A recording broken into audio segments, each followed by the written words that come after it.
All right, coming up next, John Jansen will do a little blind ranking. Hey, I'm here live in the studio again. Share my story with any of you who can relate. It's about my eyesight. I had these issues about 7 years ago, affected everything I did, both personally and professionally. I was 60 at the time, developed bad near vision, bad night vision. I didn't want to drive at night, and blurriness from the formation of cataracts. That's perfectly normal. By age 60, many people experience these symptoms but don't do anything about it. Not me. That's right. I saw the amazing Dr. Yaldo, and he solved it in a painless 10-minute procedure by replacing my aging lenses with bifocal implants. Getting 20/20 vision up close and far away was a revelation. No more glasses, contacts, or annoying readers that I would lose all the time because I'm an idiot.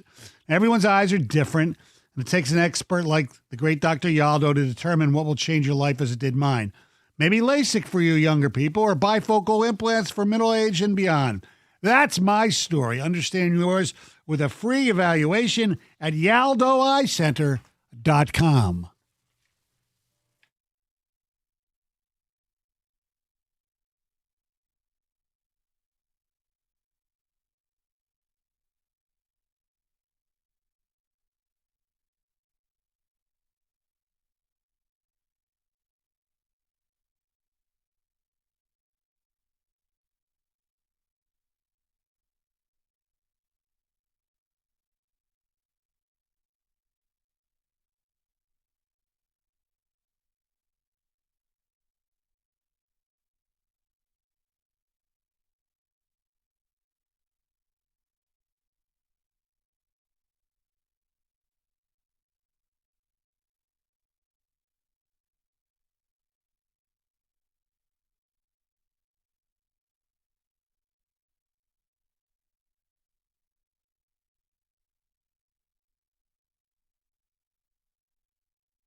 Hey, when it comes to an IRS collection or audit, Abraham and Rose has successfully specialized in resolving all types of tax problems for over 30 years.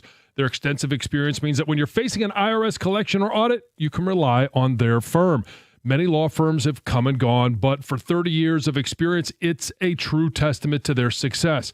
Their experienced team is ready to evaluate any underlying federal or state income taxes or payroll taxes. All you have to do is visit abrahamandrose.com or call 248-539-5040 so you never personally have to deal with the IRS.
248-539-9797. You did okay for your first blind ranking. Yeah, that was fun. I've heard so many of them. I wanted to make sure I wasn't left out of the fun. No, you aren't.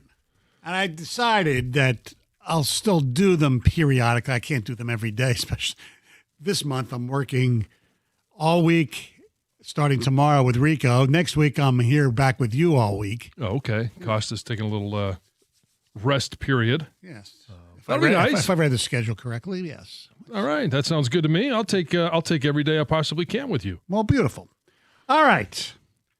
The college football offseason continues to unravel, and I use that word on purpose. Yes, because college sports in and of itself seem to be unraveling. Yes, and not a lot of news going on right now that the transfer portal, most of the big signings have happened, and kids are enrolled in class, and students are enrolled in class, and spring ball is right around the corner.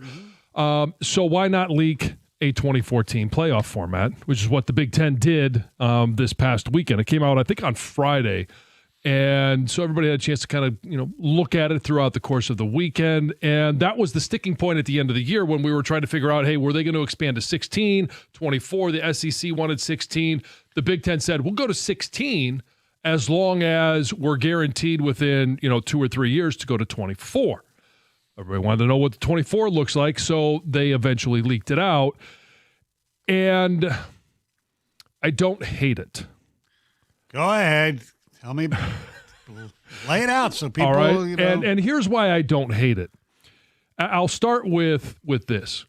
When it was a 14 playoff, the teams that were in it, obviously it was, the top 4 ranked teams. And it felt more like we knew the eventual champion before we even got to the championship game. And it generally was either Clemson or it was Alabama. In that 10-year stint. They won the majority of them. And then we started to get some others, and obviously Michigan won one in there, and we've had other teams. But for the most part, we really only had, by the time you got to the playoffs, 2 and maybe 3 teams that you thought could win it.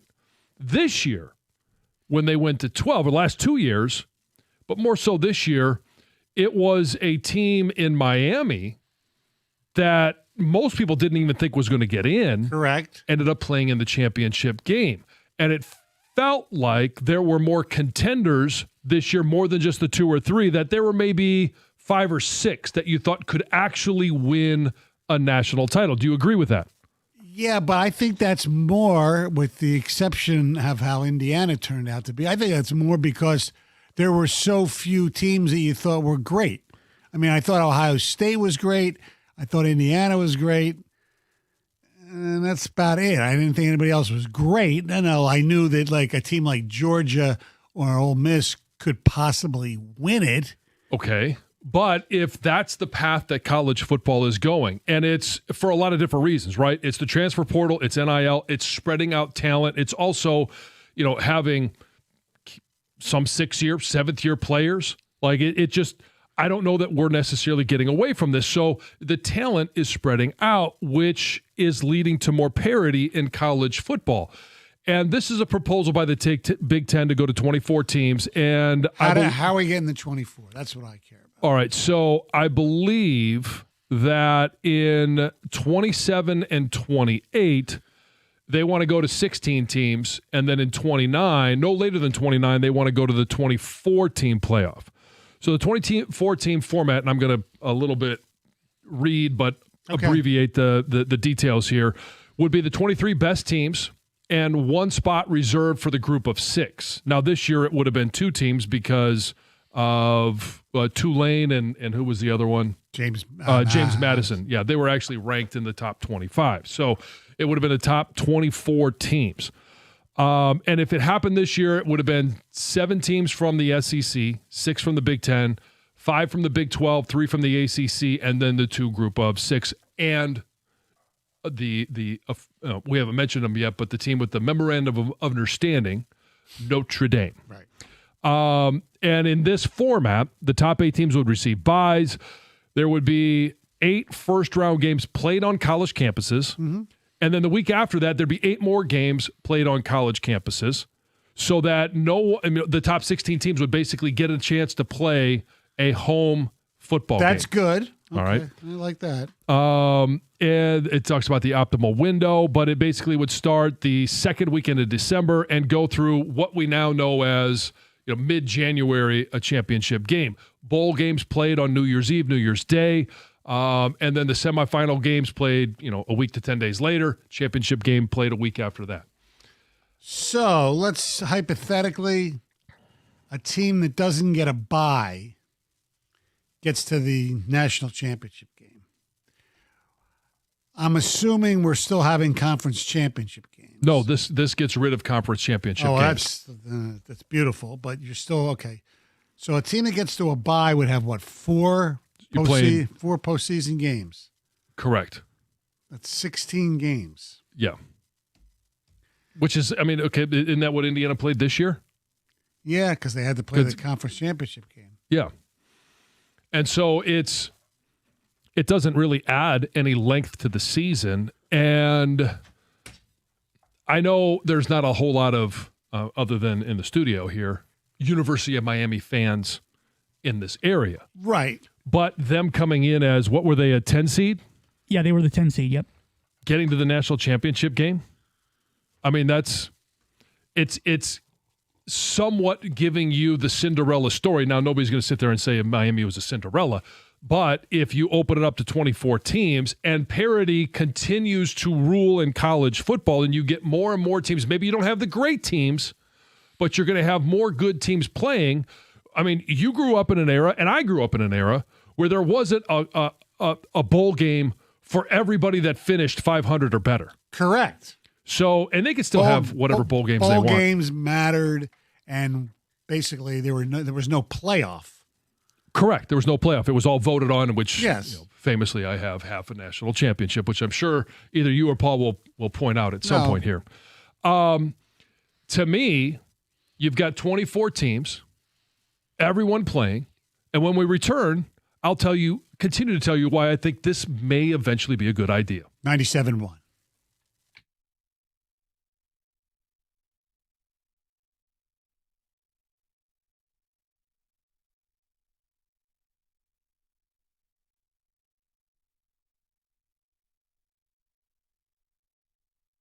Brought to you by the Michigan Lottery. The Pistons were well represented at the All-Star game yesterday. Kate Cunningham, Jalen Duren, and Coach J.B. Bickerstaff took the team for a title, the Stars. For Cade, it was his first time starting, but second overall appearance.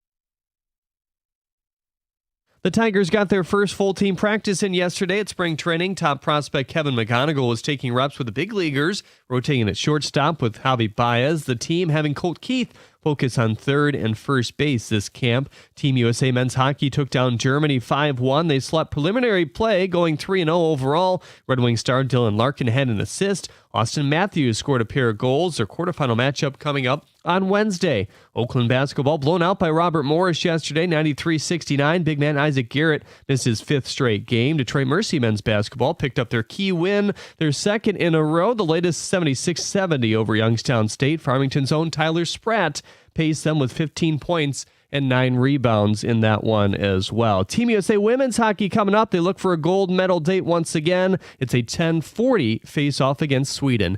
At the Corwell Health Sports Desk, I'm Jeremy Otto. For more, go to 97.1 The Ticket or Odyssey.com.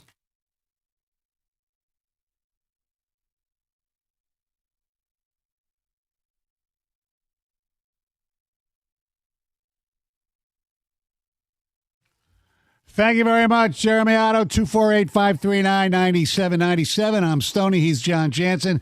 Jim Costa will be back tomorrow, as will Heather, Gov, and Greg. Paul Sarah doing a great job, as always, running the show here.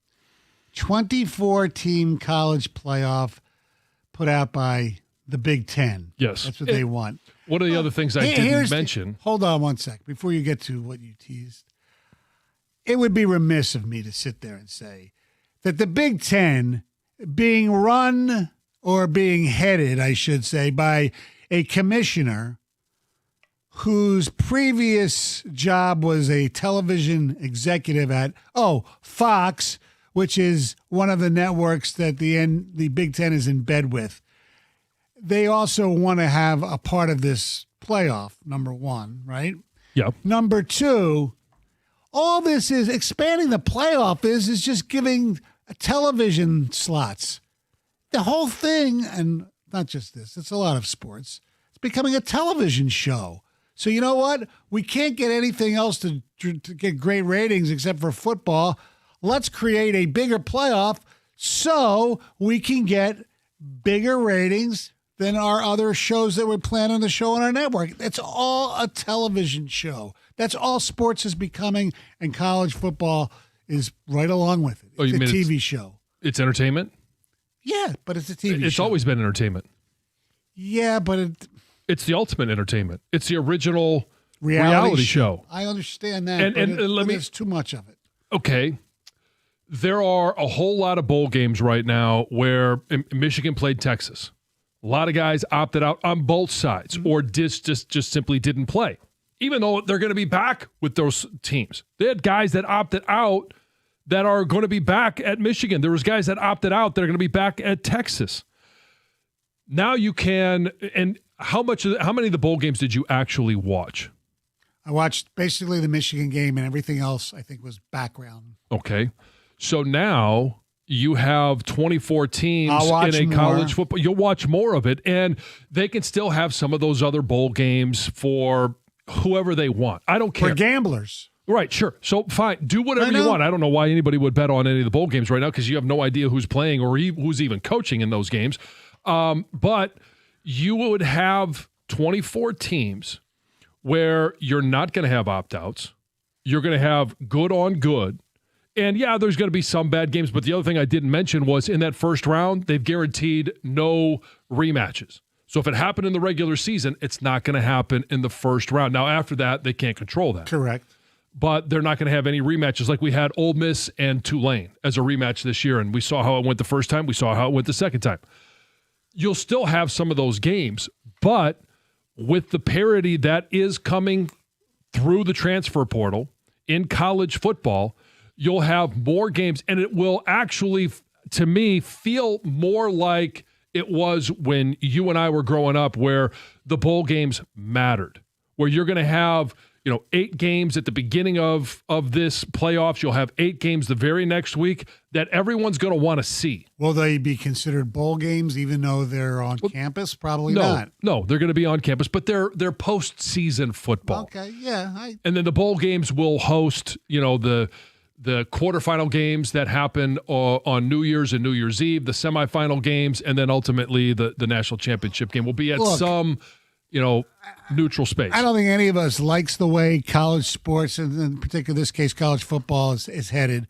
But I've been one of these ones who sit there and say, you know what, on Saturday, especially after tailgating for a few hours, when, toe meets leather, I don't care about NIL. Right. I don't care about the portal. I just want to watch and root for my favorite college football team, which in this case is Michigan, to win as many games as possible. I enjoy the games, okay? I get all that.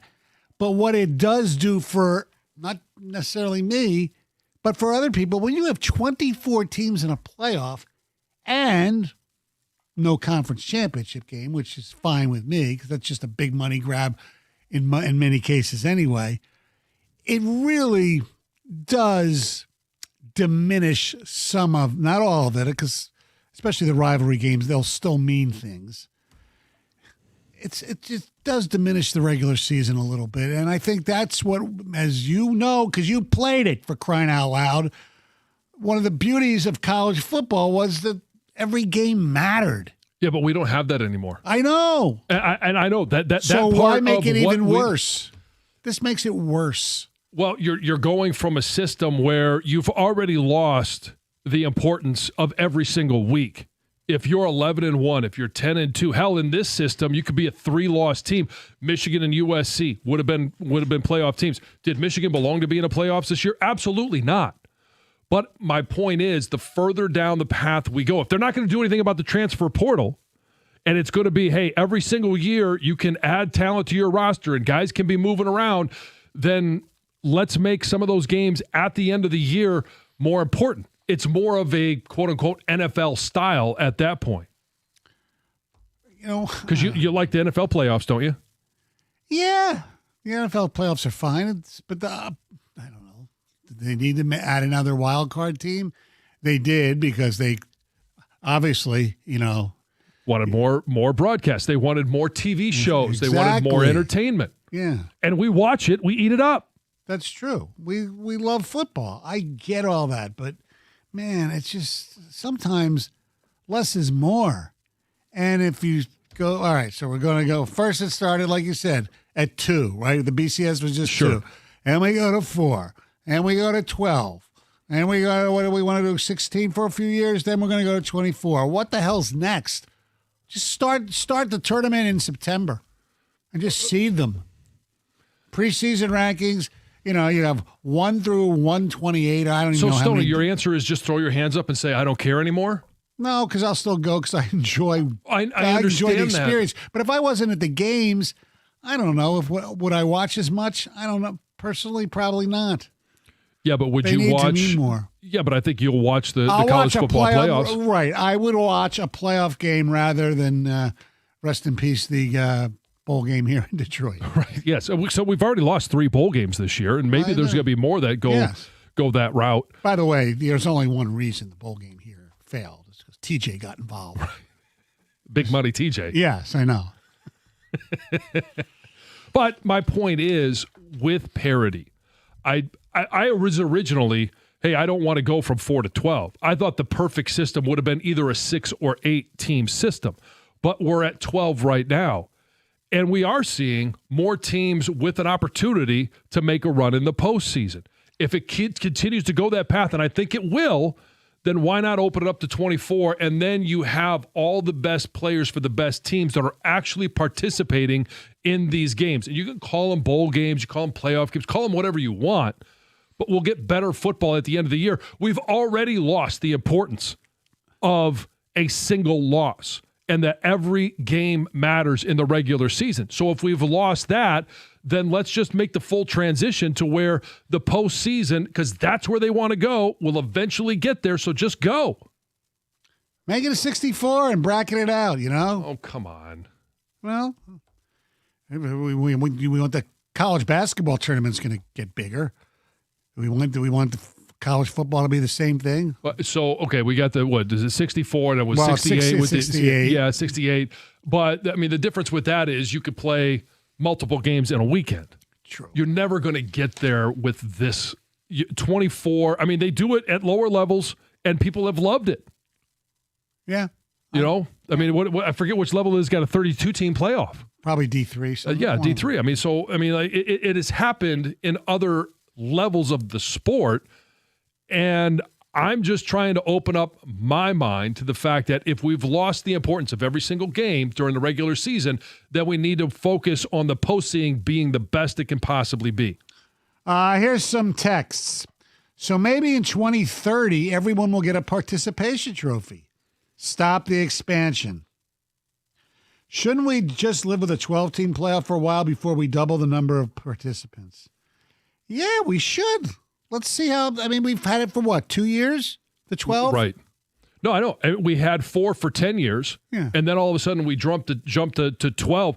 I think it should have gone to 6 or 8. We should have taken a much more measured pace to getting to before we even got to 12. So, and when they're going to have this selection show. So now we're going to have people bitching who are like at 25 or 26 now. You're going to have people bitching no matter what. I know. We see in basketball. Bitching between teams who have no chance to win the championship. 16 teams seems to be the sweet spot for college football playoffs. However, it would eliminate the conference championships in the big conferences since the top 2 or 3 will make the playoffs. Yeah, I got no problem with eliminating the conference championship game. That's basically a money grab situation only. You have your rare exception, like this year in the ACC, where neither team won the ACC, even though they won the ACC championship game, did what? Duke. Yeah. Yeah, and they didn't get a chance to play in the college football playoffs. So, and by the way, that's incumbent on conferences to set up legitimate rules so Miami wouldn't have had to sweat it out. And this whole thing, look, if Notre Dame is ranked in the, fine, they'd be a deserved team, but they shouldn't get special I agree. privilege. Well, and this removes that. And if you go to 16 teams and you still have conference championship games, what's going to be the quality of those games? Those two teams, more than likely, especially for the SEC and the Big Ten, are already going to be in the college football playoffs. So whether you go to 16 and you keep the conference championship games, you're just having the same teams play again once you get to the college football playoffs.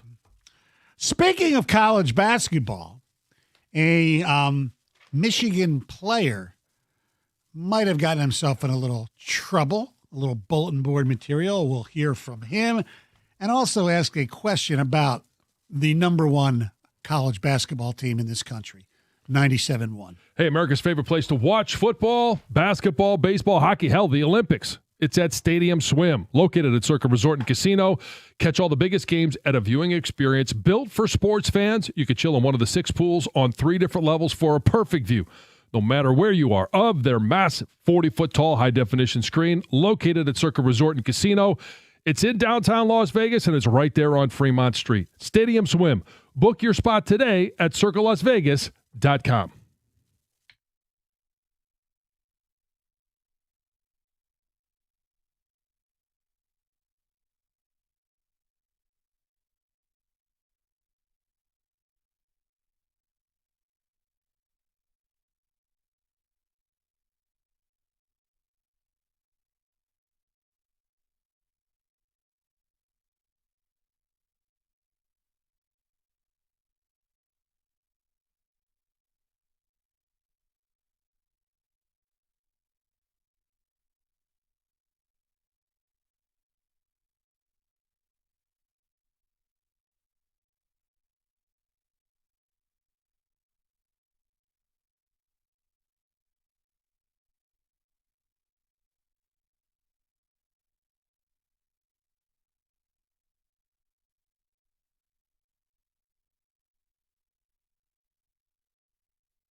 248-539-9797.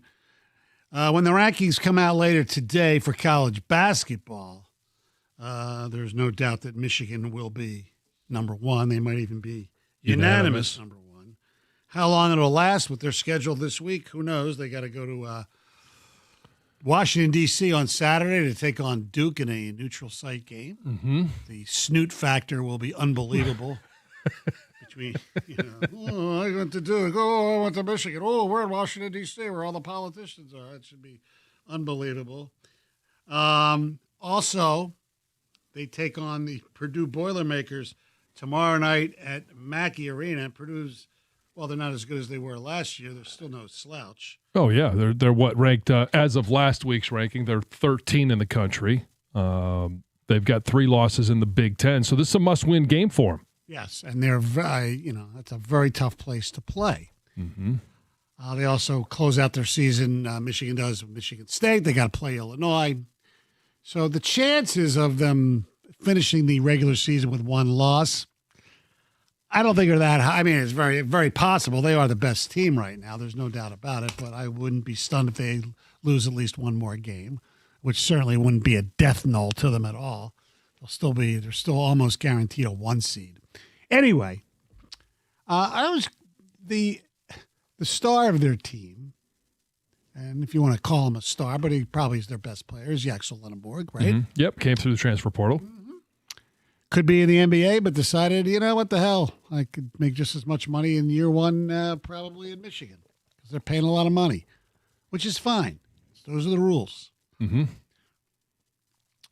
But Yaxel yesterday, something came out on social media. Now, I don't know if it was done Saturday night after the, UCLA beat down in the second half. But anyway, he was at a local watering hole known as Skeeps. And obviously one of his, fellow Michigan students or fans, whatever, had a phone and asked Yaxel about taking on Purdue.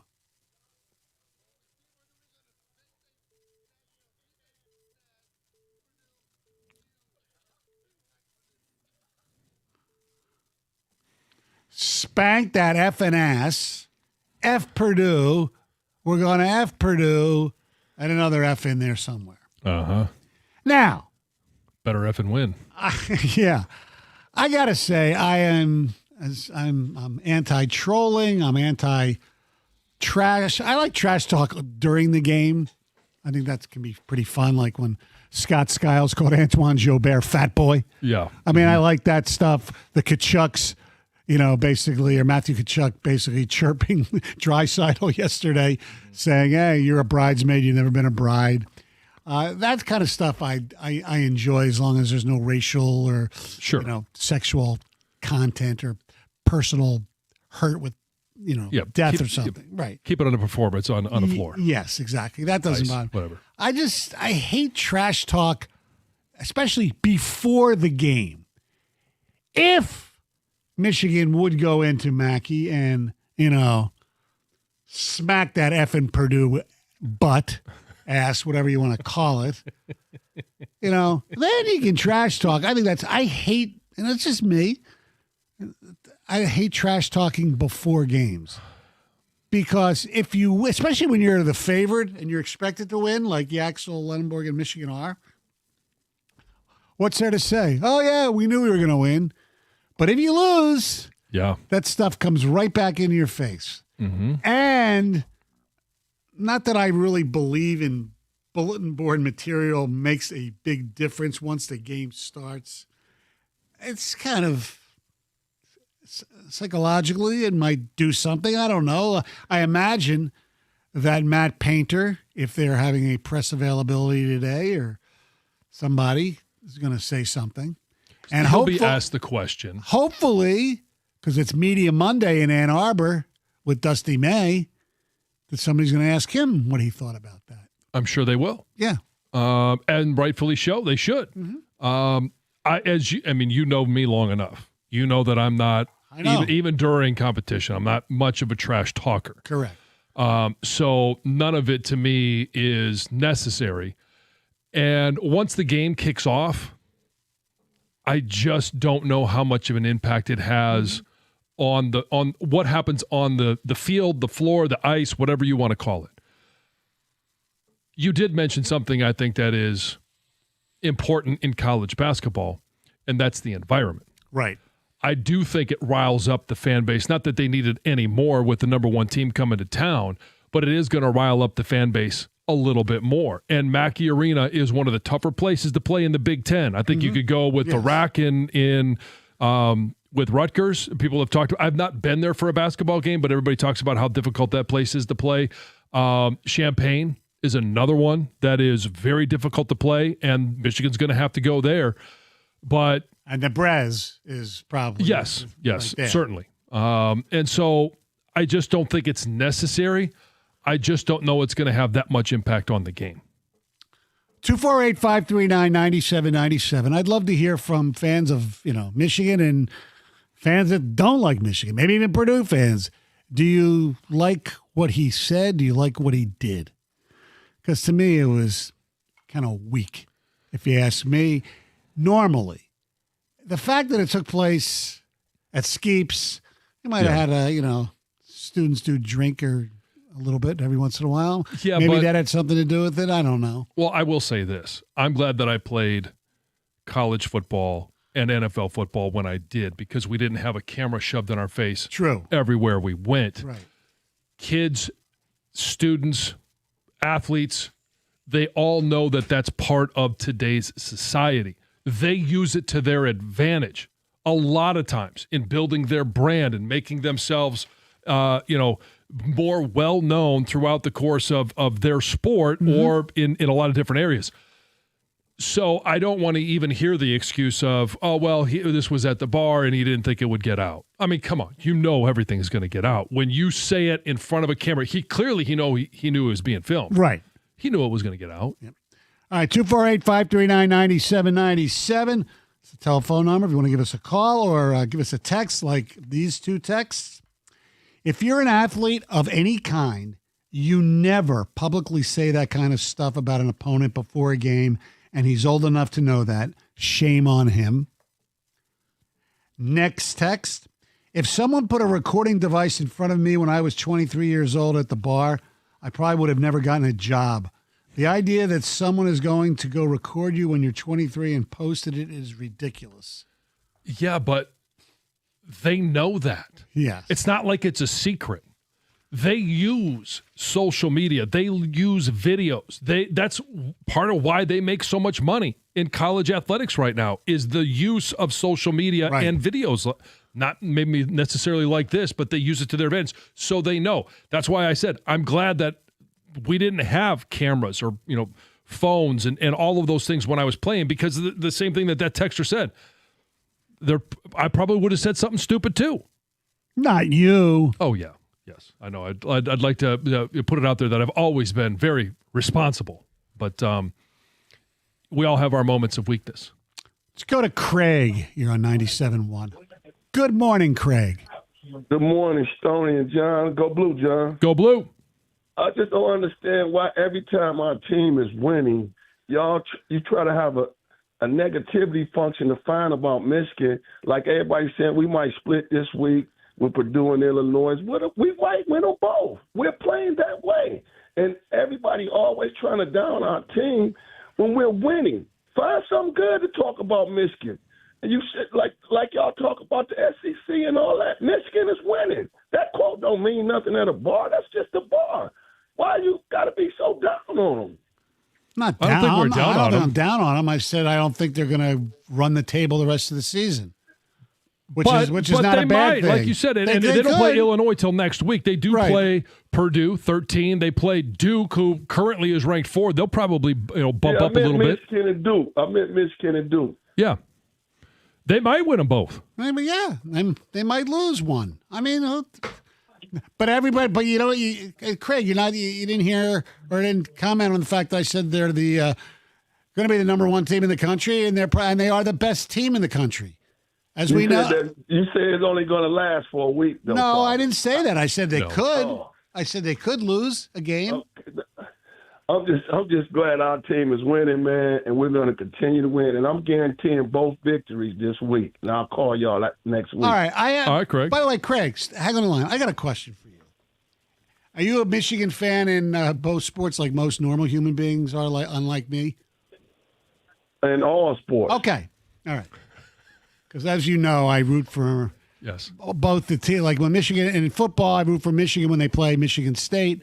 In basketball, it's the other way around, but I root for the other school in every other game except when they play each other. Anyway, because I'm weirdo, all right? Yes. There's Craig, and many people like him, and then there's Stoney, weirdo. And very few people like you. Exactly. So, Craig, let me ask this question for you. Hypothetically, as a Michigan fan of both, would you rather, you have to only can do one or the other this season, Michigan win a national championship in basketball or Michigan beat Ohio State in football? You can only have one. What do you want? Me? Yeah. Right? As today, that's an easy question regularly, but now I'm going to have to say we haven't won the national title in basketball in so long.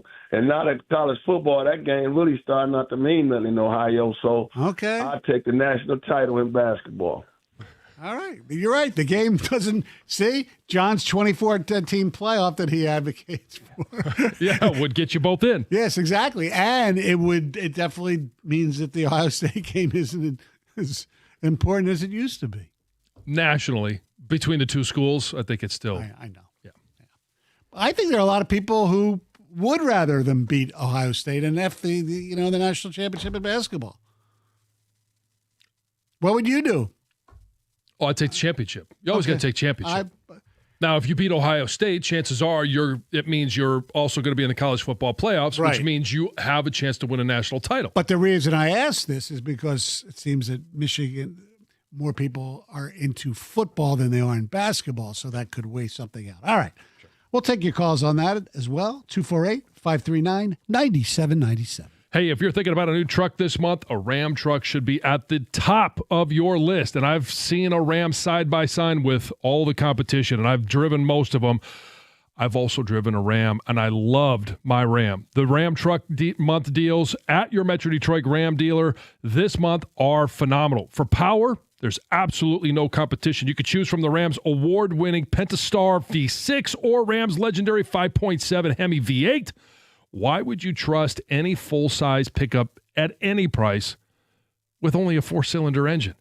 And the full-size Ram 1500 is built right here in Sterling Heights. For comfort and ease of technology, they've got the best tech in the business. Nothing beats a Ram. With Ram's 5-link coil suspension, all it takes is one test drive, and you're going to feel how much smoother a Ram is than everything else. Right now, Ram's truck month lease payments are phenomenal. So are their financing options as well as for qualified buyers. Pull into your Metro Detroit Ram dealer today. It's easy, and all you got to do is tell them I sent you.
248-539-9797.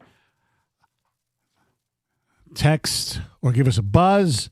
Your thoughts on what Yaxel had to say at the Skeeps Bar after the game on Saturday, where he basically said, F Purdue, we're going to spank their effing ass, that type of thing. Do you care if you're a Michigan fan that he says that before the game? Or it's just the way of the world these days. Also, as a Michigan fan, you can only do one of these things. Win the national championship in basketball with a alleged bought team, but those are the rules. Or beat Ohio State in football. 248-539-9797. And there's something else I want to throw on the old table here. And I was just looking in the break, and Bill Barnwell, who writes for ESPN.com, does a lot of football stuff. He's got like 12 possible trades with people who are in trade discussions or being cut discussions. And the Lions are not involved in any of these, but one could affect the Lions, and I want to hear what you think about this. So I'm just going to go through some of these trades, okay? Mm-hmm. When you do these trades, the Jets would send their 2026 fourth-round pick to Arizona for their 2026 sixth-round pick and Kyler Murray. You're the Jets. Do you make that trade? Well, you're only giving up a fourth-round pick. Yeah, and you're getting a sixth in return. You're getting a quarterback, and it's quite honestly, it's a better quarterback situation for the Jets. I'm not a huge Kyler Murray fan, right. But if they're willing to take on his salary for, I don't know how long he's under contract. I think it's this year and one more. Right. I mean, Aaron Glenn is looking for any type of offensive production, let alone an interception on defense. So, right. I mean, yeah, that seems like a low risk and maybe the best option for an upgraded quarterback for the Jets. All right, how about this trade? Well, actually, I'm going to save this one for last. The Cleveland Browns acquire offensive tackle Walter Little and a seventh-round pick from Jacksonville for a fifth-round pick.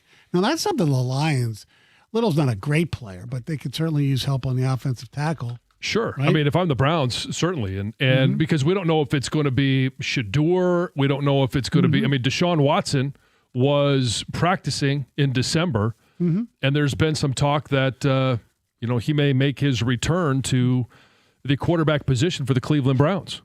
Next up, the Buffalo Bills send mercurial wide receiver Keon Coleman. He certainly can't be back in Buffalo, right? And a 2026 first-round pick to the Jacksonville Jaguars for a 2026 fifth-round pick and wide receiver Brian Thomas Jr. I mean, the Bills obviously have to move on from Keon Coleman, and they need to get this would be a great one for the Bills. I'm not sure why Jacksonville would do it because the Bills' first-round pick is, 2025?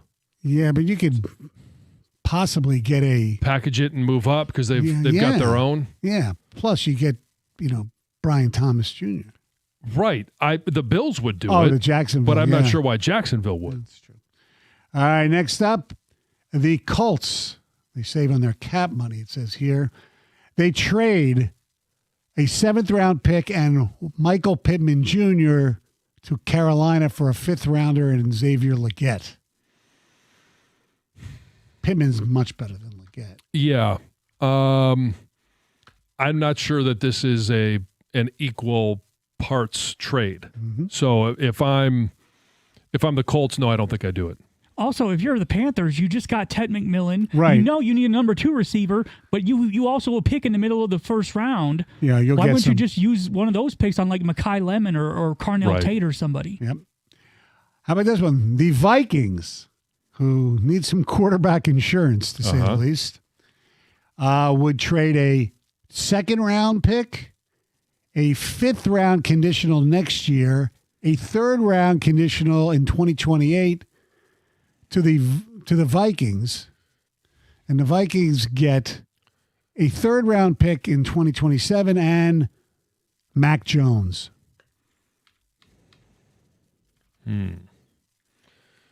They certainly need quarterback help.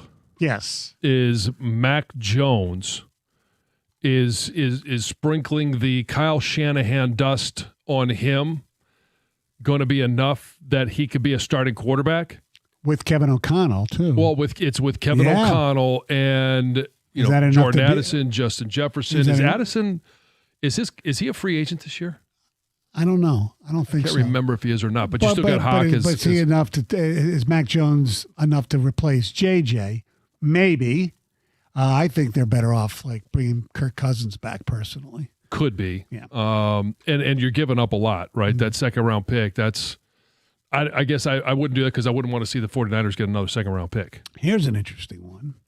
The Denver Broncos send cornerback Riley Moss a second-round pick and a fifth-round pick next year to the Philadelphia Eagles for a fifth-round pick and A.J. Brown. Now, the Eagles need help in this secondary. Eagles need help in the secondary, and obviously the Broncos could use a little bit more help at wide receiver. But you still have a quarterback that, does Sean Payton really love his quarterback situation, or is he looking to possibly upgrade the quarterback position? I feel like the Broncos are okay at receiver, though. Yeah, and they're okay at quarterback with Bo Nix. Well, yeah. There's been some comments that there might not be as happy of a marriage between Bo Nix and Sean Payton. I don't think that trade takes place. I don't think so to either. Me, if I'm the Bills, I'm looking at A.J. Brown maybe. Yeah. Here's another interesting one. I'd like to see the Eagles get involved in this, but you never know. The Lions. The Giants would get a 2026 fourth-round pick from the Baltimore Ravens, and they would send Kayvon Thibodeau to Baltimore. Now, they've already signed Brian Burns. They got Abdul Carter. So Thibodeau, it's a $14.8 million salary hit on Thibodeau. And this is the fifth-year option, correct? Because he was the same draft as Hutch, and he's going into his fifth year, right? Mm-hmm. I would love the Lions to get in on this, yes. Yeah. Because he's been banged up a little bit, and I think he's got more left in the tank and could be very productive, obviously opposite Hutch, and he's not going to, not going to break the bank.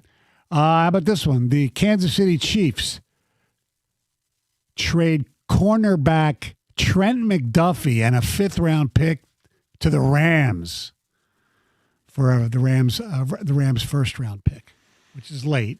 They all couldn't. Rams aren't because Rams have Atlantis. Right. I think this would work out for both teams. And the Chiefs obviously want to get an influx of – they're going to have to continue to address the offensive line. And they're probably looking to upgrade their running back position simply because, I don't know, with the injury to Patrick Mahomes, do they really want him to be as mobile as he's been? All right. And coming up next, there's one more I want to give out that affects the Lions, and when you like the Lions to do something comparable that I will come up with. 97.1. Hey, if you want to get in the gym, a great place to do it is at Planet Fitness. And their message, we're all strong on this planet, means each and every one of us. And it doesn't matter if you're a fitness expert or if you're a newbie. If you're a newbie, you go in there, hey, they've got free fitness training from knowledgeable trainers focused solely on you. They'll get you up and running. And it's affordable. It's $1 down, $15 a month, and right now your first month is absolutely free. You get in there, you like what you see. Maybe you want to upgrade to the Black Card membership, which right now is only $24.99, and it gives you access to every single location, and most of these locations are open 24 hours. So no matter what your work schedule, what your family schedule is, you've got a gym near you. You've also got an opportunity to go whenever it fits your schedule. And in the busy lives that we lead right now, that is ultimately important. And I mentioned it. You can also take unlimited guest privileges, so you can take somebody with you. Find your nearest club and join today. You can do it in-club, online, or on the free Planet Fitness app. We're all strong on this planet. Planet Fitness.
Two 248-539-9797 is the telephone number. We're talking about a Bill Barnwell, ESPN.com article where he suggests a lot of trades. And he doesn't have the Lions in any of them. But there is one that I saved for the end that could affect the Lions. Okay. Number one, if it would happen. I don't think it would happen. But what the Lions would have to do to replace the team that they have in here. Okay? Mm-hmm. So he has the Las Vegas Raiders sending a 2027 fifth-round pick, 2027, and Max Crosby to the Chicago Bears for a 2026 first-round pick and DJ Moore. So the Bears pick is pretty late. DJ Moore is really good, but somewhat inconsistent at times. How old is DJ Moore? I was going to say he's probably a little bit past his prime, maybe. He's still pretty good. He's 28. He's not great. Okay. Here's my question. Now, obviously, if this would happen, this would be tough for the Lions to defend Max Crosby, right? Right, yeah. You already got Micah Parsons in Green Bay. Right, you got Sweat already on Chicago. You put him and Crosby together. That's pretty impressive. Okay. Would you make the same trade, but instead of obviously DJ Moore, you trade J-Mo? Now, you would get probably better than a 5th-round pick back because the Lions' 1st-round pick is better than the Bears. That's number one. I think I might think about that seriously. I would certainly think about. I mean, not only would I think about it, I would do it in a heartbeat. So I just think you're going to have to give up more. I don't know how this. You'd have to give up more than. Well, I think it's going to take more than a 1st and J-Mo. Well, I'm just. So, do you think it would take more than a 1st and DJ Moore? Well, certainly. Okay. Yeah, I think the Raiders with Max Crosby could get more back than DJ Moore in a 1st-round pick. Okay. And I'm not saying it's multiple firsts. Right. If it doesn't include a player, then it's multiple firsts. But if it's DJ Moore, if it's J-Mo, it's probably a 1st and a 2nd. Right, with no player. I've seen Crosby go for a 1st and a 2nd is what people think he's going to get. I would think they could probably hold out for 2 firsts. Yeah, Max is an impactful player. I'm the Lions. I'd give up 2 firsts, but I don't think that's going to happen. No, I don't think it's going to happen. I think it's more likely. I think that's what it would require, Trey Hendrickson or somebody like that if the Lions go that route, or if he can be healthy. Or yes, that's true. Or there's somebody who just got released. Oh, breaking news! Bradley Chubb was just released by the Miami Dolphins. What do you think about that? As a free agent, How old is Bradley Chubb? Bradley Chubb is 20. He'll be 30 in June, and so during training camp. Okay. So I would certainly consider it as a free agent. Now, it's not going to be any type of a long-term deal because he missed all of 24. I don't remember what the injury was. Paul would know, but Paul's busy right now working on the printer. What did Bradley Chubb miss the 24 season with? I think he tore his ACL. Okay. Played all 17 last year. 8.5 sacks. I'd take him opposite Hutch. Yeah. He's a solid player. Now, they restructured and then they cut him. I have no idea how that would affect the Lions' salary cap. I'm not that smart. The restructure is more for the team that is sending a player off. Okay. So if he was cut, he was cut. Oh, so he's going to be cut. It wouldn't affect the Lions at all. It's just a matter of what they're going to pay him. Right. I take a shot. He's supposedly a pretty good teammate, from what I understand. Right. I'm not a Miami expert. I know. Fortunately, we have one. I mean, he was okay coming off injury last year because obviously he was working his way back. He started to get better as the year went on. He was a good locker room guy, according to all the reporters. He was really good helping the young guys like Chad Robinson come along. It's just he was a cap casualty because the Dolphins were going to have to pay him above $30 million, and he's not worth that anymore. Right. Look, it's worth a shot. I don't know. Like we said, who knows how much you have to pay for him? Right. I don't know. I mean, not worth $30 million, clearly. No. But is he a guy that would require 15, 16? Probably. So, I mean, if you can fit him under the cap along with addressing the offensive line, I think that's a great start. Still leaves the secondary. Correct. With a lot of questions about the secondary. Right. I mean, you can still get somebody else in free agency. Oh, sure. He's not going to be your only guy. If you would get him, that'd be pretty cool. That would be very cool. Yeah. And I think still very productive. Yes. Is he as good as Max Crosby? No. But you don't have to give up. Right. You don't have to give up, but now you're going to be competing with all 31 other teams. Correct. In regards to what he's going to get paid. Yeah.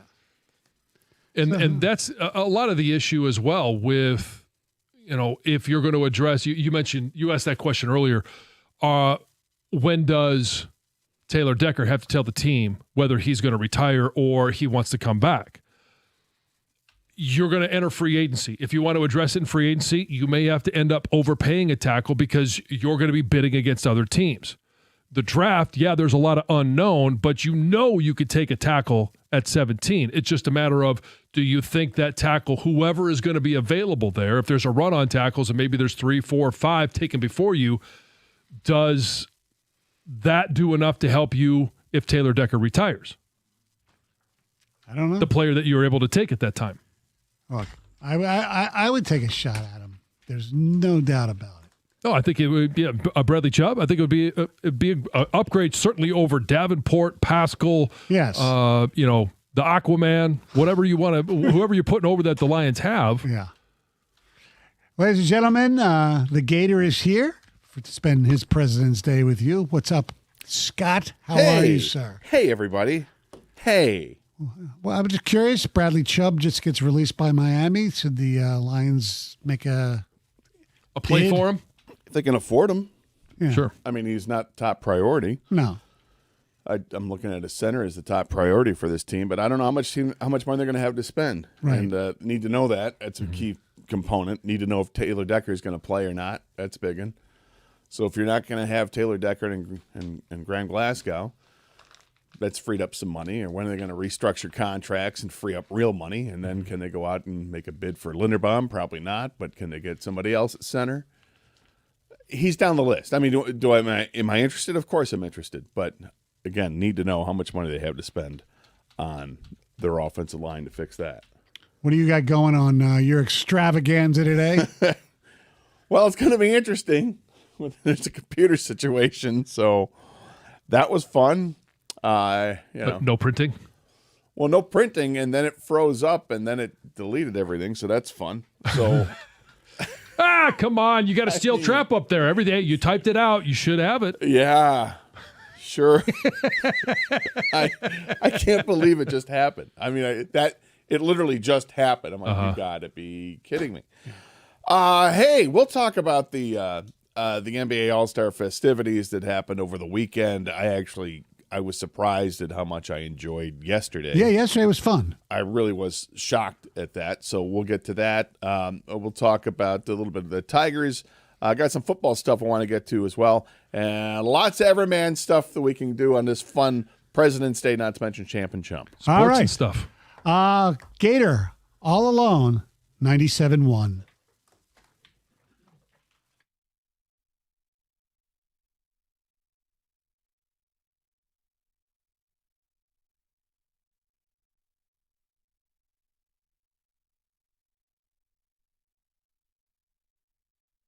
Brought to you by Blue Chew. Michigan basketball hopes to get their first number one AP ranking since the 23rd season today after Arizona lost a pair of games last week. In the program's history, they've only been number one 38 times, with most of those coming in the 60s and 70s as well. Three Pistons helped Team Stars win the All-Star Game title yesterday in the NBA. Cade Cunningham, Jalen Duren were submitted as starters by their Pistons head coach J.B. Bickerstaff.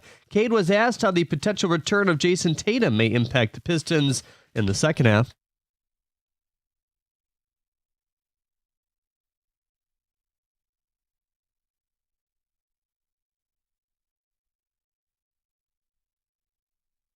Detroit still leads the Celtics by 5.5 games and the Knicks by 6. They'll head to New York Thursday before OKC and the Spurs come to town next week as well. In the Olympics, women's ice hockey will look to make it back to the gold medal game when the win over Sweden today. Face off in just about 40 minutes. Team USA beat Italy 6-0 in the quarterfinals. Michigan native Megan Keller has 2 goals and 4 assists so far. She's one of the leaders in the tournaments.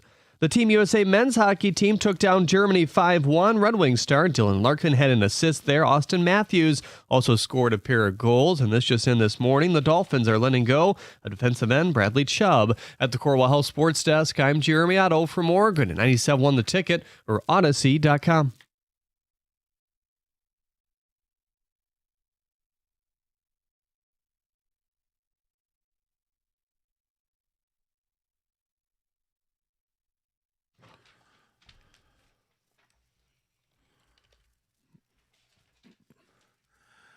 Well, good morning, everybody. I don't think we're on Twitch or YouTube today. If we are, then everybody just saw me do something that, I wasn't expecting to do. Computers, man. Computers are the worst. They're the best, and they're the worst.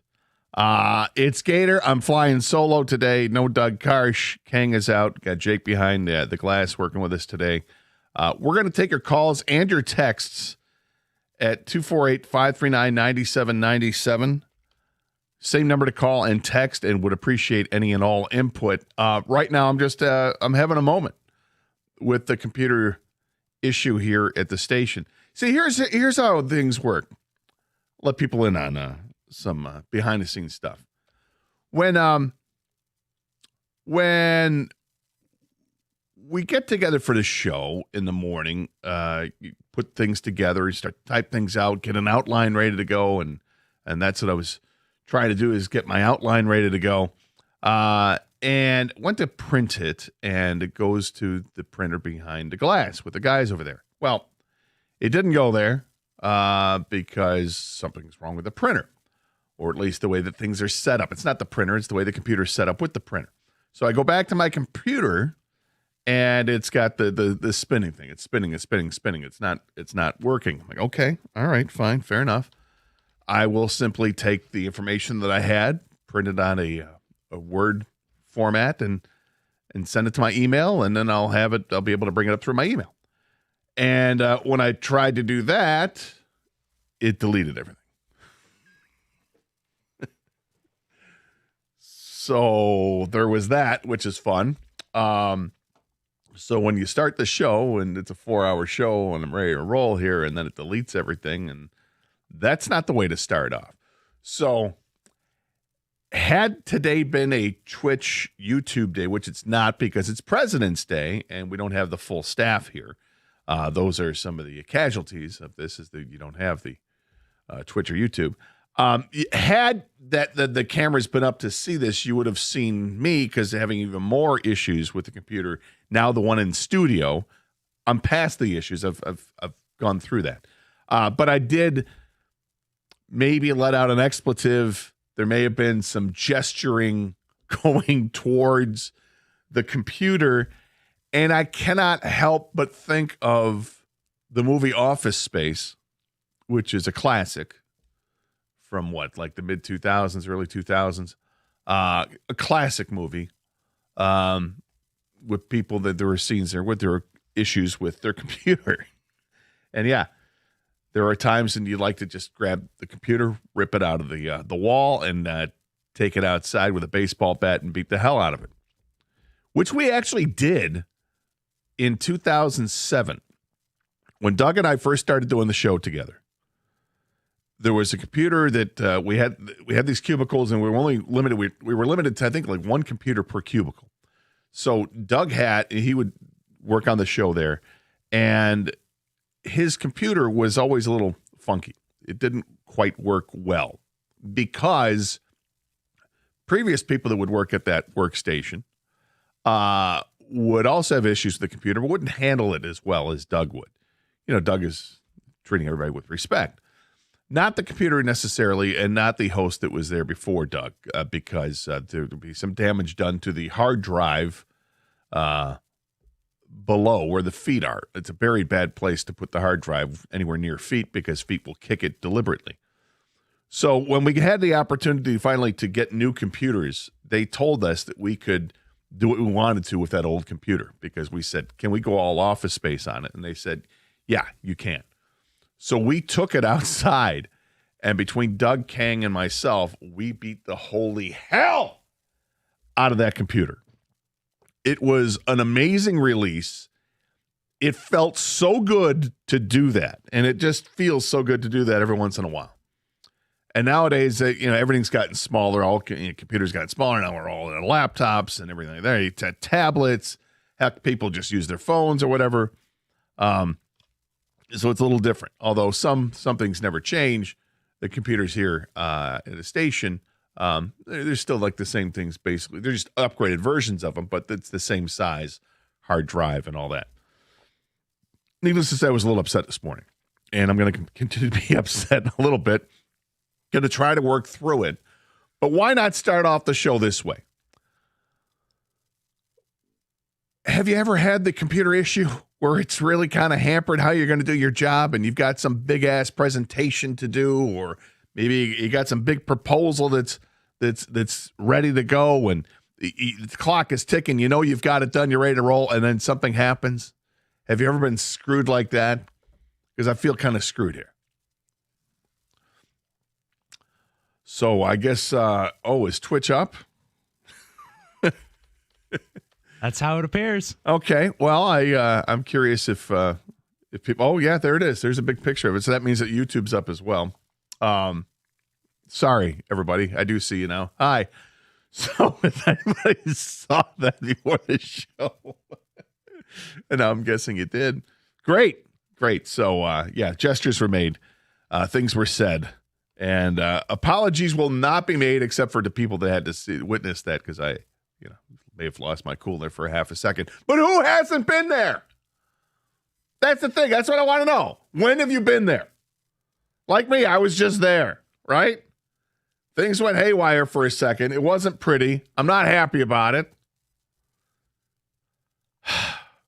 Trying to calm down. 248-539-9797 is the telephone number. If you'd like to share your tales of woe when it comes to the work computer, I'm all ears. I want to hear about solutions.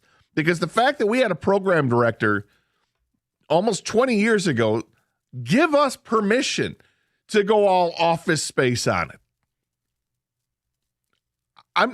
I might be embellishing the story from this point on, but it sounds good to me.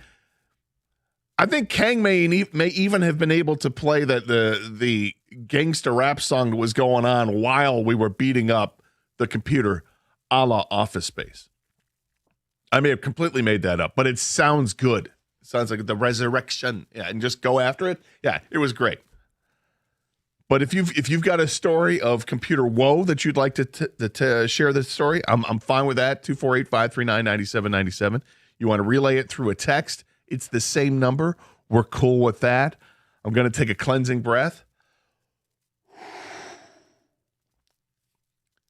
Yeah, great weekend, by the way. Maybe it's not a real cleansing breath. I had a setback with my back issue. I thought it was like a week or two away from getting clear of the pinched nerve. Looks like we've reset things. The back is back to square one again. We start the countdown to 6 weeks until freedom before my back feels better. That's no fun. Beyond that, I'm trying to recover here and recognize that there have been some interesting things that have happened as well. Champ and Chump, as always on Mondays. Your champ of the week, your chump of the week, somebody who had worthy of a shout out for having a great week, somebody that you want to slam because they did something stupid or whatever, or had a bad week. That's how we do champ and chump. We take those throughout the show, and then we'll put them on the website tomorrow and let you know who won champ and chump of the week. I will offer up my champ and chump coming up at about 10:37. I wasn't planning on having the work computer be the chump. And I'm still not going to, but I will save my chump for that moment. Meanwhile, lots of sports to talk to, and if you want to relay those office computer stories, I'm more than willing to hear them as well. But lots of sports to talk about. We had the NBA All-Star festivities over the weekend, and as I said in the crosstalk, I was pleasantly surprised with how much I enjoyed the format yesterday. And I'm curious what you folks think of it as well. We got a lot of football we want to get to. I got a lot of Everyman topics as well. Lots of stuff that we can get to and have fun talking about today on the Karsch Anderson program with you. Again, 248-539-9797 is the telephone number. We'll get to those calls and those texts as we continue here on 97.1.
Welcome back to the Carson Anderson here on 97.1.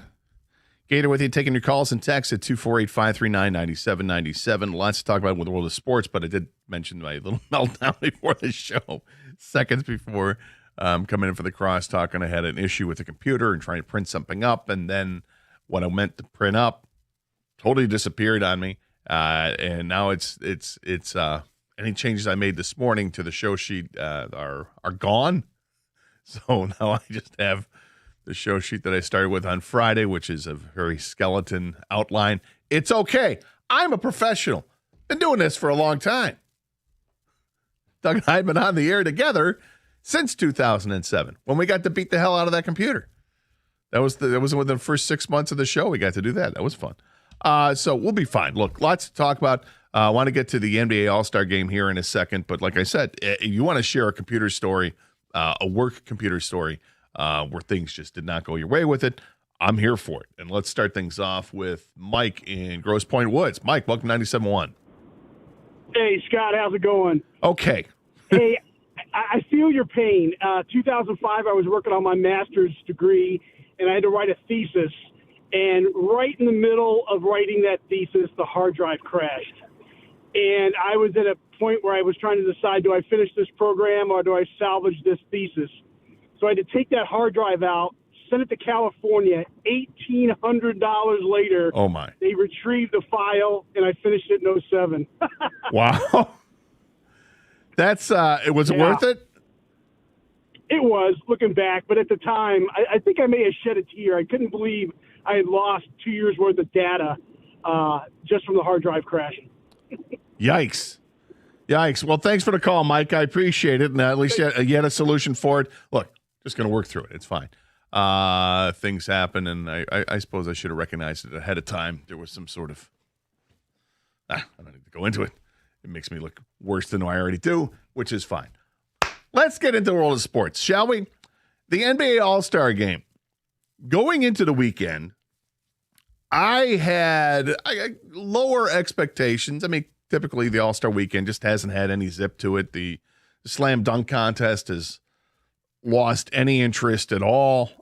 Anything that was even minorly there was wiped away when Jalen Duren wasn't gonna participate. Looked like he was going to, and then chose not to. He's been dealing with some injuries and suspension and whatnot, though he played yesterday in the game, which was good to see. But took himself out of the All-Star. In the G League, they were outstanding to see those guys slamming the ball all over the place. It was great. This one over the weekend, I didn't even pay attention to it. I didn't turn it on until it was actually over with, and I'm watching the interview with the guy who won, and it was Keyshawn Johnson, I guess, that won it, and I'm like waiting for the highlight reel to see some of the dunks. I'm like, okay, yeah, I've seen that. Okay, saw that. Oh, well, that's a nice one, but again, I've seen it. There was nothing new. Now, it's unfair because I'm judging this on the 3 dunks that I saw in a highlight package after the competition was done and from the winner. But I didn't see anything over the weekend that was like, oh my God, did you see this? What an amazing dunk. Didn't see that. 3-point shooting contest, it's not the same. Again, it's not the same. They keep messing with the format to try to find some way to get it interesting, and I get it. It's tough. But what I was mildly interested in was going to be the celebrity game because of some of the celebrities that were in there. Now, admittedly, I knew maybe 15% of those who were participating in it. Hadn't heard of a bunch of these people, whether because they were, part of Love Island or different musicians or artists that I've never heard of before. And that's on me. I'm not saying it was bad. I'm just saying I didn't know who these people were. So there were very few. There were maybe a handful of people that participated, probably more than 15%, but a handful of people that I knew, and I was curious. And I was curious about Shams Charania, the NBA insider, to see how he could play. The guy talks a big game because he's doesn't talk a big game about his game, but he's the guy to go to when it comes to the NBA. He's relatively young. I think he's like 31. Okay, cool. Let's see. Can he ball at all? And looking at some of the other celebrities, I thought, I'm not really sure about that. But then I came across Matt Ishbia's name. And Matt Ishbia, former Michigan State Spartan, part of the championship team, obviously the big mogul, the billionaire, and now owner of the Phoenix Suns.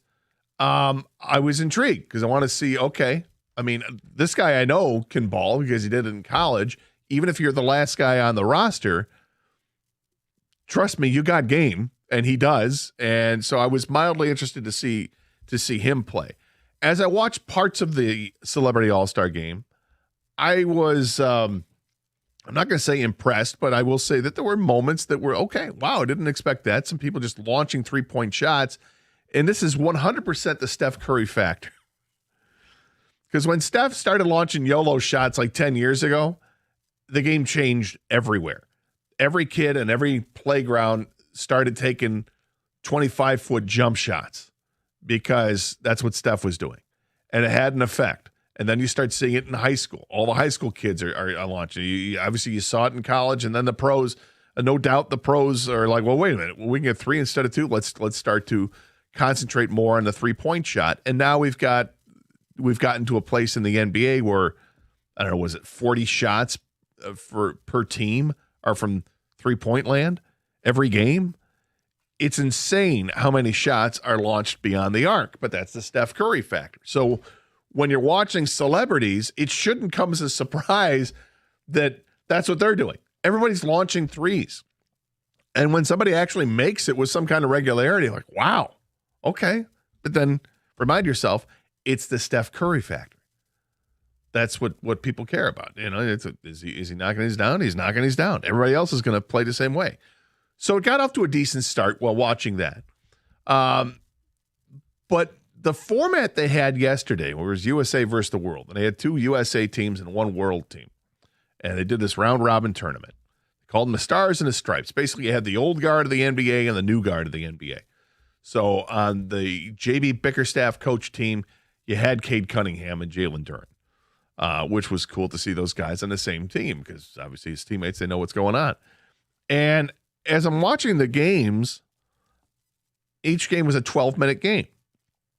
And as I'm watching it, I'm realizing this isn't your typical all-star game where it's just guys standing around at a three-point line and with no defense being played at all. That's not how this was going. There was actually defense being played. So now, was it complete and utter, let's shut things down? No, it wasn't that. But it was entertaining to my eyes anyway. I don't know what I was expecting. I guess I wasn't expecting that for the games to be as entertaining as they were. In the first one, they ended up going to overtime. Got to play an extra few minutes. And the Stars team with Cade Cunningham and Jalen Duren ended up winning that game 37-35 over the world players. The other thing that's kind of cool about this is if you're an NBA fan, enthusiast, you're used to seeing everybody. You'll tune in, you'll watch the highlights, or you'll stay up late and watch the late games, and you know every player in the NBA, and it's great, and you get that opportunity. If you're a casual fan, then you get to see players that you just don't typically see. You know, here in Detroit, we pay attention to the Pistons. How much attention are we paying to other teams? How much basketball you're watching outside of the Piston games? I don't know. Everybody has their own level of interest. But I think by and large, the people that are Pistons fans probably aren't paying too much attention to the other games, except for when those teams come to town to take on our team. So when you get a chance to see Victor Wembanyama and you see how imposing he is, how thin he is, but how athletic he is, and what an impressive specimen he can be, it's cool. And when you see that world team put together, and there's Jokic, and there's Luka, and there's Wembanyama, and the like, and it's like, okay, that's a formidable roster. And when you divide it up in 3 ways, where you have the world team, then the 2 USA teams, that's a lot of star power. And I thought that the format really worked. For me, it worked.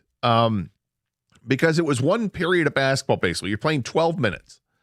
And if you're going to stand around and cherry pick for a 12-minute game, then it's going to be horrible. But I think the NBA players figured it out, that they're not going to stand around and cherry pick for a 12-minute game. Maybe there's going to be some of that, but nowhere near as much as you would see in a typical all-star game. So it evolved. Then you had the next game, which was the 2 Team USA teams going together, the Team Stars and Team Stripes. And it comes down to the last second, and the Stripes team wins it 42-40. And then you get the Team World versus Team Stripes. And Kawhi Leonard put on a show in that game for Team USA. Absolutely put on a show.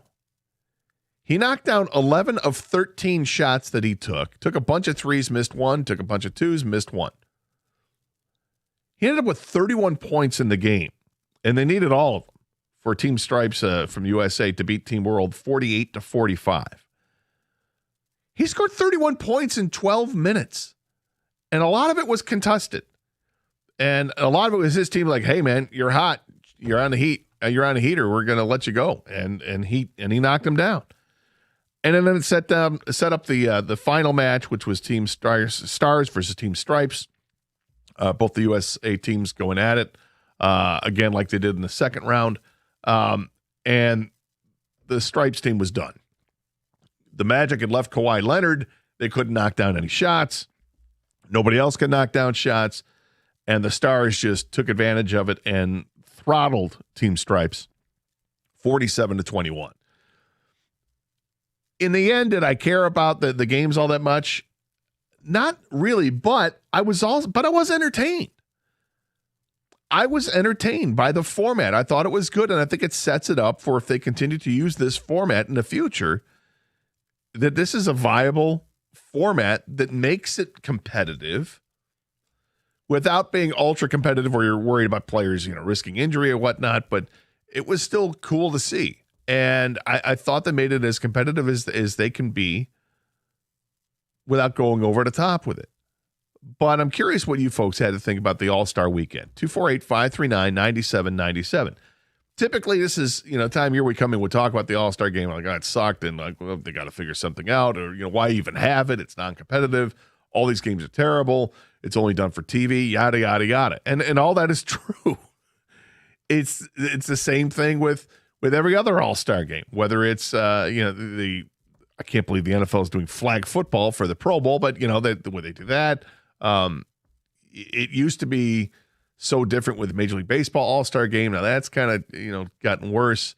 The NHL has tried to figure things out. It used to be great, and then it was awful, and now it's, less awful, but still just not great. But the NBA may have taken a stride in the right direction with righting the ship and making their All-Star Classic something that's actually entertaining. Now, maybe I'm wrong. I'd love to hear from you folks out there. 248-539-9797. Get your thoughts on what you witnessed with the All-Star Weekend. Did you enjoy it? Did you think it was trash? Did you say, look, I knew it was going to be bad. I didn't even bother watching it. Did you catch highlights? Was there anything at all that was redeeming about the All-Star Weekend that you want to maybe give some props to? 248-539-9797 is the same number to text us if you want to get through that way as well. Going to have Champ and Chump as we do Champ and Chump all day on Mondays. We do it throughout the show from 10 to 2 every Monday. Who had a champ-worthy performance of the weekend? Who was chump-worthy over the weekend? There's lots of candidates to choose from. I was almost going to change mine to the computer, but I'm not doing that. Not going to go there. I'm going to stick with my original chump of the weekend. We'll continue to take your calls and texts next here on 97.1.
Carson Anderson here on 97.1. Gator with you today, taking your calls and texts at 248-539-9797.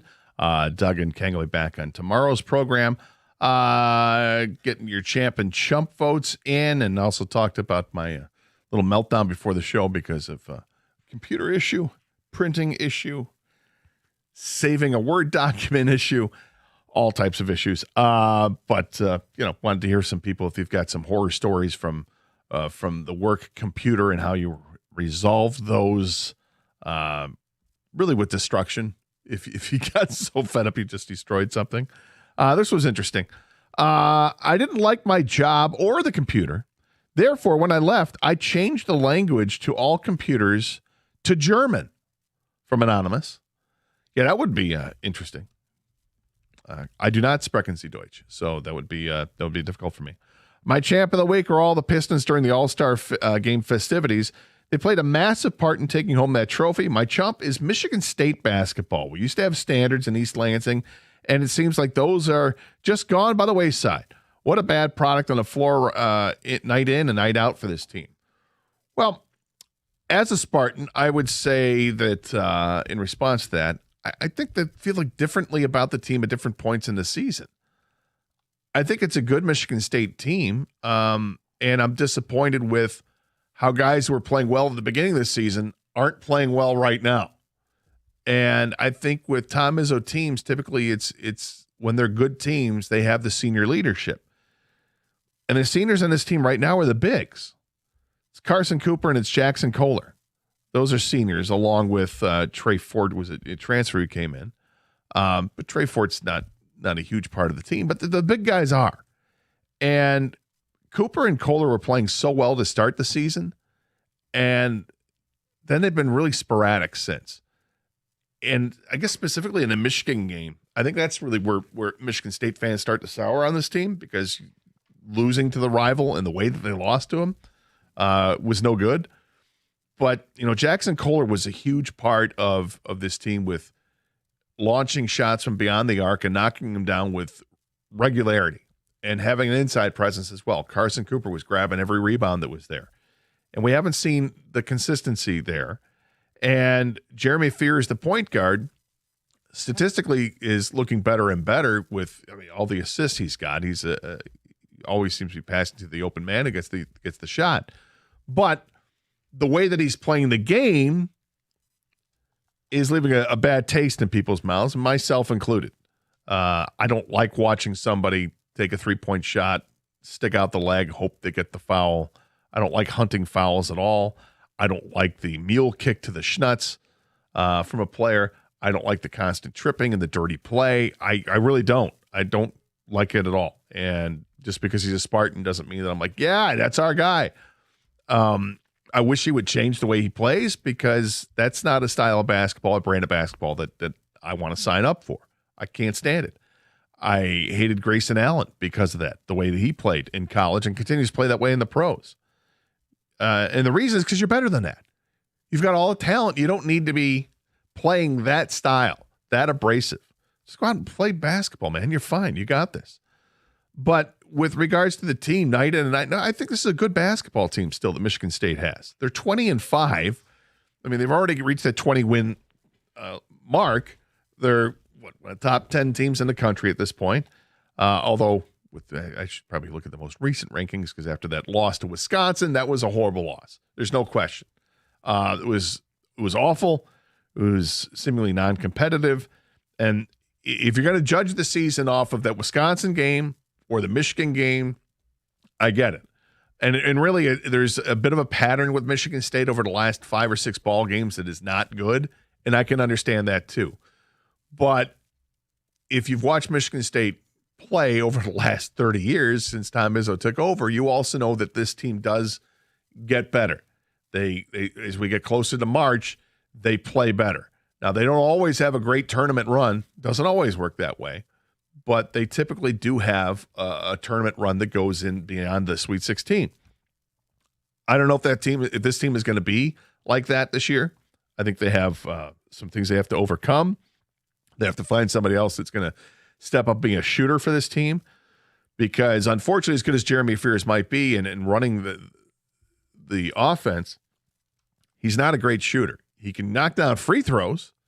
He's fearless driving to the hole, but beyond the arc, he's not a threat. And they don't have many threats beyond the arc, and they need guys to step up and become that, whether it's Jordan Scott or Kurt Teng to be more of a threat. That would be nice. But I can understand why people are upset with Michigan State basketball.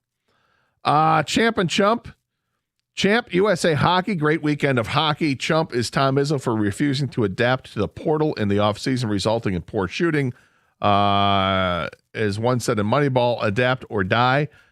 Well, they've gone to the portal.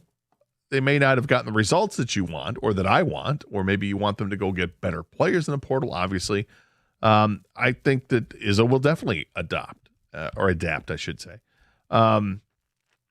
I think that the success for Michigan State basketball has been developing players, getting players to get to their senior year, and by the time they're seniors, they're great. If you want Michigan State to go out there and recruit nothing but 5-star guys and lose them to the portal, or not to the portal, but to the NBA draft, like Duke has done, or other teams of that ilk, it's not what he's done. That's not Tom Izzo. It's not what Michigan State is built on, and it doesn't always mean success. So I guess I would disagree a little bit there. Wife was almost done with our taxes when the computer froze and she lost everything that she had done. Yeah, that's brutal. Quinine and tonic water helps muscle spasms, but don't lean into it and dehydrate yourself. LOL. Thank you very much. With my back issue. Yes, I'm assuming you mean don't lean into it by having the old gin and tonic, and I'm not much of that. Now, look, I've dealt with my back issues before. I've got a method to work through it. Whether it's if I just have I know the difference between, hey, it's going to be bad for a few days, or it's going to be 6 weeks, and this is the 6-week one. So there's not a whole lot you can do. It's a nerve issue. You just gotta let it work itself out. Didn't watch basketball, but USA Hockey was awesome, and the same concept. Get to appreciate players that you don't always follow. Yeah, I think that's the thing. When you're watching Olympic hockey and you're seeing all these players around Dylan Larkin, because Dylan Larkin's our guy, and you start to see them, like, wow, that guy's pretty great. And then you'll remember that next time that team comes into town, and there's a lot of great athletes out there. I love the juice behind the All-Star game last night. Most of these games are down to the last shot and fun to see them actually trying to win. That was from Brian. I agree. And when you watch the Pistons out there, Cade Cunningham and Jalen Duren specifically, those guys are leading the way defensively. I think in the first game, Cade had like 3 steals and a block in 12 minutes. They set the tone. This is what they were going to do. They're going to play defense. And if they're going to play defense, that's going to make things even better. 248-539-9797 is the telephone number. Champ and Chump, brought to you by Sarah Chevrolet. My champ of the week is actually Olympic hockey. The tournament's been a lot of fun. I don't love the format that basically says, to get the higher seeds, it's about goal differential. So then you have a game like Canada beating France 10-2.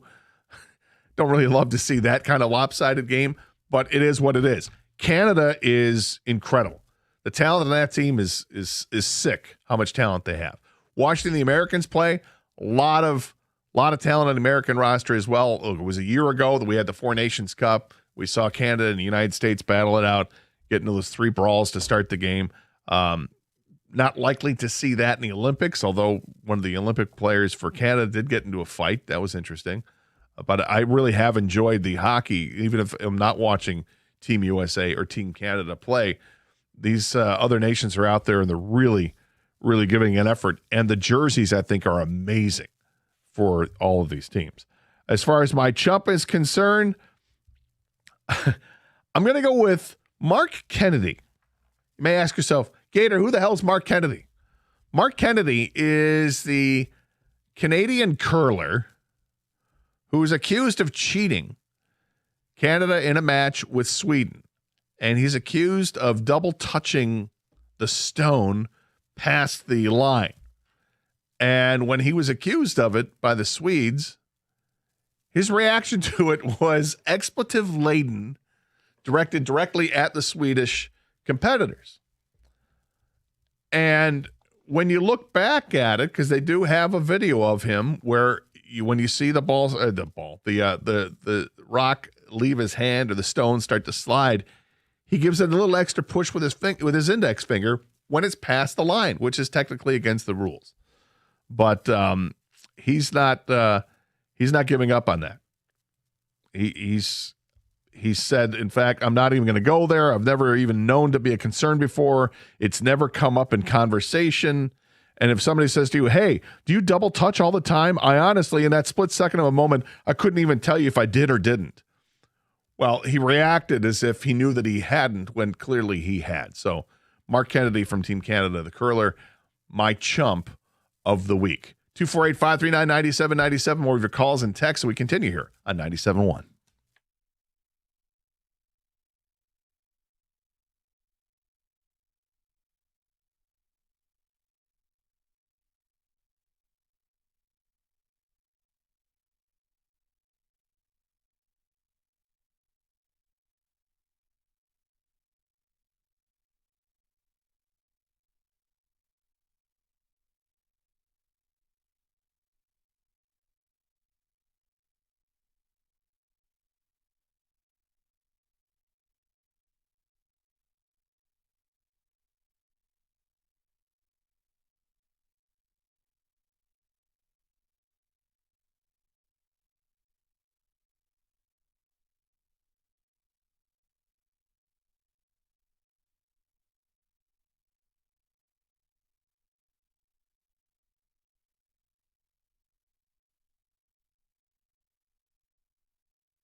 Getting your thoughts on the NBA All-Star Weekend, what you thought of it. I actually was entertained. I enjoyed what I saw yesterday. I think that the games they played yesterday, decent format, man.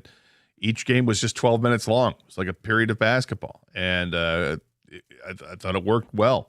You had 3 teams involved, the round-robin tournament. The games were close until the championship game wasn't close at all when it was a battle between the 2 Team USA teams. But nonetheless, I thought that the basketball was pretty good for the most part. I thought it flowed. It went quickly. There wasn't too much downtime.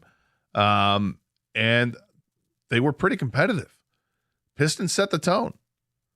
Cade Cunningham, Jalen Duren set the tone. They wanted to play some defense and make it better. And it was. It just was better. Now, the dunk contest, 3-point shooting, I don't know about any of that. I didn't spend too much time watching that. I tried watching some of the celebrity the celebrity game on Friday night. Caught a little bit of that. I wanted to see how Matt Ishbia was going to play, see if he had some skills. Knocking a big-time shot over Taco Fall. That was impressive. But, yeah, it comes down to the All-Star game itself. And I thought that there was definitely some juice in that game. And I liked it. So I'm asking people, did you enjoy it or not? I had a little computer mishap to start the show. Have you ever gone postal on your computer? Have you ever just had enough of it and just beat the hell out of it because things weren't working out and you had constant problems? Or maybe you had a situation like something saved on the computer that you desperately needed and you couldn't get to it because it was just an error. Did it cost you? And I also want to get back to why my chump of the week, maybe we can expand on that topic a little bit with the Canadian curler that has been accused of cheating and that went viral over the weekend. My God, it was all over the place with people offering up opinions on it and just playing the audio clip of him swearing at the Swedish players or contestants, I guess. It was really, really interesting. Let's get back to the phones. 248-539-9797. Larry is in Saline. Larry, welcome 97.1. Thanks for taking my call. Yeah, I want 2 points. One is I agree with the points you're making. The All-Star game is what it is, and it's never going to be like the good old days. And I remember going back to the 70s and 80s where they were really competitive. But it does break up the season. It gives people the chance to see the All-Stars, and obviously the format got a little more competitive, especially with the younger guys. The team with obviously the Pistons and also, guys like Wembanyama. The young guys really take it more seriously, but, it was fun. So that's my take on that. The other thing is the Pistons are still not getting respect from the national so-called experts as far as coming out of the East. I heard one genius say it's going to be Boston and New York, and they're still saying Cleveland with Harden. I think that all plays into the Pistons' hands, and I question that the 2004 Pistons, the back-to-work guys were probably similarly disrespected because they didn't have a so-called superstar, although arguably with Duran and Kate Cunningham, the Pistons have the two key guys, and so that's my take on it. Yeah, and thanks for the call, Larry. I appreciate it. Yeah, I think the Pistons are always going to be battling uphill when it comes to getting the national media to respond to how good they've been. You're starting to see some of that come around because of the way that I think it helped the way that they spanked the New York Knicks. Now, given the Knicks didn't have their full roster available to them, neither did the Pistons for that point, but when they spanked the Knicks as badly as they did, I mean, New York's one of these teams going to get talked about because it's in the biggest city in the country. And when you start to get people like Stephen A. Smith talking about it and then giving props to the Pistons, you see a little bit more generated. But to Larry's point, if you want to get talked about, not only do you have to be a good team, but you have to have somebody to talk about. It can't just be about the team. And I think that worked against the going to work Pistons for sure, because there really wasn't a superstar player, even though they were all great players. Those players all had a role to play, and that's what they did. Ben Wallace may have been the biggest superstar on that team, but it was all for his defensive effort. It was all about the look, right? He had this giant fro. He's this massive individual, very intimidating, wouldn't back down to anybody, grabbed every rebound that was around. He was great. Defensive player of the year. He was awesome. But, Chauncey Billups is out there and he's scoring 18 to 22 a game, but that's not superstar caliber. Rip Hamilton scoring 20 a game, but again, it's not like a superstar. Everybody just had their role on it. Guys coming off the bench or whatever. And that team was maybe the ultimate team that I've seen in my lifetime here in Detroit. Those guys were they just played for the end result. There was very low ego with those guys when they won the championship. Now, a couple years later, if you want to say other guys wanted to seek more of a spotlight, that's fine. But for that team to win that championship at that time, that's what it felt like to me, that it was like the ultimate team concept. This team is a lot like that. The exception is they do have a superstar player. Cade Cunningham was taken first overall for a reason, and each year he's gotten better and better. And now that he's knocking on wood that he can stay healthy, but he's been healthy with this team. He's played through a little bit of an injury with it when it comes to the wrist, but he's playing at a superstar level. He's taken the game up a whole other notch. He will put the team on his back if he sees that he has to. And he recognizes now when he has to and when he doesn't. And this team has so many complementary players. And Trajan Langdon has done an amazing job of filling this roster with depth, and JB Bickerstaff's done a great job of coaching these guys, and the staff has done a great job of working with these guys individually, making sure everybody is ready when they come into the game. Hey, whether you've been sitting for the first 40 minutes or not, you got to be ready. And that's what I love about this team is that they're ready to go. But they do have that superstar player. And you got to see him front and center in the All-Star game yesterday, which was cool, or the All-Star games yesterday, which is cool because that's our guy. And we want to see our guy succeed. And it's been a long time since we've seen, a superstar in their prime wearing the Piston jersey. And he is unquestioned now a superstar in this league. Love to watch it. 248-539-9797. Matt is next up here, 97.1. Hey, Matt. Yeah, what's up, man? So champ and chump, I actually have two chumps, but champ will be USA in the Olympics because they're just dominating. First chump will be the NBA dunk contest because we went from jumping over cars, amazing dunks, to now you just do a windmill and that's a 50. That's stupid. And then the second chump is going to be Canada for cheating in a curling match, like the dumbest sport you can cheat in, and they got caught cheating in a curling match. That's my chump. All right, thanks for the call, Matt. I appreciate it. Yeah, that was my chump as well. Was them getting? It was, when it's curling. Are we seriously cheating in curling? And what's the cheat? The cheat is that once you get past the line, you're not supposed to touch the stone at all, right? And this guy does. He clearly pushes it, gives it a little extra boop with his index finger. Now, maybe, look, I don't know curling. I don't watch too much of it all. Doug's the curling expert. Doug will be in here diagramming what should happen in curling while we're in commercial breaks. He loves it. And I'm dying to get his take on it tomorrow. Because he's got Canadian relatives that he talks to regularly about, the Olympic events. He loves this stuff. Absolutely loves it. I'm dying to hear what he has to say about it. Does it matter? Does this really make a marked difference in how the stone goes down the ice with that extra little boop with his fingertip? I don't know if it does or doesn't. I just know that the rules there, it says you can't touch it once you get past that point. There are stupid rules in every sport, but you got to follow them. I mean, golf has a million stupid rules, but at least golf is willing to, over the years, they've been changing some of those rules, changing them out. If you watched any of the golf yesterday and over the weekend from Pebble Beach, which is an amazing golf course, but the ATT Pebble Beach Pro-Am that they had, they've adapted to different things, and they allowed for being able to move your ball in the short grass because of all the rain that they got. You were able to move it within a scorecard's length to get it out of that trouble, which is kind of cool. Okay, so if you're screwed in the short grass because of a divot or something like that, okay, you're allowed to move it a little bit, which makes all the sense in the world. Start to change those, get rid of those stodgy rules.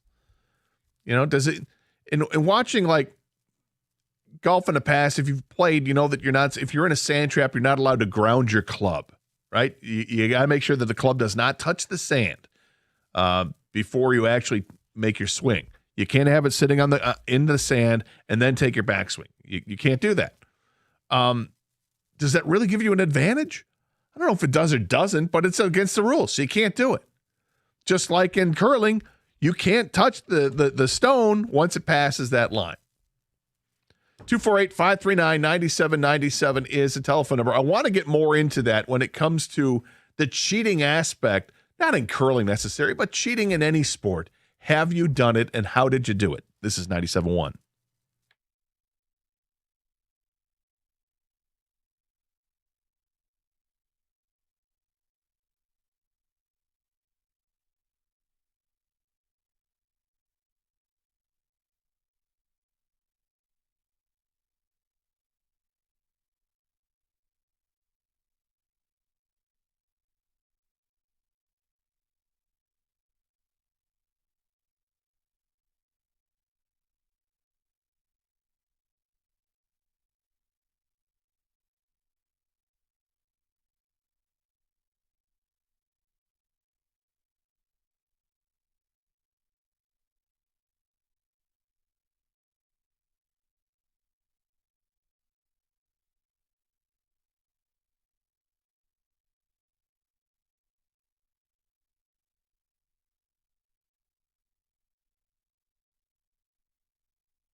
Brought to you by National Benefit Plans. By all accounts, Michigan basketball should be named the #1 team by the AP in college basketball today. It would mark the first time since 2013. Dusty May was back at the podium speaking about what it makes it tough to play at Purdue.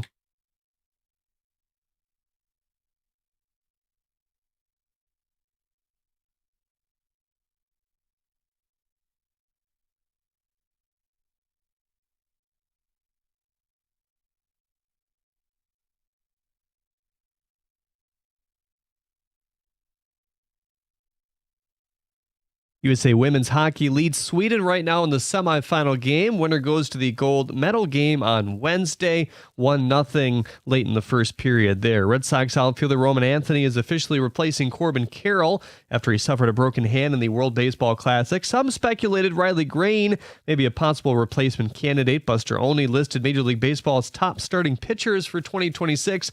No surprise, Tarek Skubal is #1. Yesterday, Kevin McGonigal and Javi Baez were rotating spots at shortstop on the backfields. Angels star Mike Trout says he's heading back to center field this year after playing the corners. He also wanted to play in the World Baseball Classic but could not because of insurance. The Dolphins are parting ways with linebacker Bradley Chubb. He had 8.5 sacks last season. His cap hit was expected to be $31 million. At the Corwell Health Sports Desk, I'm Jeremy Otto. For more, go to 97.1 The Ticket or Odyssey.com.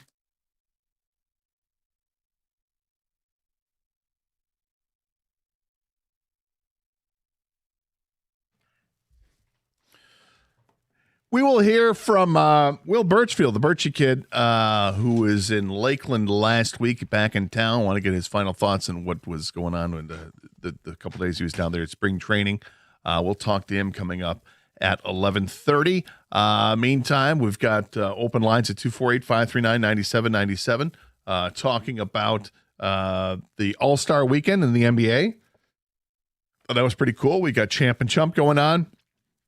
If you want to relay your horror stories with computers at work, like I had an issue this morning, more than welcome and more than willing to hear what those stories are. But I started talking about my chump of the week was the Canadian curler who is accused of cheating, and that was Mark Kennedy. And those that didn't see it, Canada and Sweden in curling over the weekend, and the Canadian curler Mark Kennedy, who was releasing the stone. There is a line that you have to release the stone, and then you can't touch it past that line. And there's video evidence where he clearly touches it afterwards, gives a little boop with just his finger. Does it give it any added boost? I don't know if he did or didn't, but I know that he's clearly touching it past the line. And when he was confronted about it by the Swedes, he turned and just started shouting expletives at them. F you, F this, you don't know what you're talking about. I would never cheat. He went nuts about it. And for whatever reason, they don't go to video evidence in this, maybe because this has never really been brought up before, although apparently there have been accusations previously hurled at the Canadians about this from a story that I read from the Associated Press. So maybe this is something they're going to take a lot closer look at and pay more attention to. Maybe have a judge right there at the line to ensure that nobody's touching it past that line. I don't know. But it got me thinking about, little things that people do in sports and that are clearly against the rules. And you probably know it. But it's cheating technically, but you just allow it. And golf has a million of these dumbass rules, right? But when you're not playing on a PGA Tour, when you're playing with your friends, for the most part, you don't care, right? I mean, you might be playing for a little bit of money here and there, but generally speaking, you're going to be pretty forgiving when it comes to certain situations. If somebody's got a shot and it's behind a tree, just pull it from. You're not going to hit from behind a tree. Let's go, kick it out over here, and just enjoy the round. Or if you're stuck in a divot, pull it out of the divot. Unless you're Jeff Rieger, then you're going to hold them to every rule possible so that you can continue to humiliate them on a regular basis. But that's beside the point. That's a different kind of competition. But there are all these little things that sometimes people do, and maybe it's just blatantly cheating that you've done in sports or that you've seen done in sports. I'm curious what those little discretions were, or indiscretions, I should say. what the little advantages that you took. You know what the rule was. You didn't just bend the rule, you broke the rule. And you didn't really care. It was just what you did. Or maybe you didn't even know that you were doing it at the time. I had been playing golf for years, and I never knew that you couldn't ground the club in the sand. I didn't know. And one time I was playing with Eli Zaret, actually, years ago, like 20 years ago. And we were playing up at Boulder Point, beautiful course up by north of Oxford, I believe. But love the course, great course, built in an old rock quarry. And I'm in the trap, and I'm lining up the shot and looking at it, and Eli shouts, he goes, "You can't ground the club. What are you doing? You can't do that." I'm like, what did I just do? "You can't ground the club. You can't have it on the ground in the sand." Like, I didn't. And to that point, I didn't even know. I didn't even play. I'm not a good golfer. And 20 years ago, I was even worse than I was now. But I didn't know. But I learned. So sometimes it just might be something. Was I doing that all along and I didn't realize that? Oh, my bad. I didn't know. But just looking for those instances where you caught yourself cheating, or you know that you cheat in a little way, or you know that there's a teammate of yours that blatantly cheats, and you want to call them out. Now's the time to come clean about it. It's okay. It's a judgment-free zone here for the most part. But this Canadian just got called out by the Swedes, and he was just so defiant that he wasn't cheating. I'm not saying it's called a cheating scandal. I don't even know if it's cheating. It's just, hey, man, you're not supposed to do that. I don't know if it gives him advantage or not. I guess when I hear cheating, I think it's something that gives you an advantage. But 248-539-9797 is the telephone number. Adam is next up here, 97.1. Hey, Adam. Hey, buddy. How you doing? I'm doing well. How are you? I'm good. So this happened in high school golf. It wasn't me or my golf partner who was cheating, but it was the guy we were playing against. In what was happening, I noticed after like 2 holes, you know, when you go up, you play golf, so you go up to mark your ball. Everyone's marking their ball. You don't really pay attention. You just mark your ball and start reading your putt. Well, I noticed on one hole that this guy had about a 10-foot putt. We saw the ball on the green, and then all of a sudden he went to actually putt, and he put his ball down where the mark was, and it was like a 6-foot putt. And that's kind of odd. So I told my partner about it. He's like, I don't know. I wasn't really paying attention. So I started paying attention. And what he was doing was he had a plastic, the typical plastic ball marker with a little point on the bottom. He'd lick the back of the marker and stick it to the bottom of the putter. And then when you go to pick up the ball to mark it, you're not paying attention. You set your putter on the ground. Well, he'd set his putter on the ground like 2 or 3 feet ahead, pick up the ball, wash it. It's marked, but it's marked ahead of where he's closer to the pin than it actually was. Huh. So I watched him do this a couple times, and he wasn't very good, so it really wasn't making a difference. But going from a 10-foot putt to a 7-foot putt is a difference. Easier. And so finally I caught him, and I said, dude, first off, that's genius. Second off, don't do that again. Don't do that again. Don't do that anymore. And I go, I'm going to tell every team we play when they play Livonia blank to watch out for you. And he goes, I suck. I got to get every advantage I can. I'm like, I get it. Just don't do it anymore. But I got to give the guy props because it was pretty cool. That is something, man. I mean, it's and thanks for the call. I appreciate it, Adam. I think golf is a sport that lends itself to cheating or breaking the rules more than any other sport. And it's because you start with the honor system. You're all supposed to respect the rules, and you're assuming that the guy you're playing with or the guy you're playing against is going to be as honest as you are. And if they're not, then that sucks. We hear, hey, it's President's Day, by the way, and we hear all the stories about, Trump cheating in golf, and you've seen the video of his his caddy that goes to looking for a ball, will drop a ball and then keep looking further out. Oh, wait, it's over here. I mean, it's amazing. But guys cheat all the time when it comes to golf. When a ball goes in the woods, they go looking for it, and here it is. I'm like, oh, really? That's not the line I saw it going in there, but okay, whatever. That didn't go in the water? No, it's right here. It stopped just shy of the water. It's like, in the end, you're only cheating yourself. I mean, you're trying to be, the thing about golf is you're always just trying to be better. It's not going to help you out. It might help you out financially on that particular hole if you had some money on the hole or money on the match or whatever, but then you just become dishonest. But what are those, maybe it doesn't have to be golf. What are the other sports that you see people blatantly bending the rules or breaking the rules. And, what's that fine line between cheating and ignorance, or cheating or just taking advantage of something? Another one with golf that I can think of is you've got the new drivers that are out there are fantastic.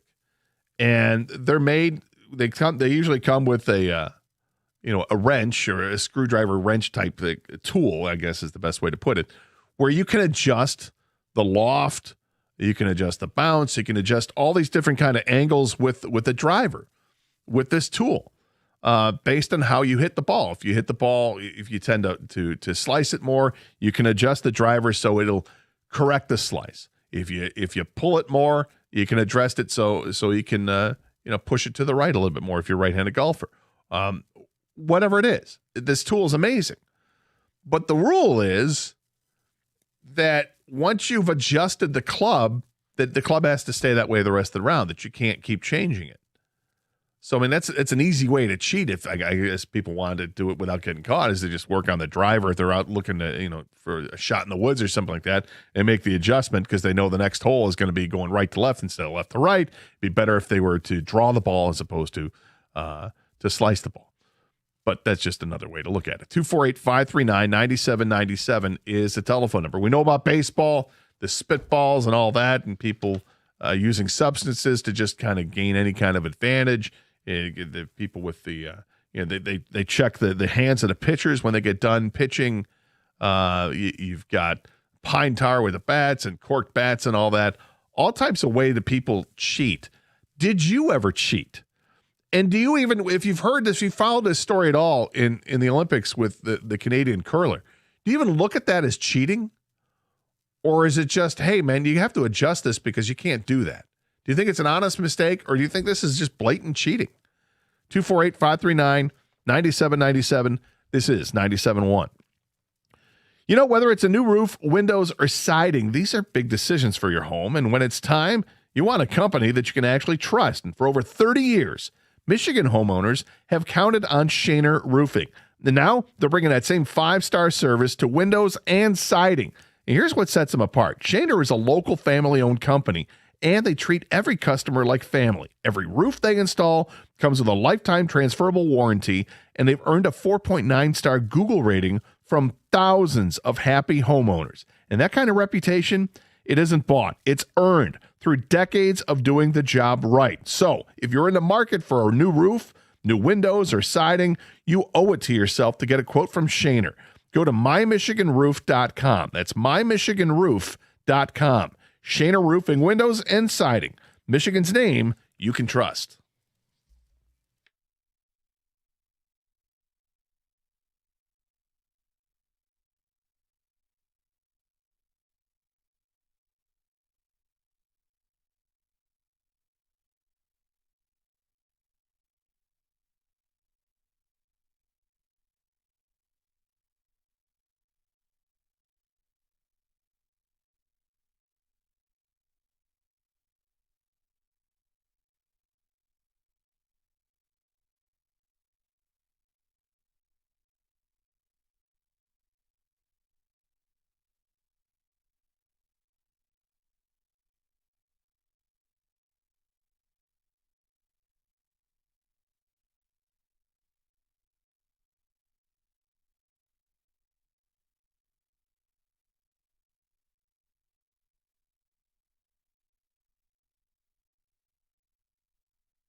We'll hear from Will Birchfield coming up in about 15 minutes. We'll give us kind of a recap of what went down in Lakeland last week and what we're looking forward to with the rest of spring training as things start to heat up.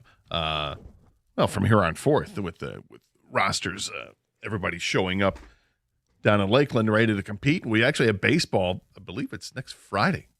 Tigers and Yankees, or it's Friday or Saturday. Tigers take on the Yankees in their first matchup. It's Saturday 1:05. So that's kind of exciting to see what's going to happen there. Meanwhile, we're taking calls in Texas, 248-539-9797. You can offer up your champ and chump. And my chump was the Canadian curler, Mark Kennedy, who's accused of cheating by the Swedes and did not take kindly to that. It's funny. You can search this out on with a Google search or on Twitter or whatever. And it went viral. His response was immediately to turn over to the Swedes and just start shouting expletives at them. Blank you, blank this. This isn't, he's vehement in his denial that he was cheating. And the cheating accusation is that once the stone in curling gets past a line, you're not supposed to touch it. And he did. He gave a little boop with his fingertip. Now, it may not seem like it's much, but after watching some curling last night, I think it is. It's certainly going to make it go further. Because just a little boop will make that stone go a couple feet further, and a couple feet can make all the difference in the world. Heck, a couple of inches can make all the difference in the world. But is it cheating? I don't know if it's cheating. To me, it's cheating if you know you're doing it and you know it's illegal and you do it, then it's cheating. If you're innocent of this, you're like, well, this is just how I've always done it. Nobody's ever told me that I was beyond the line when I did that. My bad. Then I don't think it's cheating. I think it's just a mistake that you make. But nonetheless, it's not the only sport where there's cheating involved or alleged cheating. And I'm wondering if people just want to come clean with things that they've done in their athletic past or present, or things they know that they've seen their teammates do or seen other people do in competition that is flat out blatant cheating, and whether people got called out for it or not, we're here for the cheating scandals. Love it. 248-539-9797. We got some ticket texts coming in. Champ, NBA All-Star Game. It's so much better with the players actually trying. Chump, the NBC broadcast. The station was super glitchy all day during the Olympics and the All-Star Game. That's from Brian. Yeah, I wondered if that was just my TV. It was glitchy.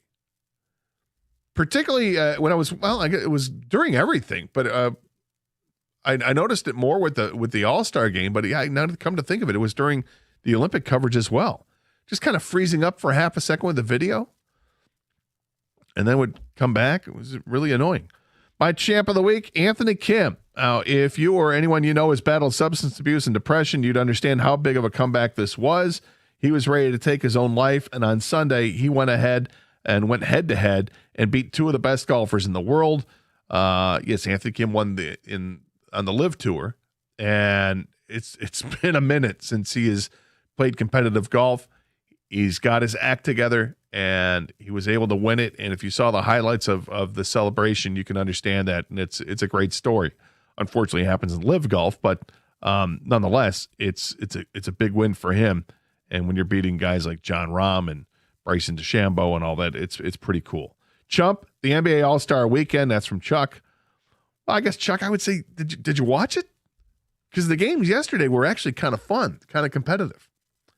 Let's go to the phones. Ted is in Ann Arbor. Ted, welcome to 97.1. Hi, thank you. Good morning. This cheating thing when in pickleball, it depends. If it's a tournament game, then they usually have refs. If it's a rating game, then everything's important.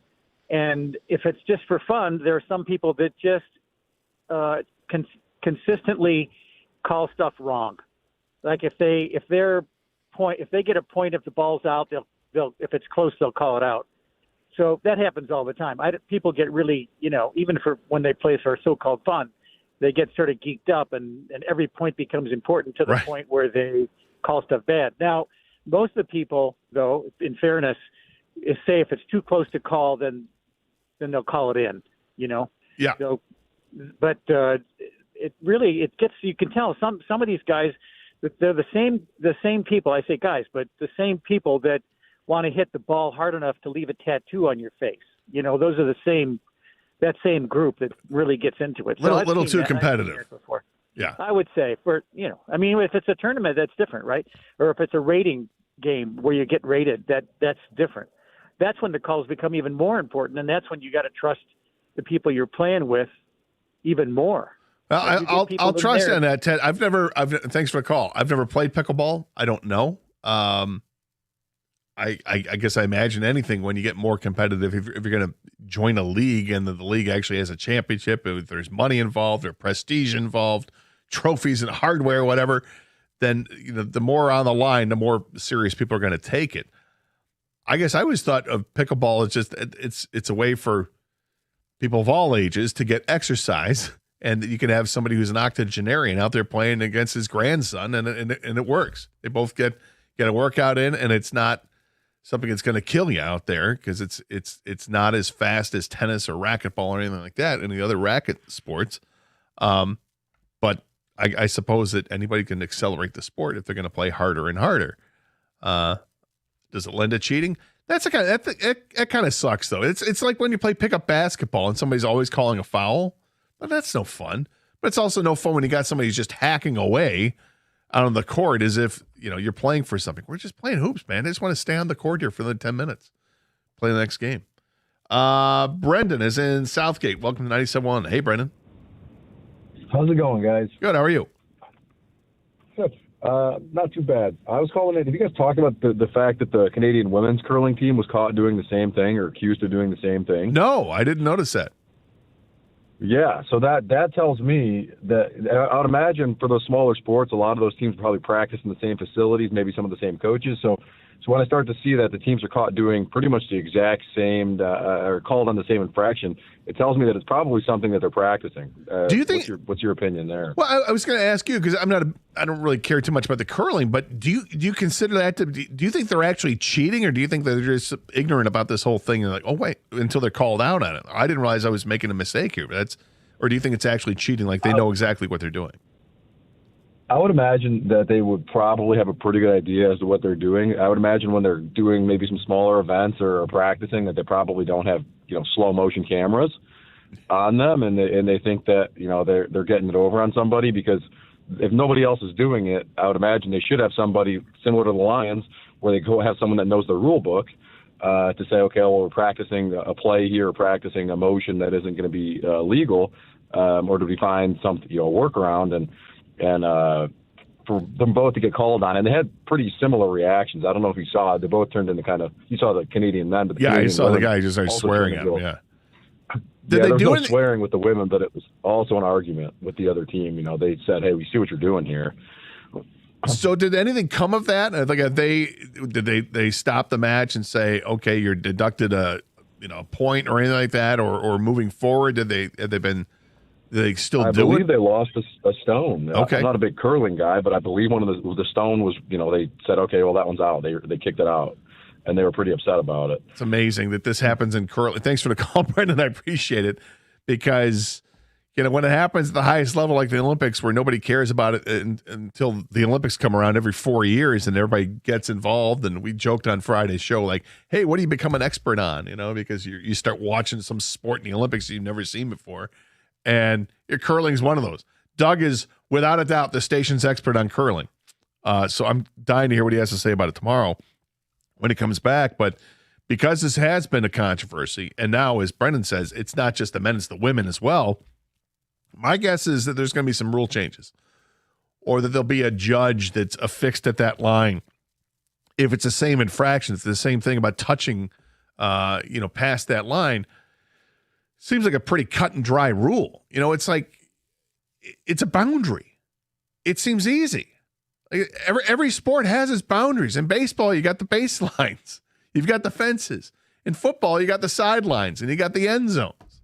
Basketball, it's the court. Where you got the baseline and sideline as well. If you step on the line, you're out of bounds. We think it's pretty easy to look at and understand that, but maybe they just been doing this forever and getting away with it, and now they finally get called on it. Brad's in Southfield. Welcome to 97.1. Hey, Brad. Hey, how you doing? Good.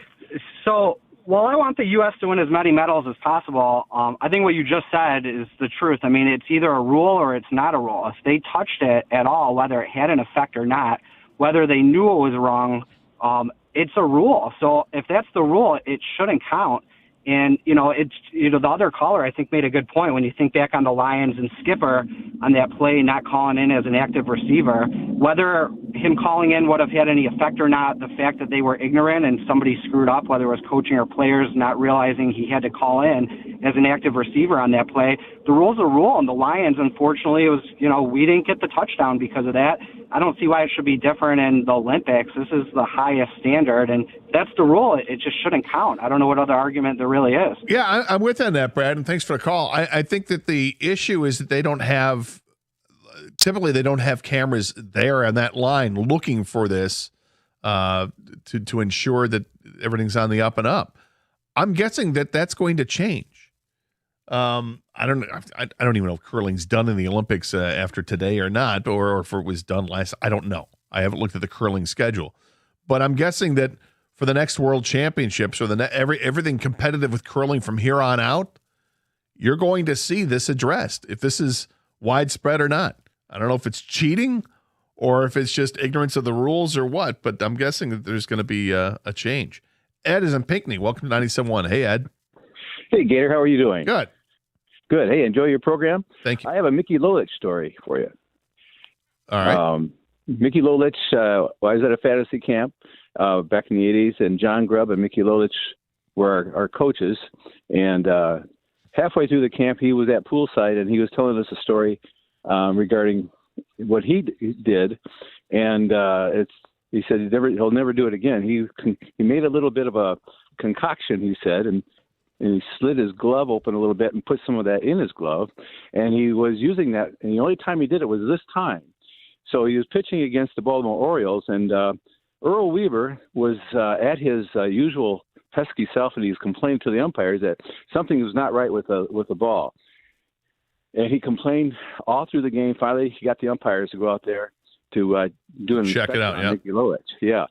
So he goes out and he checks the gloves, his hat, and he does his routine. He throws it back, says, "I see nothing wrong," and it just set Earl Weaver off. So after the game was over, he's in the clubhouse, Mickey is, and he gets a knock on the door. So someone says, "Someone wants to see you," and he says, "Who is it?" He says, "Well, you got to come and see yourself." So he goes to the door, and he opens it up, and it's the home plate umpire who inspected him. And he says, "Mickey, listen, I cannot stand Earl Weaver, and I know he gets on my case a lot, but if he ever found out that you and I were college roommates, I could be suspended." He says, "and I know in your glove what you did, and if I ever catch you again." So he had his back. Trouble. Wow. Yes. And he never did it again. He said he threw everything away. He didn't need to. He says, "I was experimenting, and I just thought I could try it." He says, it was not worth it. Well, Mickey was one of the greats, and unfortunately we lost him recently. May he rest in peace. That's an interesting story nonetheless. Speaking of baseball, we'll talk to the Birchie Kid next year, 97.1.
Adults with moderate to severe plaque psoriasis who may benefit from taking injections or pills or phototherapy, and for adults with active psoriatic arthritis.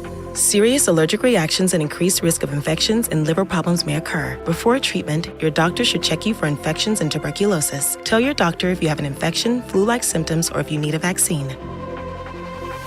Imagine being 1,000,000 miles away, Explore what's possible. Ask your doctor about Tremfya. Visit tremfya.com or call 1-800-526-7736. Text the ticket now. Ticket text 248-539-9797. 97.1 The Ticket.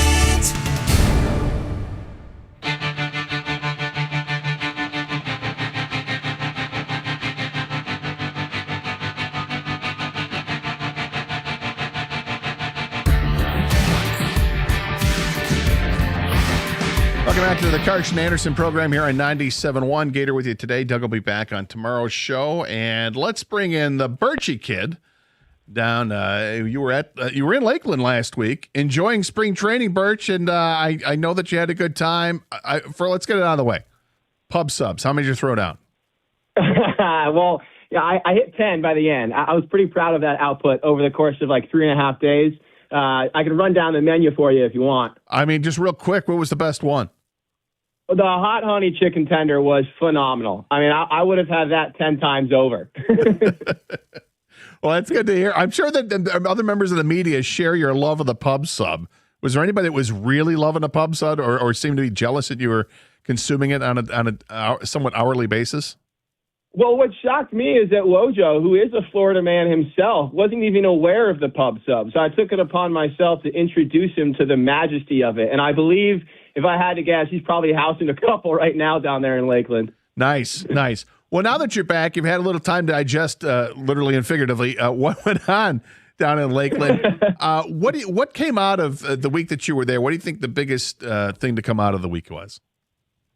Just that for the first time in maybe a decade, this organization is entering a season with legitimate World Series aspirations. And, you know, they might have talked like that last year coming off a trip to the ALDS. I don't know if they believed it deep down inside, but to a man, front office, players, coaches, they clearly believe that they're a team that should be contending for the World Series this year. And, man, does that stand in stark contrast to the last 9-10 years of Tigers baseball. So pretty invigorating to hear them talk and believe that over the course of spring training beginning.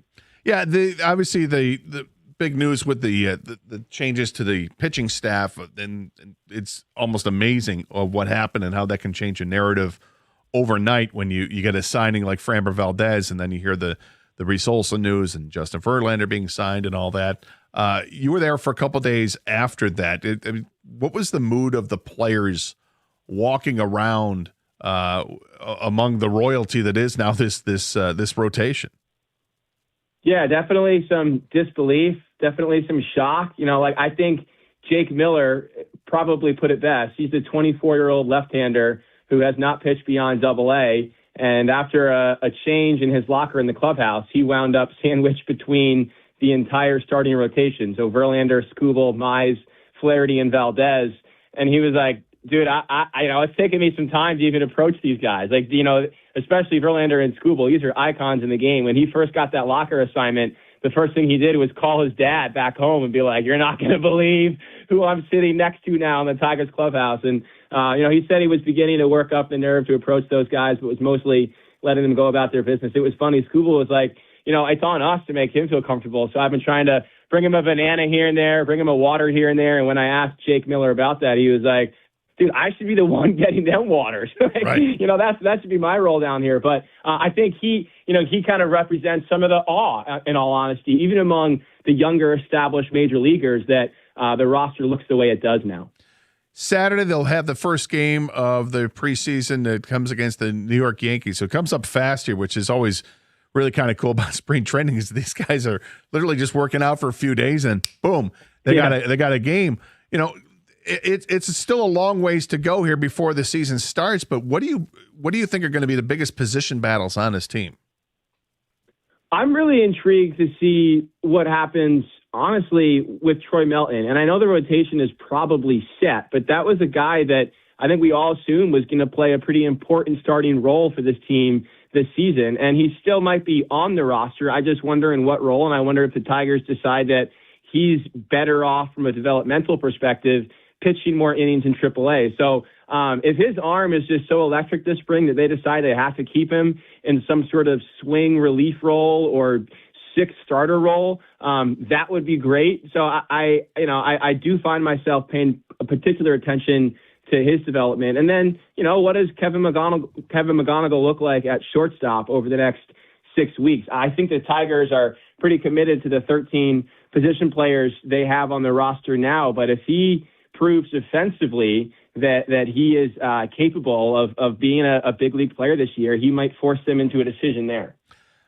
I'm going to geek out a little bit with some of the younger players because I spent a lot of time looking at the minors and seeing what the Tigers do. And, you mentioned McGonigal, and obviously there's going to be a ton of interest in him and Max Clark as well. Both guys that were invited to spring training. Max Clark likely to start the season in the minors, and maybe McGonigal as well. But some of the other guys, and we just heard over the weekend that Chase Young is going to be, fielding plays at first base, that they're still trying to find a position for him. He's got to find a way to hit, first of all, because he's struggled at the major league level. But guys like Chase Young, Max Anderson, Eduardo Valencia, these are three guys that kind of, I don't know if they're forgotten by Tiger fans. I think Young might be more forgotten by Tiger fans because they've seen him and haven't seen much of him. The other guys people haven't seen, but they bring something to the table when it comes to hitting. What have you heard about these guys? What have you seen from them? I know the Tigers love Max Anderson's bat-to-ball skills. That's obviously a premium in this organization is, low strikeout rate, high walk rate, high contact rate. He definitely brings those attributes to the table. And so I think they like him for those reasons.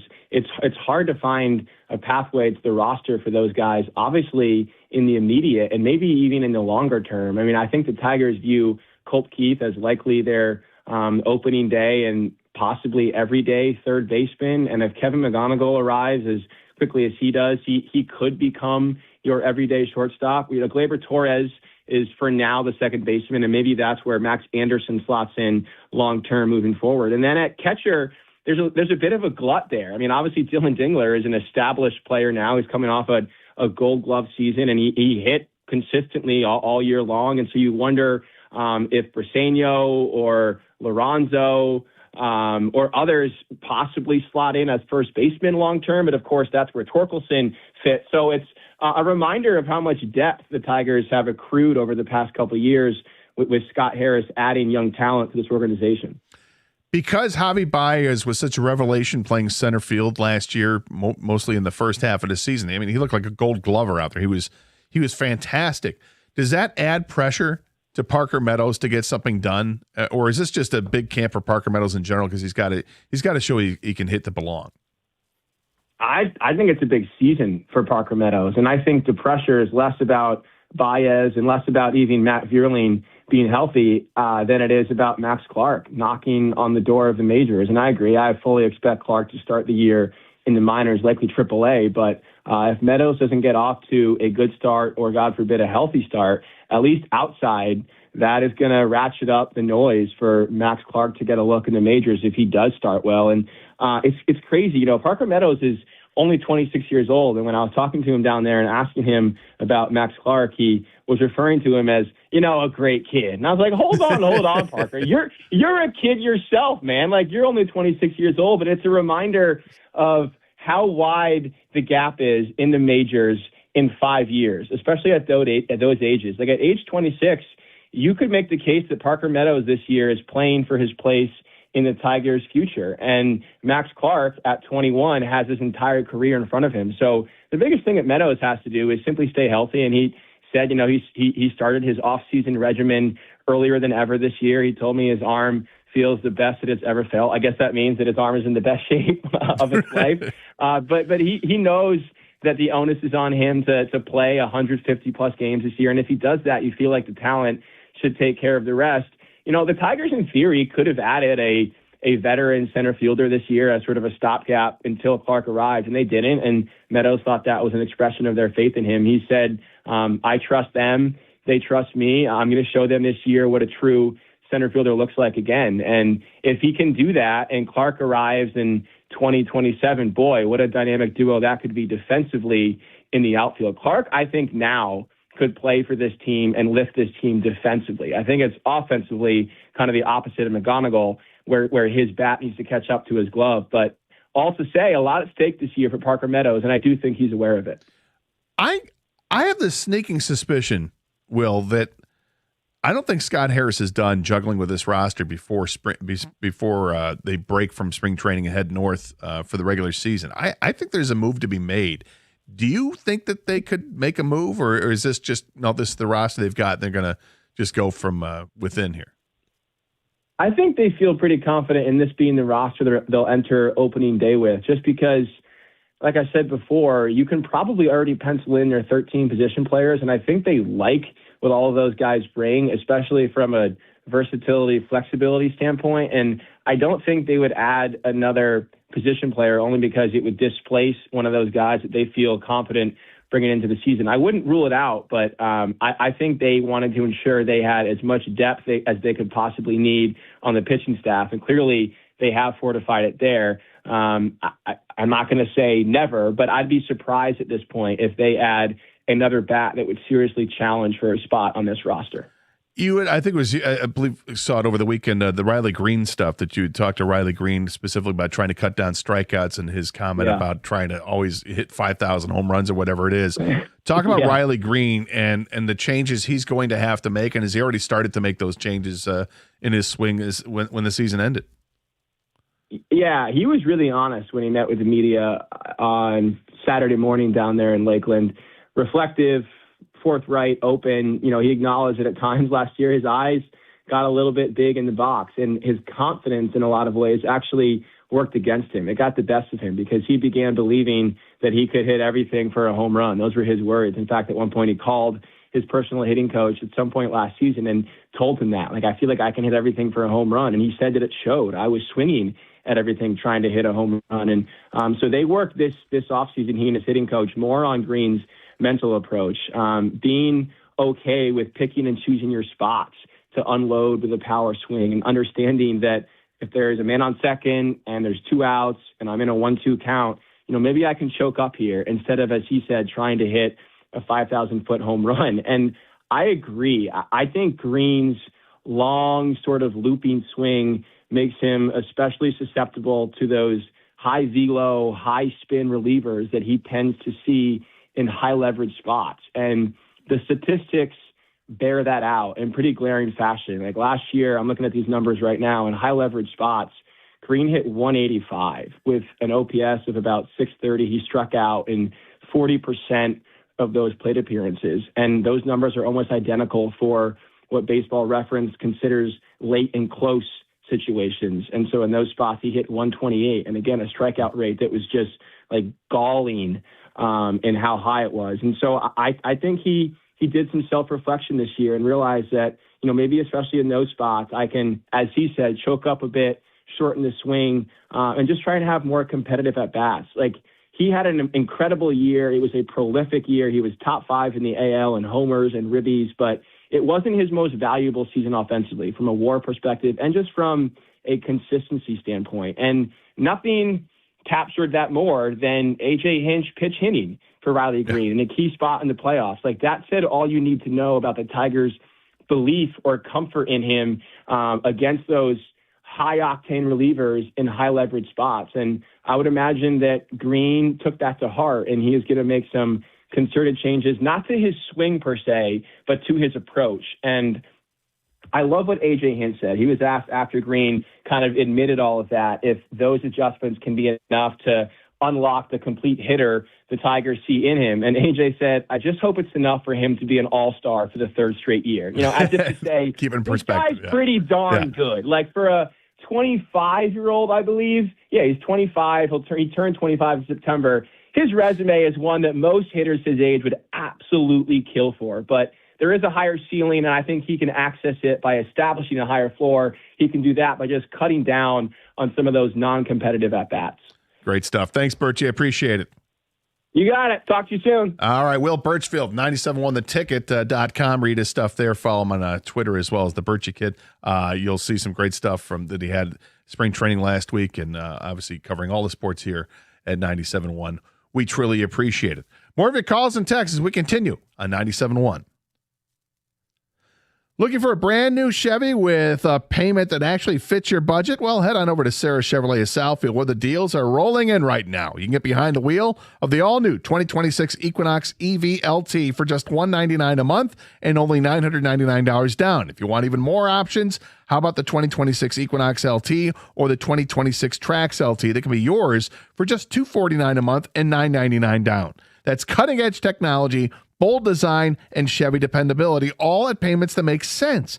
Don't wait. Inventory is moving fast. So visit Sarah Chevrolet at Southfield at 696 and Telegraph today or online at sarahchevrolet.com and see why so many drivers choose Sarah. Together, let's drive. Feeling overwhelmed or sad? Struggling with your mental health, substance use, or thoughts of suicide?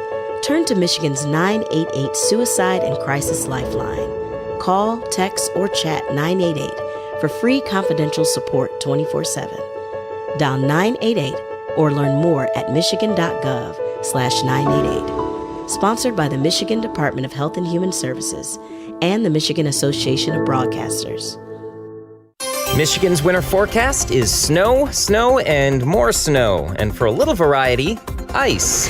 Since that means slippery roads, stay safe by following these driving tips. Don't use cruise control on ice and snow. Use turn signals sooner to give others more time to react. Keep your car's fluids, tires, and wipers well maintained. And most important of all, drive slow on ice and snow. Sponsored by the Michigan Office of Highway Safety Planning and the Michigan Association of Broadcasters. This is an Odyssey Sports Minute. 2 years ago, Minnesota Timberwolves star guard Anthony Edwards pissed a lot of people off by shooting left-handed at the skills competition on All-Star Saturday night, drawing criticism from legends of the NBA and current players in the league. Ant-Man stepped up in a big way on Sunday night, winning All-Star Game MVP. That maturity from Anthony Edwards and his desire to play well helped the All-Star Game be great. I'm Nick Costos.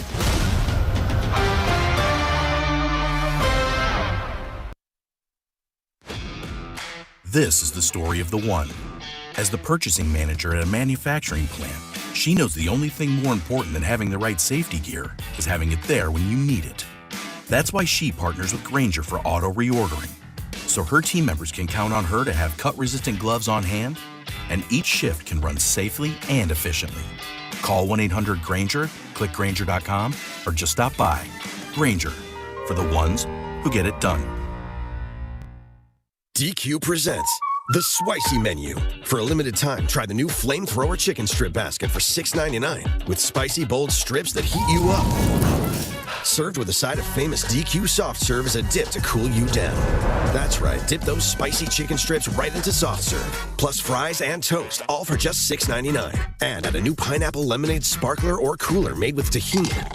It's the limited time only Spicy Menu. Get it delivered in the DQ app. Happy tastes good.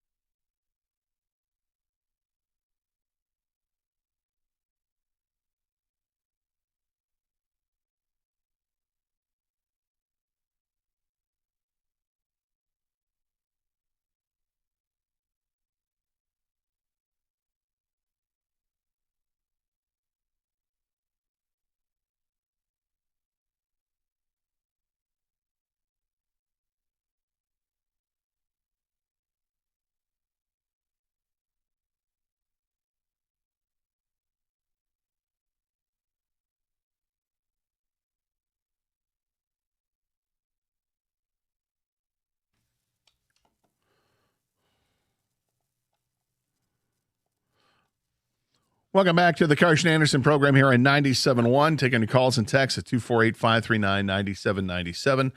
Thanks to Will Birchfield for joining us, talking about spring training with the Tigers.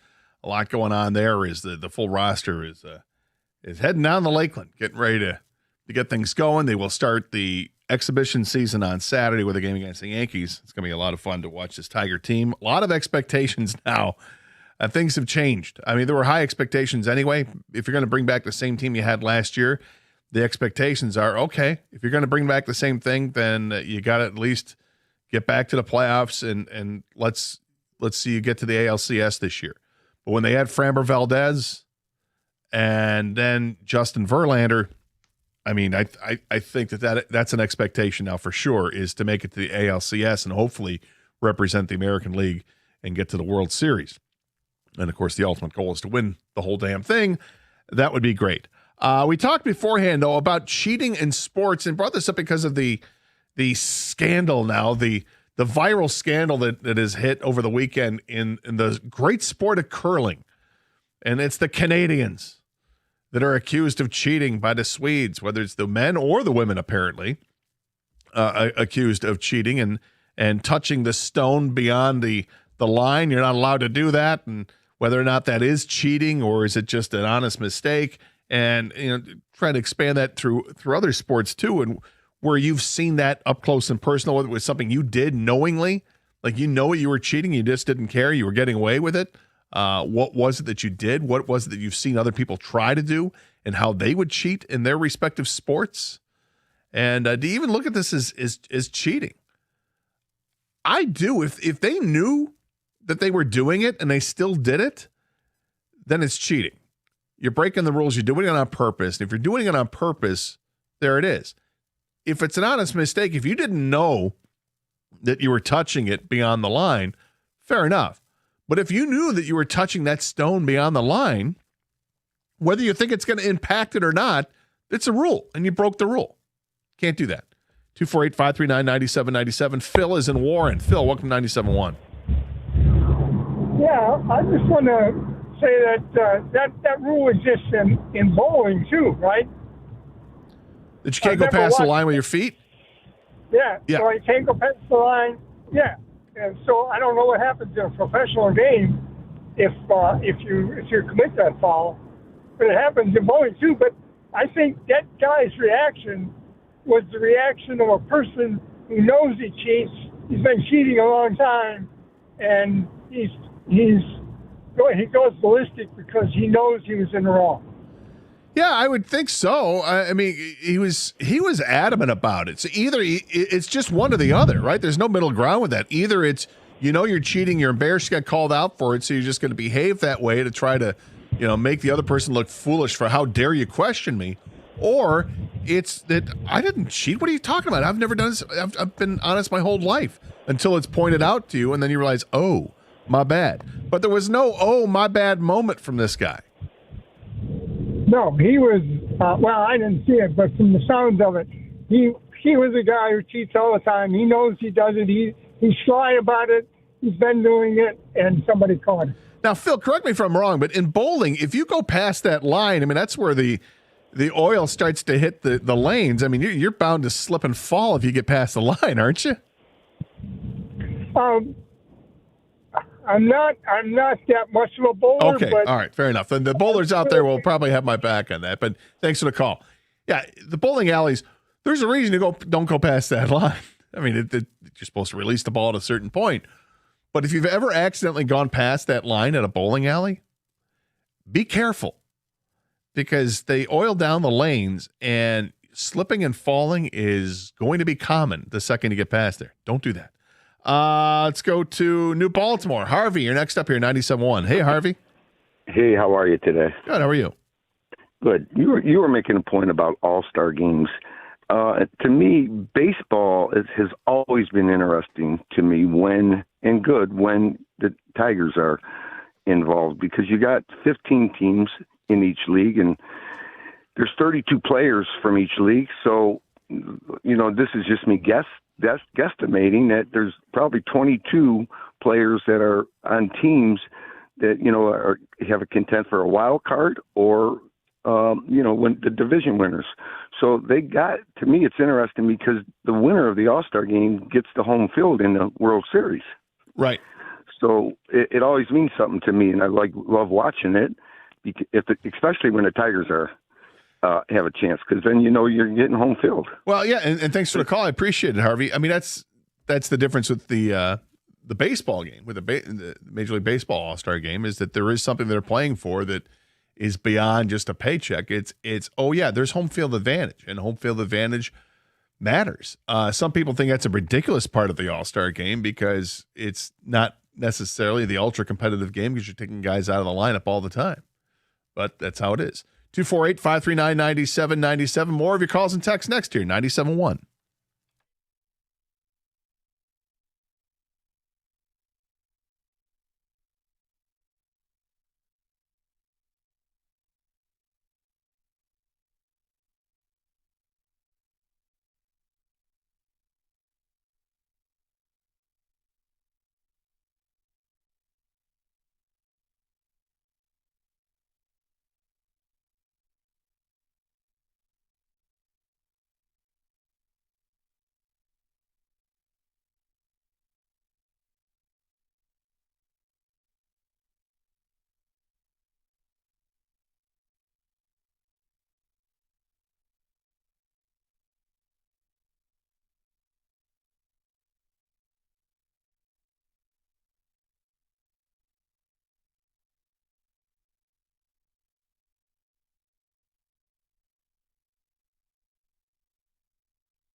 Brought to you by the Mike Morse Law Firm. We're awaiting the official news of Michigan basketball being ranked as the number one team in the nation by the AP. When it comes down, it'll be the first time since 2013. Dusty May weighed in at his presser earlier.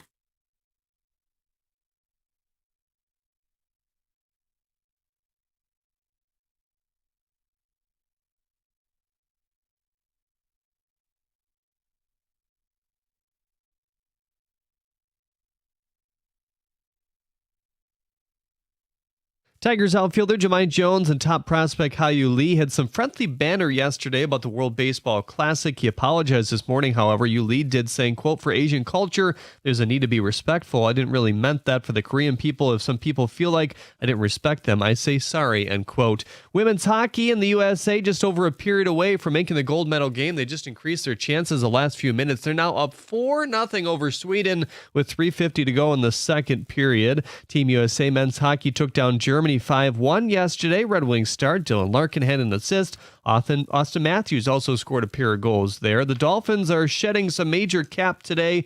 First, they released linebacker Bradley Chubb, saving them $31 million. Receiver Tyreek Hill also has been released, saving them $22.8 million. At the Corwell Health Sports Desk, I'm Jeremy Otto. For more, go to 97.1 The Ticket or Odyssey.com.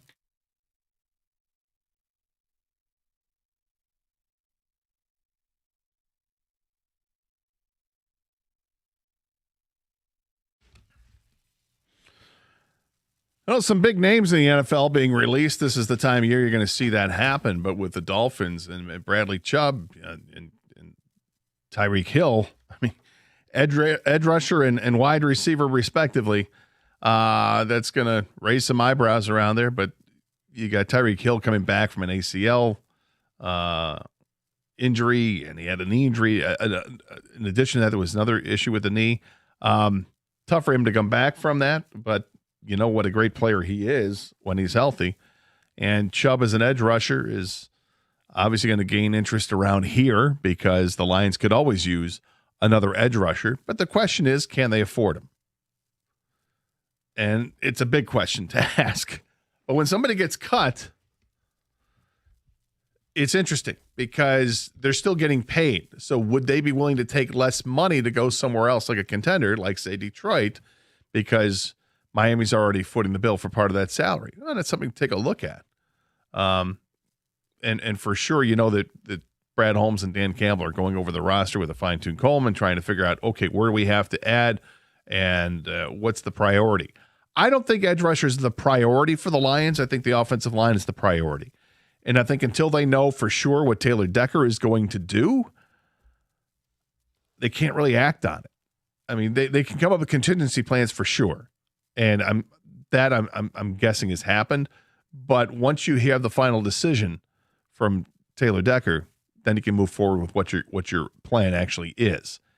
And for me, that's where I would start. It's the offensive line. I'd start with center for the Lions, and then I would, once you know what's up with Taylor Decker, what do you do at tackle? My gut tells me that Taylor Decker is not going to play this upcoming season, and he's going to call it a career, and it's been a great career. And take your hat off to him and say, nice job. Way to go. And then you got to get to the business of finding your next, to me, right tackle, because I would move Penei Sewell over to the left side and easier to find somebody to step in on the right side. And you've got draft capital you can work with for that. Is that coming free agency? Not likely. Again, the Lions don't have a whole lot of money to spend with in free agency. They're going to have to find cap space. And by doing that means they're going to have to restructure a couple of contracts to free up that cap space, and then they got to spend it wisely. 248-539-9797 is a telephone number. You want to talk about free agency in the NFL, the recent moves that the Dolphins have made, how that affects the Lions. I've got some football stuff we can get to later on in the show as well. There's an interesting ESPN article talking about trades they'd like to see. There were like 11 trades they'd like to see in the offseason, and not one of them mentioned the Lions. But they did mention players that Lions, maybe Lions fans, more so the Lions, would covet. And it's interesting. We'll get to that coming up in a little bit as well. Meanwhile, let's get back to the phones, 248-539-9797. Scott is in Windsor. Scott, welcome to 97.1. Hey, Scott. Thanks for having me, Gator. Great show. Thank you.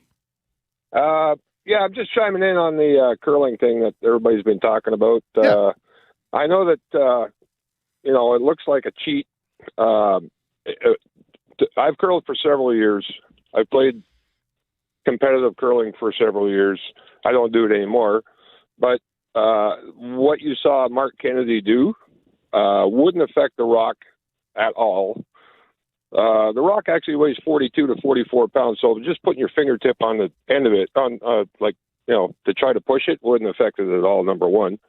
Number two, there is a rule in there that says that you can only handle the rock with the handle. So if you touch any part of the granite, whether you're, before the line or after the line, it's a burnt rock. I've watched Mark Kennedy curl for years. This is his fourth Olympics. He's been to several world championships. He's a Canadian champion. He's not a cheater. I don't know if he's cheating or not, but it's against the rules to touch it past the line. Yeah, and I'm not believe me, I'm not condoning the way he handled it. He did come out the next day and apologize for the way he did it. I also think that maybe Oscar Eriksson from Sweden didn't handle it properly, because typically what you do in an infraction like that is that you pull the person aside and have a conversation with them and say, look, I think you're touching the rock after, or you're touching the rock, you're touching the granite on the rock. So we'll let it go this time, but maybe next time, we're going to get the officials involved in it. Because I was going to say, because you're a curler, do you think this is going to be something that's going to be paid more attention to in the future? Will there be more rules put in place, or do you think this is going to have any effect moving forward? Well, I think probably at the world level, because there's, the World Championships will be coming up in another month or so. I'm sure that the World Curling Federation will have more officials, out on the ice, but they can't see everything either.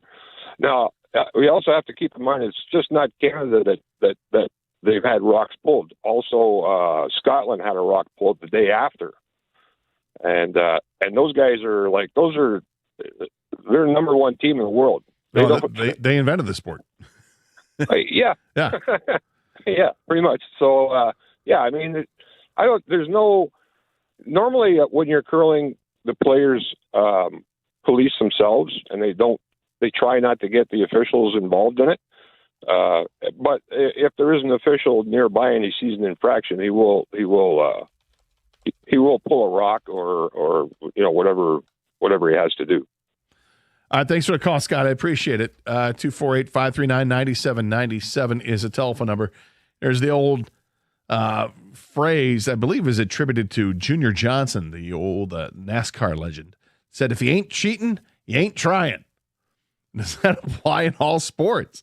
And I think to a degree, some people have that mantra. They kind of laugh or the wink about it, but when it happens at big time competition, breaking the rules, and if it goes unpunished, people get upset by that. And that seems to be what happened over the weekend with the curling. And I appreciate that Mark Kennedy apologized for, but I think what he apologized for was, I have to double check the apology, but I believe it was apologizing for what he had said to the Swedish competitor, as opposed to the act itself. But we'll see. Have to go and take a closer look at that.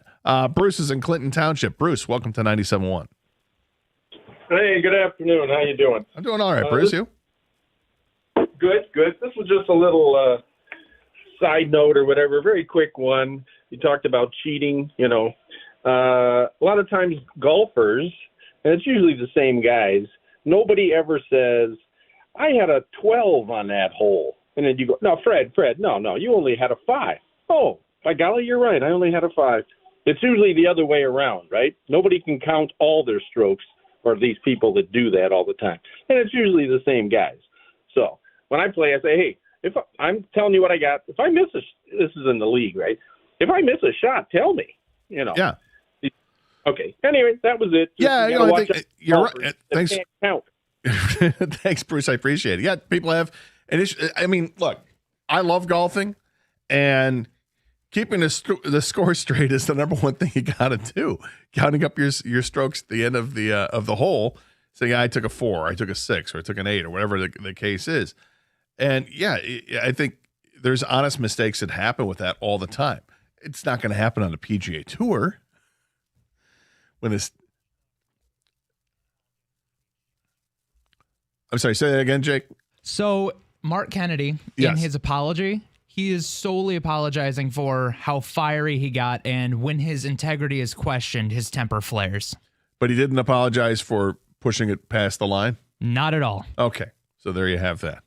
And one other note we need to clean up. In baseball, the All-Star game no longer determines home field advantage. That's been done since 2017. That rule is out of play for the All-Star game. It just goes to the team that's got the best record, which is how it should be. And I think baseball did that years ago to try to create a little more spice with the All-Star game, more interest in it. And then they realized it's kind of dumb because you're taking guys out of the game throughout the game just to get all the guys on the bench a chance to play, because it's an exhibition. You shouldn't let the exhibition decide who's got home field advantage throughout the playoffs, and it's no longer like that, which is what makes sense, or who has home field advantage when it comes to the World Series. 248-539-9797 is the telephone number. Got some more ticket texts that have come in. Michigan State basketball cannot shoot the ball to save their lives. It's brutal to watch the team, and they're not going to go far in the tournament. That's from Brian and Work. They may not go far in the tournament. One thing that people always say about teams and how you can make a run is you have to have great guard play. Well, Michigan State's got a great point guard, but he doesn't shoot well from beyond the arc. And Michigan State's problems are going to be if they don't find somebody else to shoot the ball from beyond the arc. If Scott can't shoot, if Teng can't shoot, they're going to have problems. If Kohler can't find his shooting stroke again, it's going to be problematic for Michigan State. But it's still a pretty good basketball team. They're 20-5 on the season. But the resume lately does not look good. That loss to Wisconsin was horrific. Losing to Michigan was no good. Had the win over Illinois. I think we quickly forget how good that game was in shutting down their top player, but that's how people are going to react. Number one computer fail of all time is a dude who accidentally threw away his hard drive with 8,000 Bitcoin on it. Would be worth over $500 million now. Yeah, that would be a problem if you did that. Yeah. I haven't checked the price of Bitcoin lately, but at one point it was like $110,000 per Bitcoin. I think it's down around $70,000 now, but still $110,000 per Bitcoin. If you had 8,000 of them, that's a lot of cheddar that you're missing out on. 248-539-9797. That is the telephone number. Same number to text as well. We got people lined up phone-wise. Got a lot of texts coming in. People want to comment what's going on. You want to talk about the All-Star game over the weekend. I actually enjoyed the NBA All-Star game for a change. I liked the format. Thought it was pretty good. You want to talk about cheating in sports? Where have you seen it done? Did you cheat in sports? It doesn't just have to mean golf is the easy one, but other sports too. And we brought this up because of what happened with curling over the weekend. Big controversy there. We got some football news. I want to get to the story that ESPN had printed out about some potential trades. We'll do that coming up at 12:30, and we'll continue to take your calls and texts next here on 97.1.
Came across some trade proposals for the NFL, courtesy ESPN. We'll get to those coming up at 12:30. I find it interesting to see who they have making trades, who they don't have making trades, and what players they have moving and for what.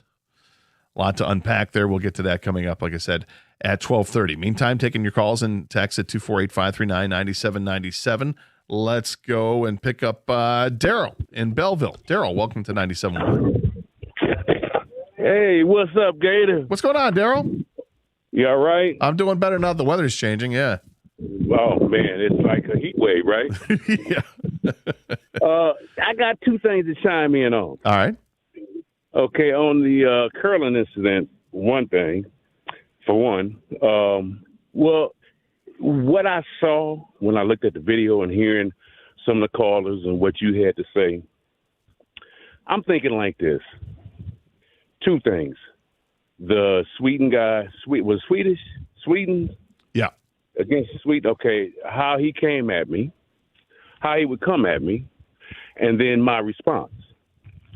Okay, you come to me and not a real accusatory manner. Now I can accept that or not. And then secondly, is my response. You know, you come to me man to man, and then you don't be all promoted with like you trying to chastise me like I'm a kid, then that's one thing. But if you come at me kind of incorrect, then I'm going to come at you the way you came at me. But I can choose not to and be a man about it. Wait a minute. By him blowing up, and he said that's what he's prone to do, by him blowing up, that made him look like he might be guilty. Yeah, and the next day he apologized just for him blowing up, but he didn't apologize for the act itself, which is kind of strange. Yeah. Thank you. Let me apologize for both things. If it looked like I've cheated, then I'm sorry because I didn't. Yeah. But then I want to apologize for my behavior. Here's the other thing, Gator. The All-Star game, I loved it. I think they need to keep it that way because it makes it competitive, look like they're trying. They're not shooting left-handed threes. My man AE rather. You know, and had the fans into it. It was competitive. They tried. Yeah, and thanks for the call, Daryl. I appreciate it.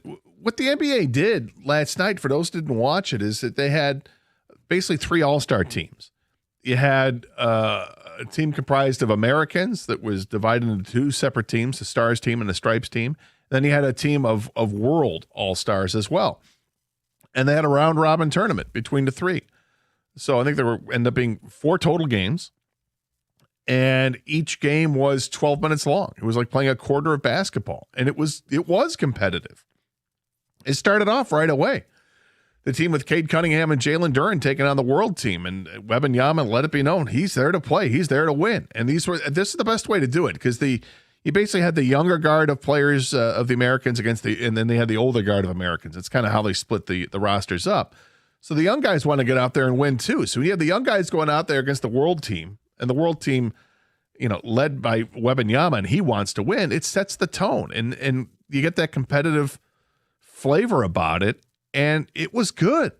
Goes to overtime, the first game, and then they have the next matchup, and the next matchup comes down to the wire. They have a third matchup, and that goes down to the wire. And Kawhi Leonard lights it up for 31 points. He scored 31 points in 12 minutes. That's insane. And it wasn't like your typical all-star game where nobody's covering anybody. I mean, this was actually a little bit competitive, maybe more than a little bit competitive. It wasn't ultra competitive. It wasn't like a playoff game. But it wasn't too far off what you see in the regular season. It certainly didn't look like what you typically see in an all-star game, somewhere between that. And it made it competitive and made it interesting. And to me, I was entertained by it. And I actually watched all the games. Had it on and was paying attention to it, which you don't normally get me watching an NBA All-Star game with this different format. Now, it helped that I got to see 2 of our players play. When 2 members of the Pistons are going to play in that, then I'm really I'm locked in to watch the game because you want to see your own guys. But the basketball itself was pretty good, and I think the NBA took a big step forward with changing that. Now, the rest of the weekend. I mean, I don't think there's a whole lot of interest anymore in the dunk contest or the 3-point shooting contest or any of the skill stuff that they do. And they try. And they tried to make it a whole weekend. I don't know if they need to try to make it a Friday, Saturday, Sunday thing, which is what they did. And then Friday night you had the celebrity game, which I was watching. I was curious about that because I wanted to see how Matt Ishbia was going to look as a player. He did fine. Want to see Shams Charania, see if he can actually play ball or not, or is he just going to report on it? He put himself out there. He was fine. It wasn't anything special. But typically I'm not going to care too much about that game. But I was trying to find ways to find interest in it. But the All-Star game itself on Sunday, which was comprised of those 4 round-robin games, it worked for me. I know the NHL has tried to do that too with little pods of players, and you have your 3-on-3 or 4-on-4 hockey, whatever format it is that they do that. It makes it go by quicker, and seemingly it's more competitive. But the problem with hockey in that regard, it's like watching overtime hockey, and overtime hockey is just you're just waiting for that turnover to create the odd man rush, right? I mean, that's what it is, which is exciting as hell. But there's a reason they don't carry that over into the postseason. I don't know if they can tweak it a different way for the All-Star festivities whenever they bring that back. But that remains to be seen.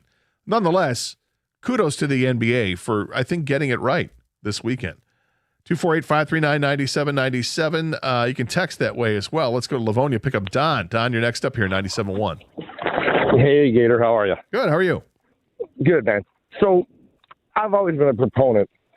If you ain't cheating, you ain't trying. Yeah. But I'm also a proponent of if you're cheating and you get caught, well, you're going to pay the piper.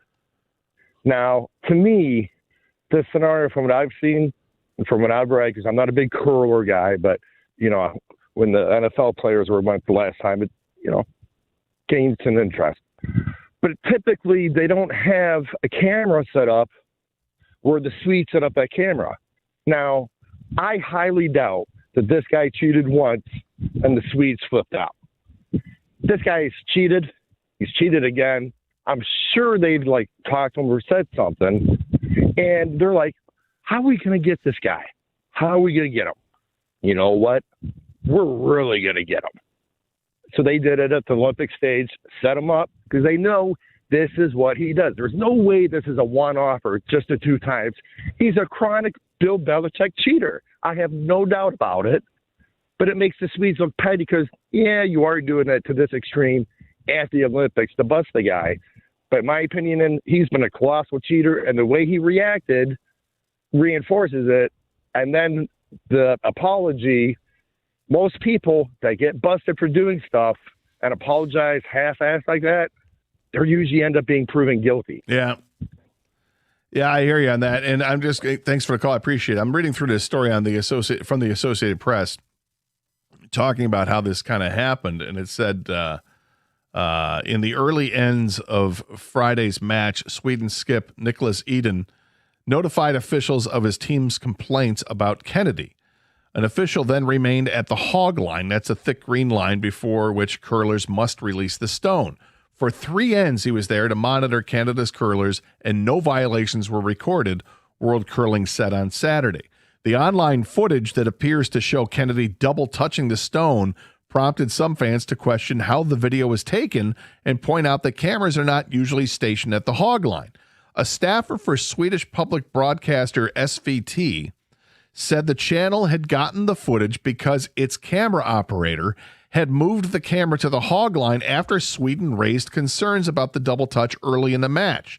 The camera operator stayed there until he was able to capture Kennedy throw in the 8th end. Eriksson said Swedish TV had shown him that footage.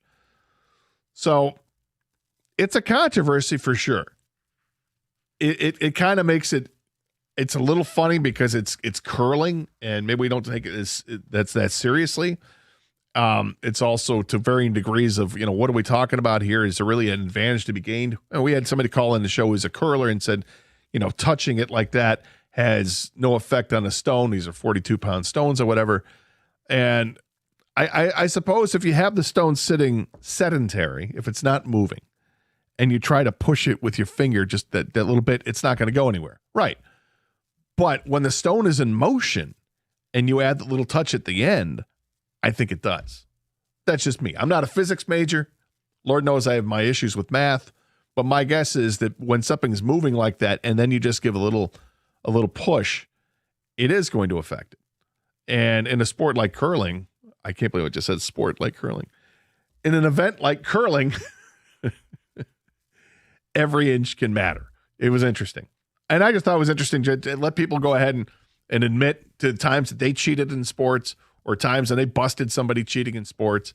And hopefully it wasn't just golf. It was something else we could have some fun with.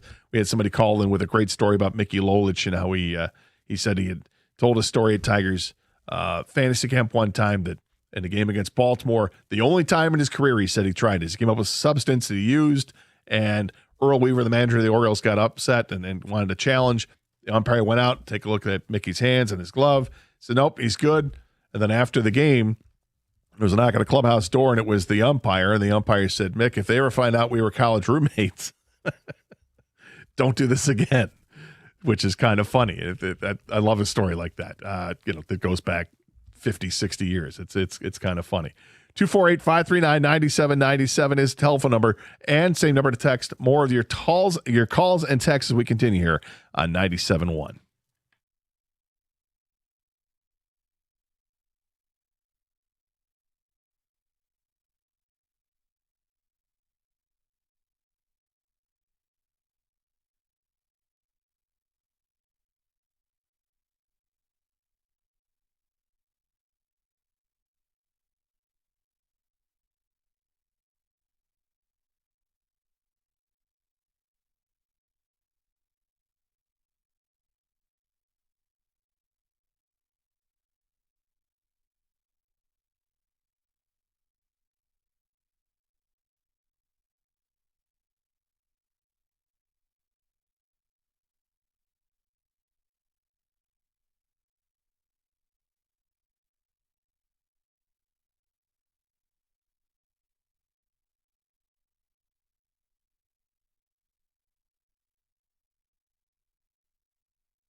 Some interesting moves made in the NFL today by the Miami Dolphins. They've released Bradley Chubb, the edge rusher, and also Tyreek Hill, the wide receiver. Hill has had knee issues, had a torn ACL last season to go with a problem with the knee. It's beyond that. But one of the great receivers in the NFL. His speed is incredible. His route running is awesome as well. And he's absolutely a weapon when he's healthy. But unfortunately for him, he's got some recovery time coming ahead. And Miami ends up saving nearly $60 million in cap space because of these cuts. And they're not the only ones. They cut a couple other players off the roster as well, but these were the two big names. And as we're moving into this, the offseason, we're in the offseason right now at the NFL. And free agency picks up in I believe it's March 9th is when, or March 11th, I'm sorry, when free agency starts in the NFL. How does it affect the Lions? What do the Lions have to do this offseason? We know there are going to be players that will be released. They have to make decisions on their own players they want to sign as free agents. And how much cap space are they actually going to have? Right now, they have negative cap space because of the way things are set up, but that will change, and it'll change quickly. And they need to find out what happens with Taylor Decker on this team, what he wants to do with his future. Does he want to retire? Does he want to play at least another season? We shall see. But if he were to step away from the game, it frees up, I think it's $11 million. If they drop Graham Glasgow as well, that saves another up to $5 million. I think you're looking at close to $16 million for those two players alone, which would then put the Lions in positive territory where they actually have some money. Now, it's not a lot to create some real cap space with teeth, cap space you can do something with. They're going to have to restructure some contracts, and likely Jared Goff's contract, maybe Amon-Ra St. Brown's contract as well. Find a way to restructure those to free up some real cap space so that maybe they can go out and make a competitive offer for a starting center in this league. Or if they need to go get a tackle, or an edge rusher, perhaps.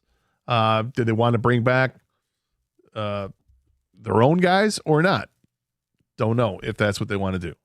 They could, but I think Lions fans will always be more excited about somebody new as opposed to somebody old. Would you rather be more excited about a Bradley Chubb and his potential, or Al-Kini Muhammad? Does that make more sense? We'll see. But I came across this on ESPN, and it was trade proposals that fit for both teams from Bill Barnwell.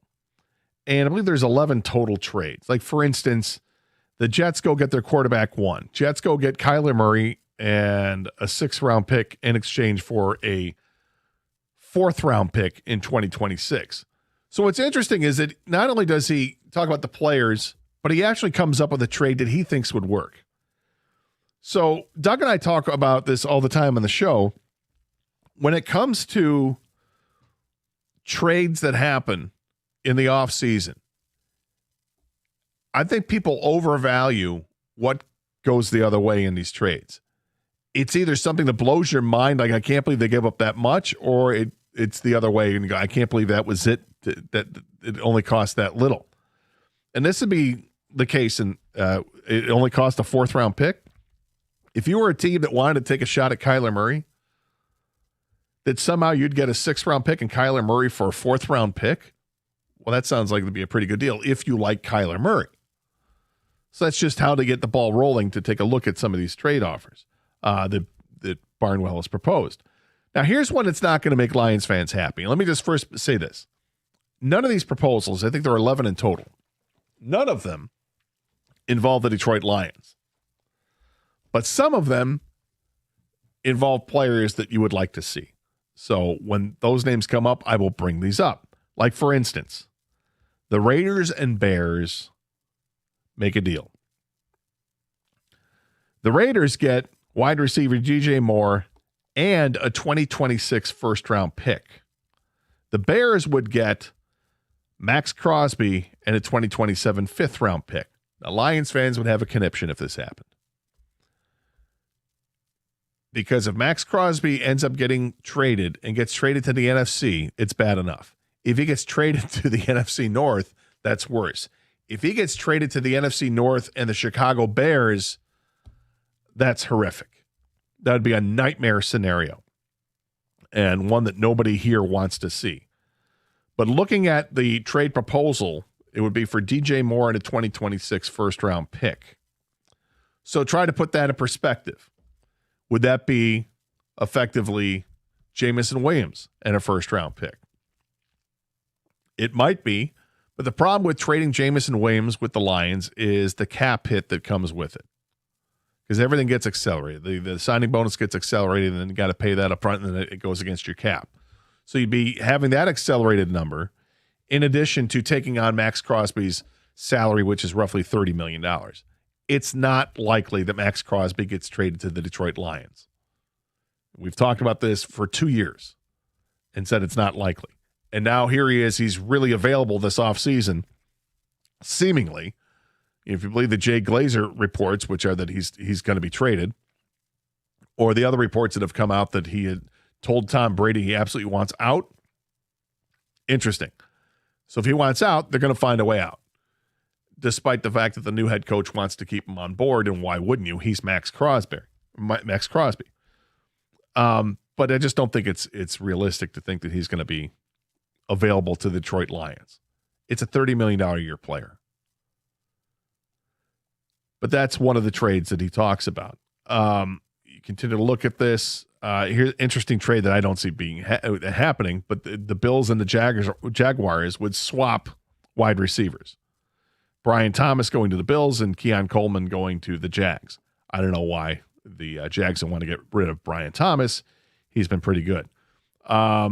Looking at the value for other players. People always want to know what the value is. I thought this was interesting.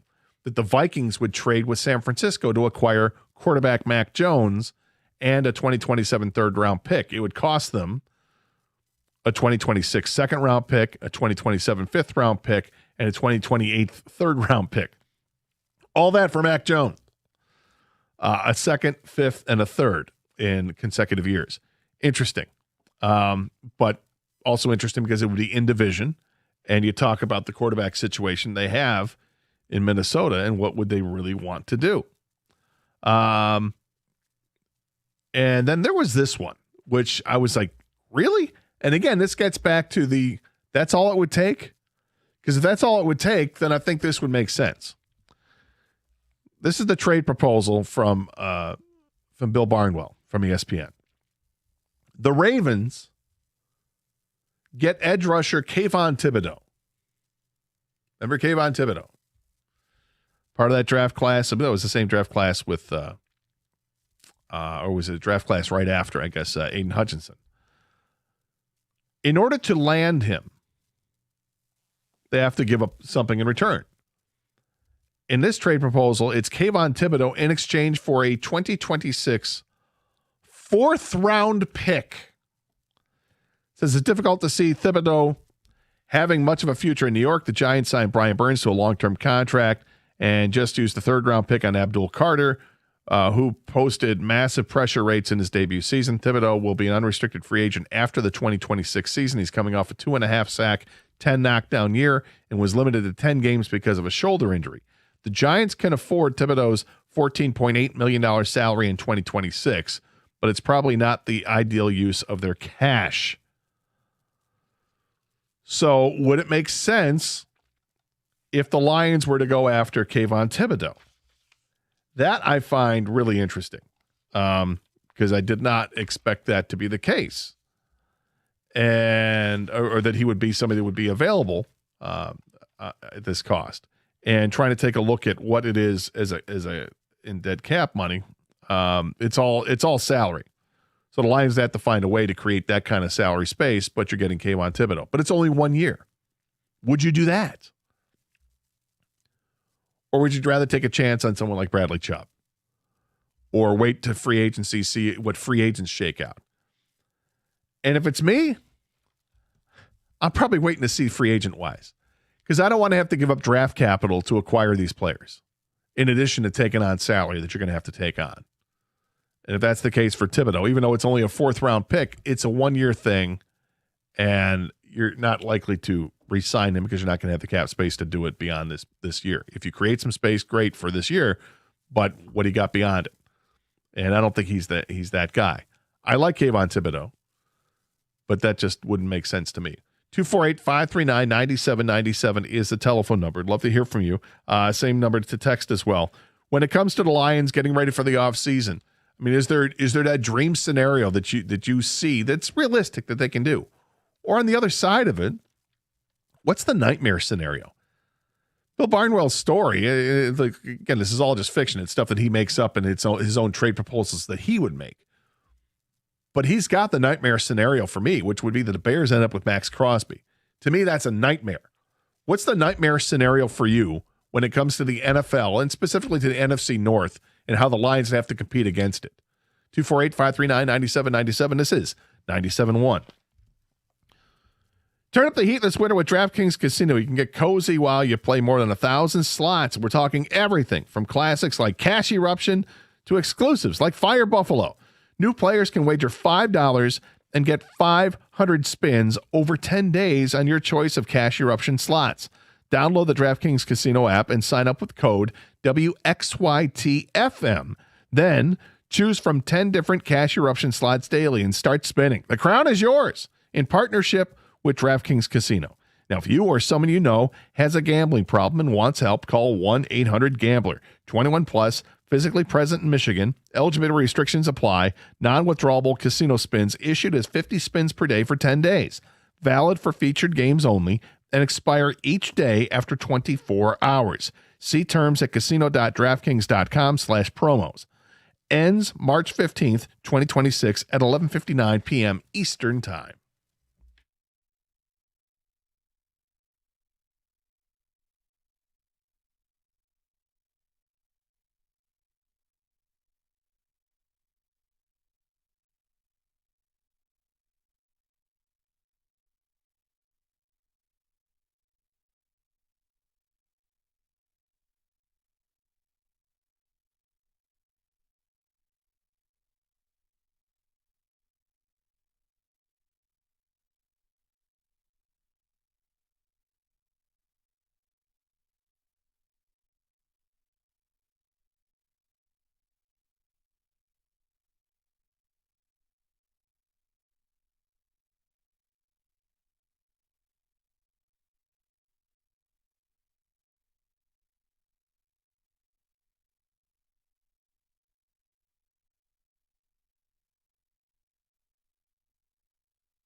Welcome back to the Car Shenanigans program here on 97.1. Gator with you today, taking your calls and texts at 248-539-9797.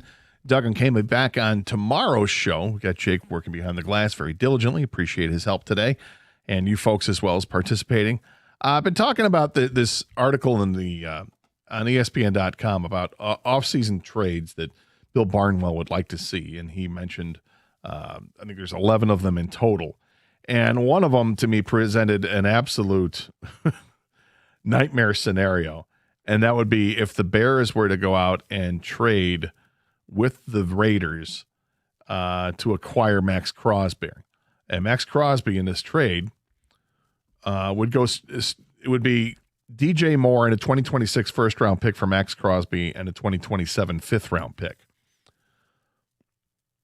Is that realistic? I think it's probably a realistic swap. You're talking about a player that the Raiders would like in return in a receiver like DJ Moore, and they get a first-round pick for Max Crosby. Makes sense for the Bears? Yep. Yeah, if you're able to land Max Crosby, go land Max Crosby. It would suck for Detroit because obviously Lions fans love Max Crosby. Would love to see Max Crosby. But I think we all understand it's a real uphill battle to try to find a way to make that happen. Because any player the Raiders are going to want, it's going to accelerate the timeline of that signing bonus, and it's going to hurt the Lions more than just trading for Max Crosby. In addition, you have to give up a first-round pick, more than likely. And do you really want to do that for a guy that you're going to have to add? Then now it's $30 million in salary that you're also taking on. It just seems like it's too much of a cap hit to even make sense, which is unfortunate. Now, there's another story I came across from The Athletic that has a potential cap hit cut, roster cut. This is one potential 2026 salary cap cut for every NFL team. And when you look at it, it has names like Kirk Cousins, James Conner from Atlanta, former line Ashawn Robinson from Carolina, Tremaine Edmonds, the linebacker from the Bears. But you get down to the Detroit Lions, and the name is Graham Glasgow. And it's from Colton Pouncey of The Athletic. It says Glasgow is a player perhaps best suited at guard, was asked to fill in at center last season when All-Pro center Frank Ragnow retired in early June. A veteran would have played the position before. Glasgow obliged, but the results were poor. The Lions couldn't run the ball in the interior, at least not the way they could when Ragnow was here. The Lions also allowed the third fastest time to pressure on average last season. Glasgow now enters his age 34 season with 1 year left on his contract with a post-June 1st designation. The Lions could free up $7 million in cap space by moving on, considering the need to upgrade the center position and the youth added at guard in recent years. This makes the most sense for the team. Yeah, I could see that. And I mentioned earlier that if you were to release him at this point, I believe it's a $5 million savings. But if you can save more by waiting a couple months, can you do that? It would seem to make more sense. The next team mentioned, because it's done alphabetically, are the Green Bay Packers. And for Green Bay, it says offensive guard Elton Jenkins and edge rusher Rashawn Gary.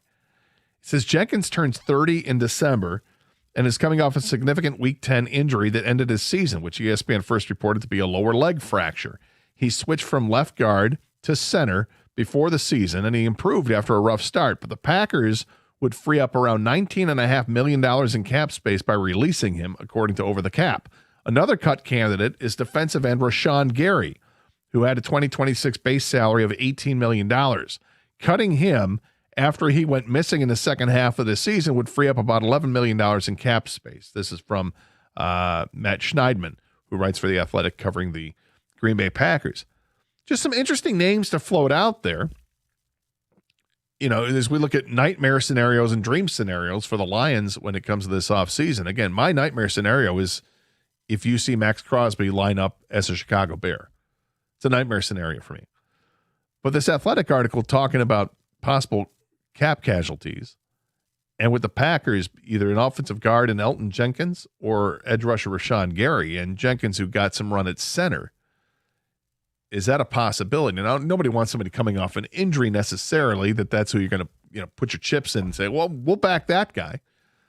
So I don't know if Jenkins makes as much sense. But Rashawn Gary is interesting because for the first half of the season, he and Micah Parsons were terrorizing quarterbacks. And perhaps the reason that he wasn't afterwards is because there was no Micah Parsons, because Parsons got hurt. Would Rashawn Gary make sense in Detroit? And yes, I think he would make a lot of sense in Detroit. I wasn't a big fan of his in college because I didn't think he lived up to the potential.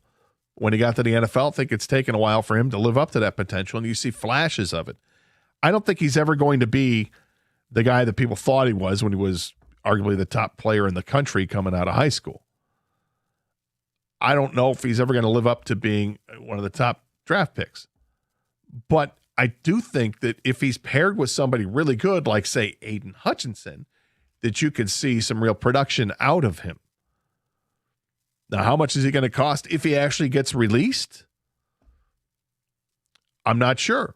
But if he hits the free agent market, it'd be a curious one to take a look at. And it's just another one of these names. And I think he could be a pretty good asset to a team that already has an existing edge rusher like the Lions do. But is he somebody that's going to price themselves out of the job? Because the Lions just can't afford that. That is entirely possible. It would be really unfortunate if that were the case. 248-539-9797 is the telephone number. Same with the text. Got a lot of texts coming in regarding the whole cheating scandal in curling. The curling thing is strange. I've curled for over 10 years at the Traverse City Curling Club. You can't touch the granite of the stone at all, only the handle. You also can't touch the stone once it touches the hog line. He clearly did both. The fact he did both at all is crazy at the level that he's curling at. Then to act like he did nothing wrong is wild. That rock should have been removed from play. Thanks to Abe from TCP's. Shout out to Bill Whiskey, who listens every day at work. Thank you very much. Yeah, I mean, there's a lot there. It's funny that it's curling, and curling's coming to an end here. We're not going to care about it for another 4 years. But I imagine that the events of this weekend with the Canadian men's and women's teams, with the controversy about the touching of the stone past the hog line. Why is it called the hog line? I suppose I should look that up. But that you've got that, this controversy coming around, they'll fix it. You know, I imagine this is going to be something it's fixed almost immediately before the next big curling event, whatever the World Championships are or whatever. I'm a big Michigan fan. I recognize that Wisconsin needs to win against the ranked teams to make the tournament. Wisconsin beating Michigan State, that's a big-time win. Yeah, it was. And their win over Michigan was a big-time win as well. No doubt about that. The Badgers are going to have to ride that. They're going to win some more games if they want to get into the tournament. But it's obviously it's a team that's got some big-time potential if they knocked up both Michigan and Michigan State. Though people are really souring on the Spartans because of that loss to Wisconsin, because of the way that they played going into the Michigan game. The Michigan game didn't help. But it's interesting because it seems like people are conveniently forgetting that sandwiched in between Michigan and Wisconsin, you've got the Illinois game. Michigan State won that. It was a gritty effort to come back, tie it up, force overtime, and then win in overtime. That was a pretty good effort from the Spartan squad. But people are unhappy right now. And I can understand they're not happy with seeing a team that just lacks the overall shooting and wondering how that's going to translate into the NCAA tournament. It doesn't look good because if you can't shoot, then good luck with that. You better hope you've got the inside presence working, and I haven't seen that work in a while. Right now, they're just relying on Jeremy Fears being able to penetrate, take the ball to the rack, get to the foul line, and knock down his free throws or find the open guy who's going to hit the open shot.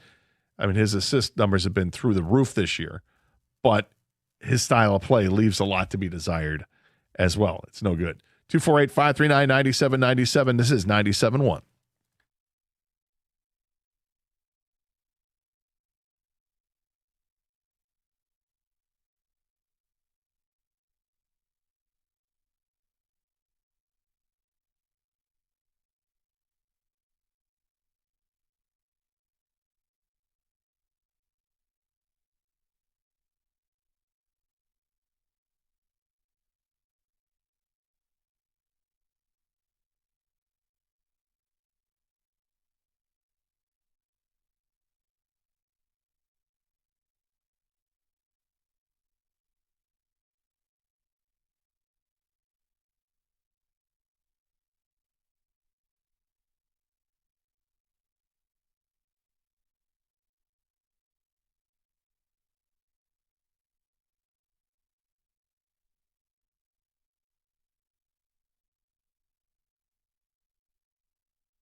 Michigan basketball will become the number 1 team in the nation today after a pair of Arizona losses last week. What does the head coach, Dusty May, think about that?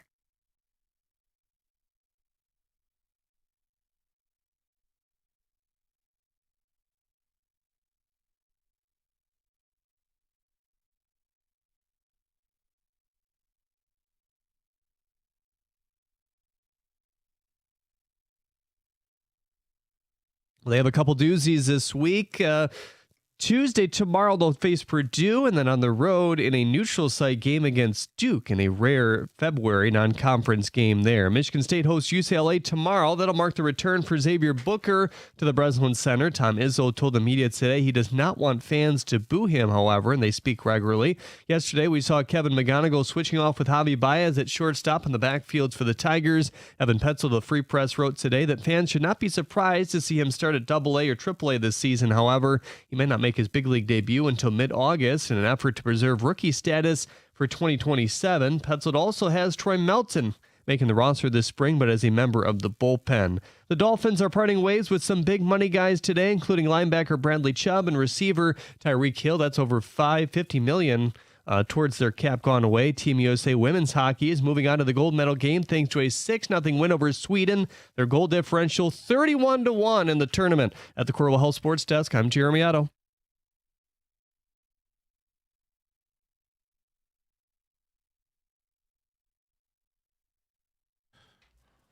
So I was thinking about this. I've been thinking about this for a few weeks now. And one of the things I like to do is go on to, there's a website I go to where you can do your own mock drafts for the NFL. And there are trade proposals that come through and you accept or deny the trades, or you can propose trades if you want. And I usually go through 4 rounds as the Lions and we'll see what I can do. Try to add more draft picks. Just come up with the best draft class that you can do. It's an exercise I like to do. It's a lot of fun, for me anyway. But sometimes, occasionally, I will try to do it with one of the other teams in the league. And because today is President's Day, I thought, what would be the team that you would like to take over if it wasn't a Detroit team?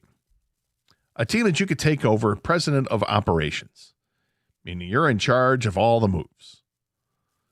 You get to play GM. You get to do whatever it is you want to do. What would be the team that you would like to take over as president of operations? And in what sport? It could be any sport. And I was thinking specifically for this example of something I've talked about for the last couple of weeks, and I've said it maybe quietly, but I'd like to be a little more vocal about it. And maybe this is a hot take. This is actually what I would do, so I don't look at it as a hot take. It's usually on our show we have very mild takes. Well, strong opinions about things, but we don't typically do hot take radio. But for me, and it ties in with the whole thing where I like to go and look at mock drafts, I would love to be president of the Las Vegas Raiders because I think they're in a position that is so interesting right now.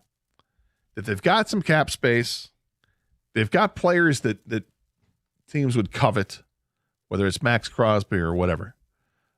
They have the number 1 pick overall in the draft. And everyone seems to think that they're going to take Fernando Mendoza, the quarterback from Indiana, the Heisman Trophy winner. And yeah, he's, I think, clearly the best quarterback available in the draft. And they have a need at quarterback for this team, without question. But the thing I've said quietly that I'm getting louder about is that if I were the Raiders and I have the top pick in the draft, I'm not selecting at number 1. I'm trading that pick. And people say that's a hot take. I don't mean for it to be a hot take. This is honestly what I would do. And my plan is, because I really like another quarterback that you don't have to draft, you can sign as a free agent. And you likely don't have to pay through the nose to get him.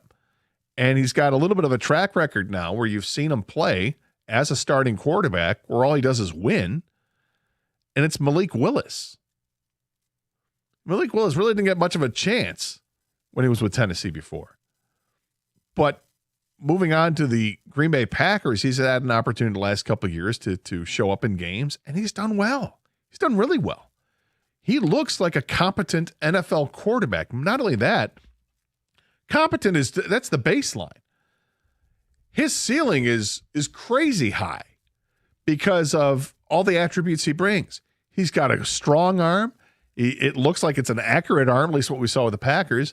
And you know that he can move throughout the pocket, get outside the pocket, buy himself some extra time, or if you need him to take off and go, he can do it as well as anybody else that plays quarterback in the National Football League. He's a gifted athlete, and I think he's a very good quarterback and would only get better with an opportunity to play somewhere else.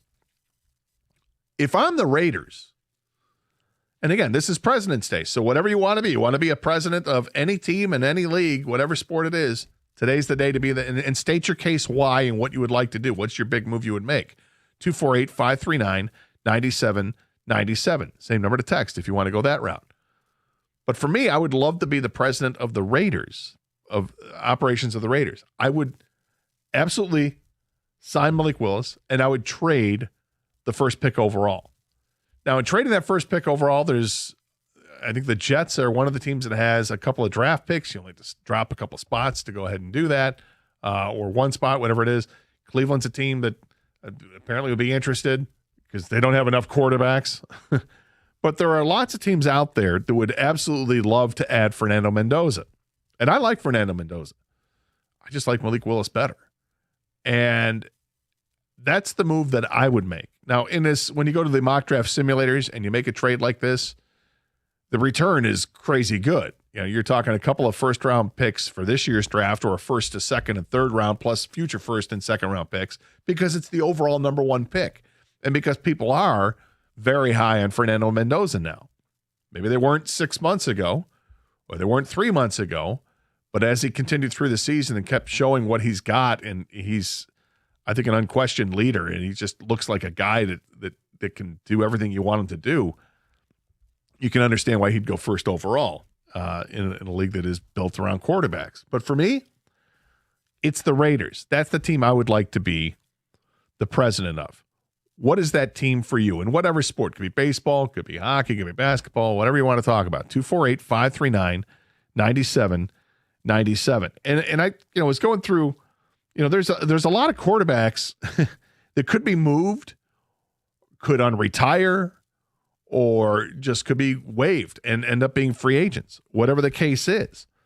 Derek Carr, who I can't stand. I wouldn't go anywhere near him, but Derek Carr has come out and said, yeah, I'd come out of retirement for the right situation. I don't know why anybody would want Derek Carr. Kyler Murray is a player that's being mentioned an awful lot as a trade possibility because the Arizona Cardinals may not be happy with that, and I can understand that. Does Kyler Murray just need a change of scenery, or is he just not cut out to be an NFL quarterback? Tua Tagovailoa, same situation as in Miami. I mean, Tua has shown flashes of being really good, as has Kyler Murray. But with Tua Tagovailoa, it's like one more hit and his career could be over with. The aforementioned Malik Willis, who I'm really high on. Malik Willis, I think he's great. If I were a team in need of a quarterback, that's the first place I would go. Kirk Cousins from the Atlanta Falcons is another name. There's lots of quarterbacks. Daniel Jones, free agent, but is he going to work out a deal to stay in Indianapolis? There's lots of players out there. If you're looking for your quarterback, you can go in that pool, or would you want to move up to take Fernando Mendoza, or would you work on some other big-ass move and find a trade partner that makes sense? When it comes to NFL, we got a lot of stuff we can talk about. We mentioned earlier some of the players that were waived by the Dolphins today, Chubb and Tyreek Hill, how that affects what the Lions could do. We've talked about a couple of different articles, one from ESPN.com, another one from The Athletic. You got cap casualty possibilities, trade possibilities, and the other one, we've asked people what the nightmare scenario is in the NFL. If there's a trade, what's the nightmare scenario for the Lions? And for me, it was seeing this trade, it was a proposed trade by Bill Barnwell on ESPN that would have the Raiders sending Max Crosby over to the Chicago Bears in exchange for DJ Moore, the wide receiver, and a first-round pick. That's a nightmare scenario. I do not want to see Max Crosby playing in the NFC, let alone playing in the NFC North, let alone playing for the Bears. because the Bears are number one on my list. I do not like the Bears. I do not like Ben Johnson anymore. He's no longer a Detroit Lion. He chose to go there. And I don't want to see the Bears get any better than they already are. Fortunately, the Lions did handle them both times they played this year, but the Lions also lost both games to the Minnesota Vikings. And that's kind of disgusting to think about that. But in honor of President's Day, if you could take over as president of operations for any team outside of Detroit, in any league, what would it be and why? What's your quick move that you would make that you'd be dying to do because you're president of that organization? 248-539-9797 is the telephone number. We've got lots of calls, lots of texts we want to get to. Make sure you get online, and we can get right to that as we continue here on 97.1.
Congratulations go out to the U.S. women's hockey team after the 5-0 skunking of the Swedes today.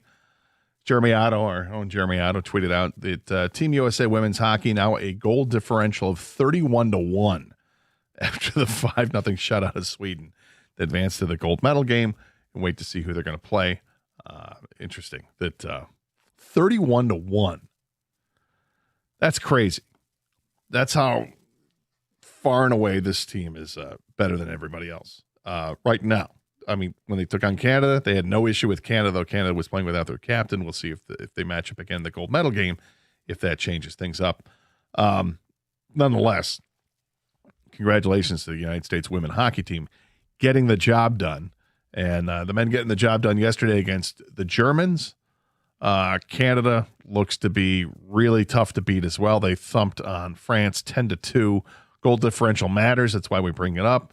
But we'll see if United States and Canada are destined to meet in a gold medal game in both men's and women's hockey. That'd be kind of cool if that were the case. And that's what's I really enjoyed that part of the weekend. In fact, it's Olympic hockey is my champ of the week. You want to offer up your champ and chumps? Feel free. But they're my champ of the week because just the sheer dominance we've seen from the Americans. My chump of the week was the Canadian curling team. All the controversy they've created. And it's not just men, it's women's as well. Both teams being accused of breaking the rules, or dare I say cheating, by touching the stone after it passes the hog line. You're not allowed to touch it in any way, shape, or form. And video seems to show them not only did the men touch the stone, but it was beyond just the handle. It was the granite of the stone itself, which was also a violation. You can't touch that, and you can't touch it once it passes the hog line. They did both, at least on video. It looks like they did both. And the Canadian Mark Kennedy, who was accused of doing it, did not react kindly to that and started swearing at the Swedish competitors. The next day, he apologized for his outrage with Sweden, but didn't seem to apologize for the act of breaking the rules in the first place, which we got into a big discussion about cheating in sports. Where have you seen it most blatantly? Did you ever cheat in sports? Would love to hear some great stories about that. Also, today being President's Day, thought, why not make people president of any team operations? And if you could do that outside of the city of Detroit, what would you like to be president of operations for? And I mentioned, for me, I'd love to be with the Raiders right now because I would trade the number 1 pick. That's the big move that I would make. I would trade the number 1 pick, and I would sign Malik Willis as a free agent quarterback to be my franchise quarterback. And then I would use all the draft capital I just got for trading the number 1 pick to really concentrate on making this team better. And maybe that's enough to keep Max Crosby on board. Would Max Crosby like to work at one end and have Ruben Bain on the other end? Or one of the other edge rushers that's available in this draft? Could you use one of your first-round picks? Would you use it on the best offensive lineman out there? I love to build the offensive line. A lot you could do with all that draft capital you would acquire from trading the first overall pick, which is why I like the Raiders in this little exercise. 248-539-9797. Matt is in his car. You're next up here, 97.1. Hey, Matt. Hey, Gator. How are you? Doing well. How are you? Good. So I forgot about champ and chump. So my chump will be that DB skip for the Canadians. Okay. Mark Kennedy. And my champ actually is the Peacock streaming app. Like the fact that I can watch any event at any time and go back and watch the replays, I think is brilliant. And especially with a 6-hour delay and you can't always watch things live. And I love the fact that I can go back and watch like snowcross or the biathlon or skiathlon at any time I want. So I really love that. That's cool. We don't normally hear a lot of praise for the streaming apps, but nice job there, Matt. As far as being president, I want to be president of the Lakers. And really, it only needs to be for one day, but I just want to be president for the Lakers and cut LeBron James. That's it. And I guess if I had to, I could trade him to the worst team in the league for whatever. But, yeah, just to make his life miserable. Fair enough. Okay, appreciate that, Matt. Thank you. Can't trade him at this point because past the trade deadline, but you can cut him if that's what you wanted to do. That's just mean. If you don't like LeBron, I guess you don't like LeBron. Heck of a player. I don't think he's the greatest player of all time, but he's certainly in that discussion. I'll go top 5. How's that? Probably top 3, maybe even top 2. 248-539-9797. Some text coming in. Champ, Tice Armstrong, 3 grand slams in his first game at Baylor. Yeah, I saw that. That's incredible. Absolutely incredible. 3 grand slams in the same game. Chump, Canadian curling. They actually have sensors in the handles of the curling stones. When those are not working, there's supposed to be a line judge. That's from Julius. Well, I don't know how those sensors work. If they're meant to pick up or detect a touch of the stone after it's been released, or if it just means that, they're following it on the handle to see if there's any tension on the handle when it gets to the hog line. God, I can't believe we're mentioning hog line as much as we have. Natalie at home, when I used to drag race in the sand, we hid a 25-pound bag of shot under the seat to help us make weight. Well, that sounds like that's cheating in a way, or maybe it's not against the rules. I don't know, but it sounds like it could be. I'm definitely staying anonymous on this, but I might or may not have applied a little layer of Vaseline to the face of my driver. It takes all the spin off the ball, and you can't help but hit it dead straight. They say it adds distance, but I've never really noticed that. I've heard that if you were to do something like that to your golf club, to the driver, that you just would hit it straight. And I've always, maybe I should try that just once, just to see if it works. Not that I would play around like that, but take it to the driving range and check that out. It's always been interesting. I was playing shuffleboard with friends over the weekend at a local bar, and I got yelled at for sprinkling extra sand on the table. I had no idea that once the match had started that you can't add, remove, or touch the sand. That's from Joe and Durant. I didn't know either. But then again, the only time I've ever played that is at a bar, and I think the first time I saw it was probably when I was in my early 20s. Like, oh, what's this? Oh, it's like shuffleboard. And nobody's there to go over rules with you. It's almost like you make up your own rules. What do you want to play? The 5, 10? Sure, sounds good. And you just have at it. But there are rules with the sand, and that kind of makes sense. Always like the shuffleboard game at the bar. Technically cheated at weigh-ins for high school wrestling back in the day. If the scale was old and like the stand-up ones at the doctor's office, if you stood towards the front and leaned forward, you can shave up to a 1/4 pound off of your weight so you don't miss weight. That's from Earl in Redford.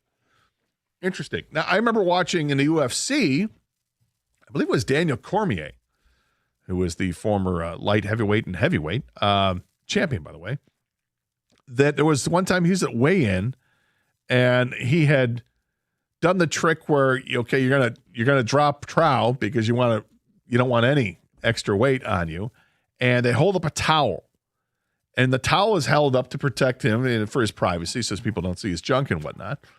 But that he would also grab onto the towel and kind of push up so that he could take some pounds off. That you're literally cheating at the weigh-in, and he got away with it, if I'm not mistaken. And now people refer to that as pulling a Daniel Cormier at the weigh-ins, and they don't allow for the fighter to touch his own towel. You got to leave that one alone. Played against someone that had 4 holes on a bowling ball for balance, but per the USBC rules, it states that all finger holes, you have to use all finger holes. The 2020 rule took effect. Interesting. 4. Just think about a bowling ball, but it has 4 holes, and you would have to use all 4 of them. Interesting. Played against, I'm sorry, I wasn't one I just how about this? Euchre cheating is rampant. Okay, cheating in euchre. It is rampant. If you've ever played the card game euchre, it's really germane to the Midwest and specifically the state of Michigan. Learn to play it. I think most people learn to play it in college. Pass the time. Yes, you have 2 teams of 2. It's a card game, and the cheating comes in way of signaling to your partner somehow. Maybe it's something you say. Maybe it's signaling with a card. I had a friend of mine, actually I had a roommate in college that would cheat blatantly at euchre, where he would have his cards fanned in front of him, but one of them he would have facing me or facing his partner, and you could just flat out see what it was. Like, hey, I got a queen of spades. Want you to lead spades. Okay. And then you could do that. Or people would steal the deal. Or people would set the deck. Here's what I never put up with in euchre. And I don't know if it's against the rules or not, but this is something that we would establish as a rule. When you're dealing the cards, you would deal 3-2 or 2-3. When somebody would start to deal like the 4-1 because you're dealt 5 cards, not going to have that. It's too easy to set the deck when you're going 4-1. Always make sure it's a 3-2 deal. That's the way I look at it. Foul line and bowling. The buzzer goes off. It's a violation, Paul Grosso. It's called a foul. Thanks, Paul. Yeah, I'd asked that before. Somebody brought that up in bowling that, there's a reason there's a line there. You can't cross that line. And I thought, well, if you cross that line, you're going to slip and fall anyway because that's where the lanes start to get oiled up. And if you've ever accidentally stepped past that line at your local alley, you'll know what I'm talking about. But this whole controversy with curling just seems like it's so obvious. If there's a line that you can't cross, why would there not be a camera there to ensure, or sensors there to ensure that you don't cross that line? Every other sport, even the major sports we like to cover, the 4 major sports, there are boundaries, right?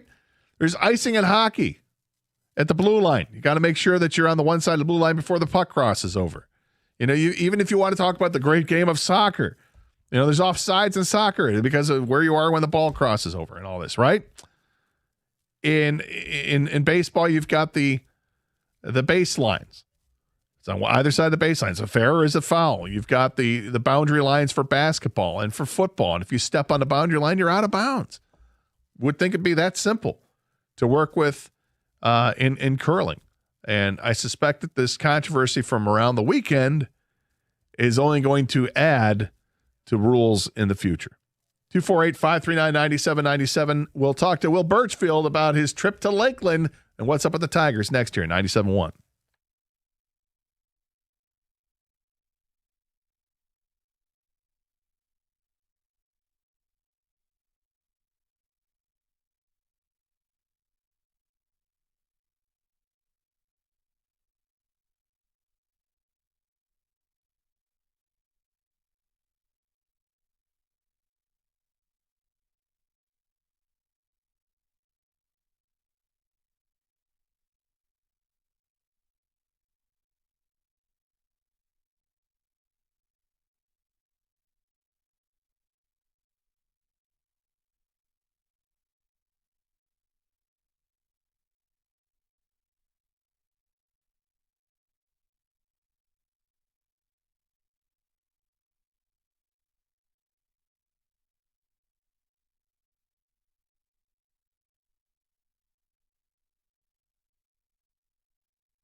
It's always interesting when you can put numbers to an idea.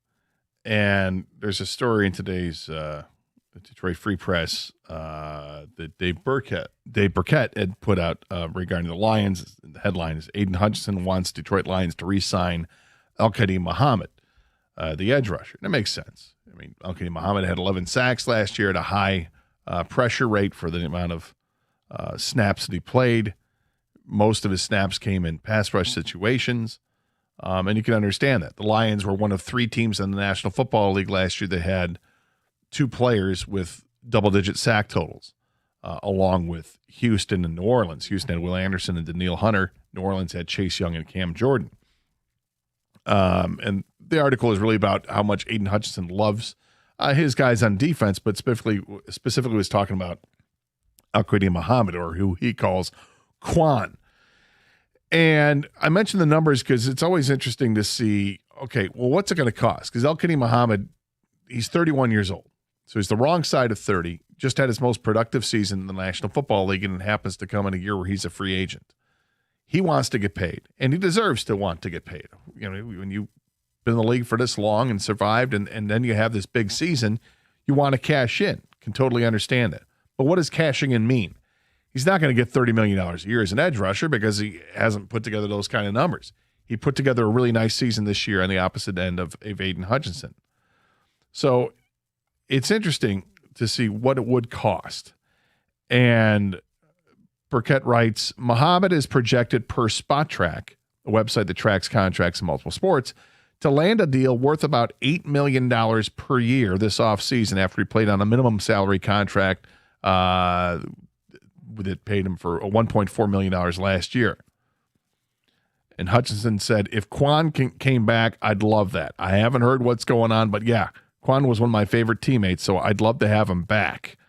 I know a lot of other teams, they see an 11-sack guy, and a lot of teams are dying for pass rush, so I'm sure he's going to get some big offers. The Spot Track putting it at $8 million a year is interesting because I immediately thought in the offseason that this is going to be probably somewhere in the $10 to $15 million range. And I will defer to Spot Track. If they think it's going to be around $8 million, maybe it goes up to 10, that's fine. Is that pricing? Is he pricing himself out of the Lions' range of what they can afford? Again, it all comes down to how much cap space can the Lions create going into free agency. And they're going to have to restructure contracts to really create that space. And then what's the priority? Is it edge rusher? To me, it's not. But edge rusher is a priority. It's just not the number one priority. Not for me. So we'll see what, in fact, they do. But just curious about that. Some ticket text coming in. We talked about if you could be the president of any team. President of operations for any team in any sport. I mentioned I'd love to be president of the Raiders, have the top pick in the draft. I would trade the top pick. I would sign Malik Willis as my quarterback, and I would trade the top pick to somebody else who wants Mendoza, get a haul in return, and then build my team around that haul in return. You would get likely multiple first-round picks in exchange for that top pick and probably a couple second-round picks as well. So I think that would be a great way to do things, and you've got cap space to build as well, then maybe you can soothe the energy of Max Crosby and get him to say, okay, I'll buy into this team. Some ticket text coming in. Malik Willis might break out like Geno Smith did with a change of scenery and a bigger opportunity. Well, I'd like to see that. Gator, I'd love to be president GM of the Miami Dolphins. The division is weak. Buffalo is going to regress, in my opinion. New England is beatable. The Jets are rebuilding forever. I'd sign Malik Willis as my quarterback, Kyle Pitts as my tight end, and Brian Robinson Jr. as my backup running back, and draft all defense and compete for the division within 1 year. That's Marlon Walt Lake. From Todd and Brighton, I love Hutch, but if we can't afford Max Crosby, maybe it's time to be realistic. I'd rather have Crosby now that Hutch has lost a step and relies on motor, not explosion. Well, he did have his best season of his career with 14.5 sacks. I don't know if I would say that. I think I'd still rather have Hutchinson, who's younger, than Max Crosby, but obviously everybody wants them both. You can't afford them both. Jeff Rieger joins us in studio. You're sitting in for Mike Valenti today. I saw Rico's out there as well, so you and Rico going to handle the afternoon. How are you? How was the weekend? Nice Valentine's Day for you and the family? Oh, yeah, for sure. The daughter and I went to the driving range 2 days in a row. Oh, already at the range, huh? Already working on the game. We're getting ready. We're going to do our bet again, I hope. It's a fabulous weekend. It doesn't take much, I think, for a human being to feel good about life when you live through -5 degrees and then it pops up to like 50. Right. It feels like it's summer out there. It's amazing. And then tomorrow, or maybe it's Wednesday, it's going to be 63 Gator. Are you serious? Yes. I haven't looked that far. Yeah, well, I haven't looked that far ahead in the forecast because this is nothing new in this state to have temperatures going to get up to the 60, and we're probably going to get dumped with snow again a couple more times. Oh, I'm sure. That's just what happens. We always get that April snow, which is the most depressing snow of all. Like you think you're in the clear, and then you wake up, you're like 6 inches. Damn. But he said it, Rico. He said I'm trying to move past it, and you can't sigh like that. I know. I did not make eye contact. But I heard the sigh. I heard the sigh. I kept my head down. I saw the reaction. Yeah. I was talking about snow, people. But as much as we hate the April snow, we also love the warm weather in February. Once we've gotten through all the frigid temperatures, it's great to see that. Nonetheless, thank God that's coming. What's coming up on the show? We're not going to do this on the show, but Rico, Corbett, and myself. We're just having a knockdown, drag-out argument outside about if we could do the monobob. Do you know what the monobob is? I don't know what the monobob is. The monobob is the bobsled, but one person. Like, how hard can it be? I got you. How hard can it be? Yeah, how hard can it be? So Rieger was like, it's easier to do a 4-hour show than that. We're like, Rieger, easier to do a 4-hour show than the monobob. You're going like 60 to 80 miles an hour. And there's nothing like you have to control. Like, no. How about so you might die? Like, listen, the odds of you dying during a 4-hour show are not as much as the monobob, but monobob's easy. It's harder to do a 4-hour show. The odds of you finishing that race on your head, 100%. But again, like, let nature take over. Oh well, you don't have to do anything. You just sit there. You kind of want to agree with me. I'm not really. Because I thought, because I saw some of it last night. I was like, it's interesting. One person in the bobsled, but I'm not a person who is. I'm not an adrenaline junkie by any means. I like driving fast, but when I'm in control of it, I can't control the bobsled. I can't. When things are going to get too fast, I'm going to freak the F out. Yeah, but this is my point. If you can't control it and they can't control it, then is it even really a skill? Is downhill skiing, is that a thing? Yes, you're using your body. It's the skis, and you just basically are jumping and landing. Are you using your body for the monobob? I don't know. Yes, you have to push that thing off. Anybody can push There's a skill involved with making sure that you're staying in the middle of the ice to get the best time. There's skill involved with I don't know. I saw somebody that just set the world record hitting the walls left and right. She was all very fired up afterwards. I'm just saying. The monobob does not look all that tough. I'm not saying it's not scary. 10 seconds, what's coming up on the show? Rieger saying dumb things. Yaxel saying dumb things too. Oh, we'll look forward to that. The undisputed number one team in the country, the unanimous number one team. This is 97.1.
Well, hello, everybody.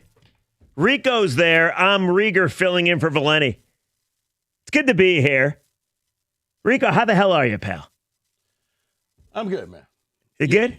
I'm good. You're not as good as you. Right now, you are on cloud nine. You are chewing it and doing it. Yeah. Well, that's every Monday. It's nice outside. The snow is melting away. We're going to hit 60s during this week. But yes, Michigan is the number one team in the country. First time since Trey Burke. Oh, yes. Yeah. Do it again. First time. That's right. Go to BlueChew.com, by the way, if you're interested. Really works. But no, first time since 2013, Michigan is number one in the country. And they're a dominant basketball team that just smoked UCLA over the weekend. They have a very difficult week coming up, Rico. They're at Purdue tomorrow at Mackey. More on that in a second. And then on Saturday, neutral site in D.C. against the Dukies. So they're going to play a top 10 team in Purdue, followed by the third best team in the country with Duke. And then next week, they go to Illinois. So the number one team in the country going to get tested. But nobody's talking about being number one. We will momentarily, because there's now some drama around the Michigan basketball program. Not even drama. This was more of a why. Why would you do something this stupid? Why would you throw fuel on the fire? And eventually you're going to have to go to Mackey to play Purdue. So, Yaxel Lindeborg comes out with this audio right here.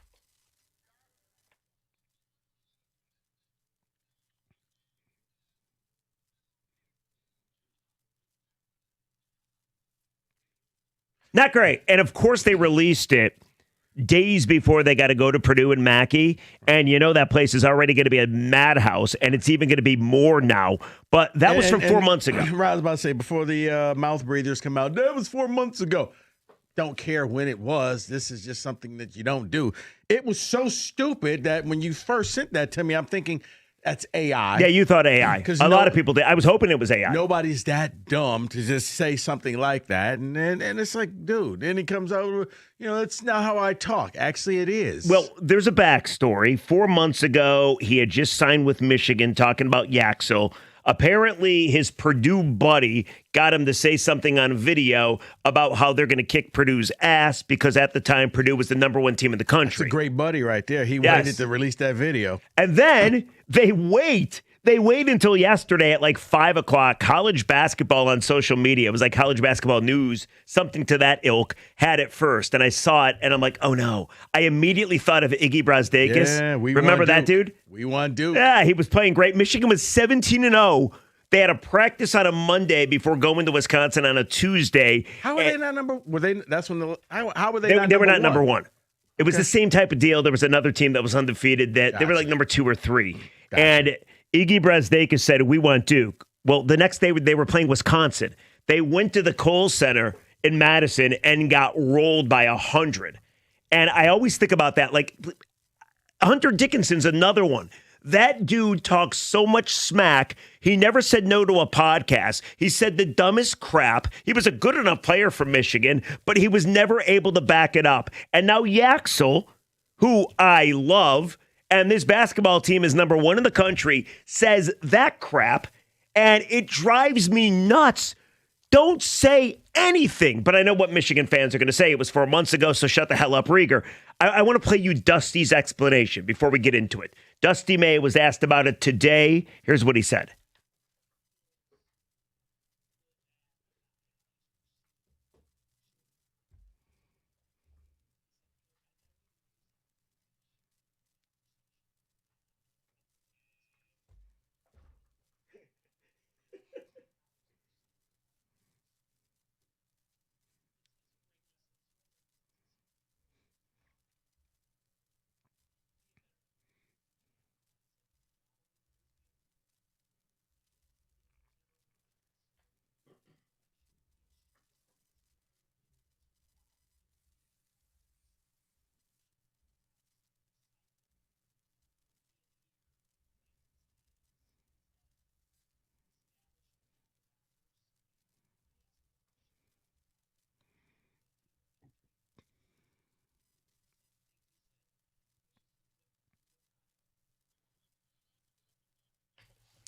So that's the explanation. He wishes he doesn't use that kind of language, Rico, except on video. Yeah, right.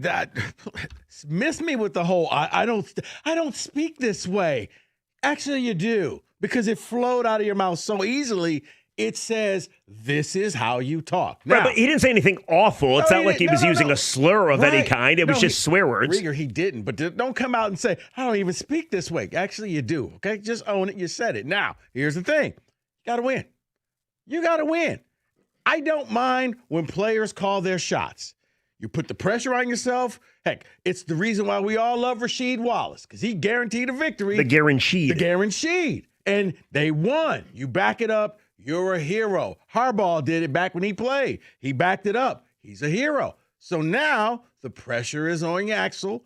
You got to go out there. You got to win this game. You win this game, non-story. You lose this game, that video is not going to age well. That video is going to come back to haunt you, similar to how you talked about when they were like, hey, we want Duke. We want Duke. And that derailed their season. Right. They went 500 after that, and they ended up losing in the Sweet 16, I want to say, to Texas Tech.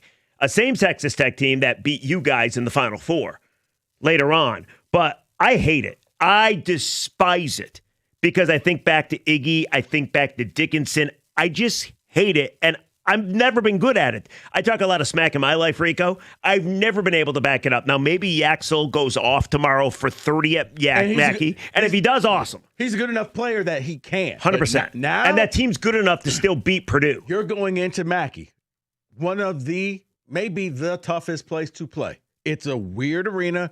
It's very asymmetrical the way it's designed. If you're like that OCD type of person, it'll bother you mentally. Well, they're looking for a big win, too. They just smoked Iowa. Right. You got the paint crew sitting right there. They're right on top of the court. It's always loud. And, oh, by the way, team is pretty good. Very good. So you've well, is it going to be bulletin board material? Yeah.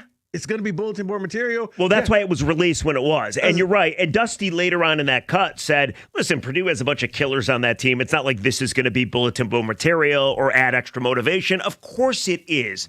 That's why I hate it. But we want to know from you, 248-539-9797.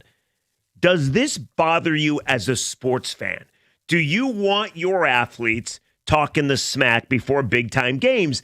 And there's a lot of people, because I looked at all the comments on social media, that were like, dude, I love it. Kick Purdue's ass. Just saying what's going to happen. There's other people like myself that are very soft, like, oh, God, I hate this. This is going to derail our season. Okay, now they're going to lose every game. I hate it. I'm not saying I despise it. It's not derailing the season, but yeah, you can. That motivation, it works for about 5 minutes, but it could be a hell of a 5 minutes. Where 5 minutes at Purdue, you fall down and you never get back into the game. Do you remember the last time they went to Purdue last year? Yeah. It was on a Friday night. They got rolled by 1,000. They were down 10-0 like that. So, now, I'm not saying this team's going to do that, but still, I hate it. So, like I said, it's just one of those things, listening to Dusty May as he justified why he did that. Sure, if it was Jeremy Fears, it would be the worst thing in the world. Oh, but it's one of his guys. So, no, he justified it and said, hey, it was a while ago and you got to learn. But that is one thing, though. If you're an athlete, how you still get caught up in this type of thing blows my mind. I mean, it was 6 months ago. Does it matter? I hear you. Because if that's your buddy that you did this for, your buddy screwed you over. Yeah, probably not buddies anymore. That's not your real friend. No, right you're a total DB. You're a total piece of crap. Like if you and I are out at the bar and I record you saying something anti-Michigan or whatever, and I release it 2 days before the game, you're a scumbag. Friend. Right. Total scumbag. But to Dusty's point, he said you got to always assume you're being recorded. Here's the thing. For Michigan fans, hear me out there. You got to win this game.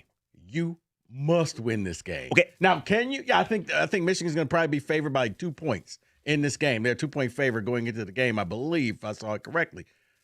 But you got to win. It's whether it's by one, whatever it is, and Yaxel has to have a good game. 2.5 now. If you do that, man, we're not talking about this. It's a one-day story. It's done. It's over. And it's gone.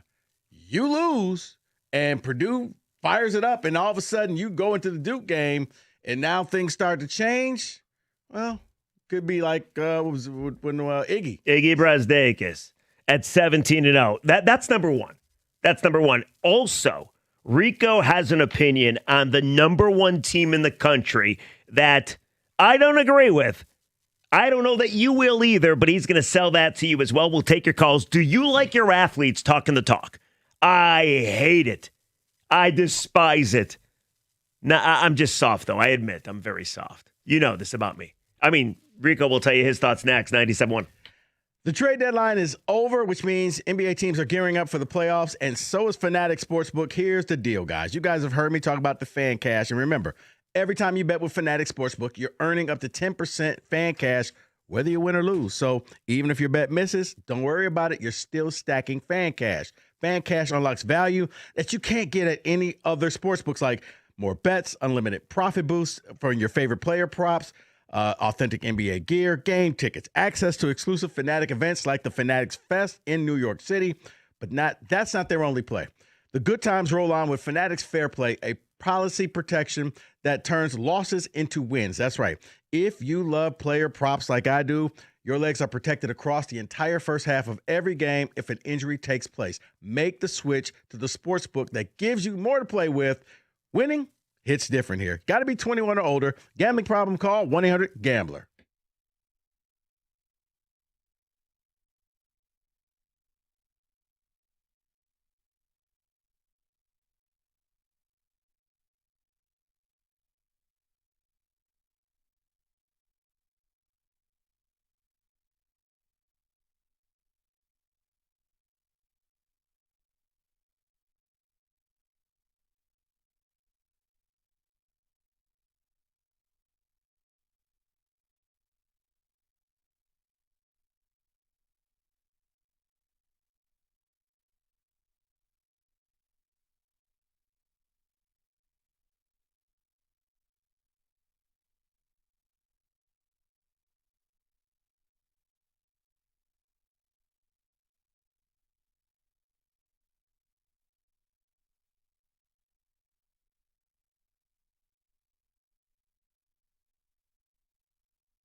All right, 97.1. Rieger in from Mike. Rico's right there. We'll get your calls. Yaxel saying they're going to kick the living crap out of Purdue. Talking the talk, does it make you queasy or do you like this kind of thing? But before we go to the phones, this is a two-part Michigan topic. Right. Rieger's going to misrepresent me, but go ahead. Here's you want me to say it, or why don't you say it? No. Rieger got angry at me pre-show because I said, you're the number one team in the nation. Yes. You're a special team. First time since 13. Everybody says you're the best team in college hoops. And I've seen you, when you've played against top talent, Michigan has destroyed the talent. Now, against the lesser teams, they take a half off, and they still are good enough to come back and beat those teams by 10 points. Can I add to something very quickly before you continue? Nearly 50% of Michigan's games this year, they've beat the opposition by 30 or more points. Right. Yeah, so they are special. I would agree. So Rieger got angry at me, and I'm like, well, if you don't win the national title, then that season's a failure. And he's like, no, it's not. Like, actually it is, because when a special team comes around, it can only end in one way. And if it fails, then it was all for nothing. For example, you look at what the Dodgers are doing in baseball. If the Dodgers don't win the World Series last year, then what did you spend all of this money for?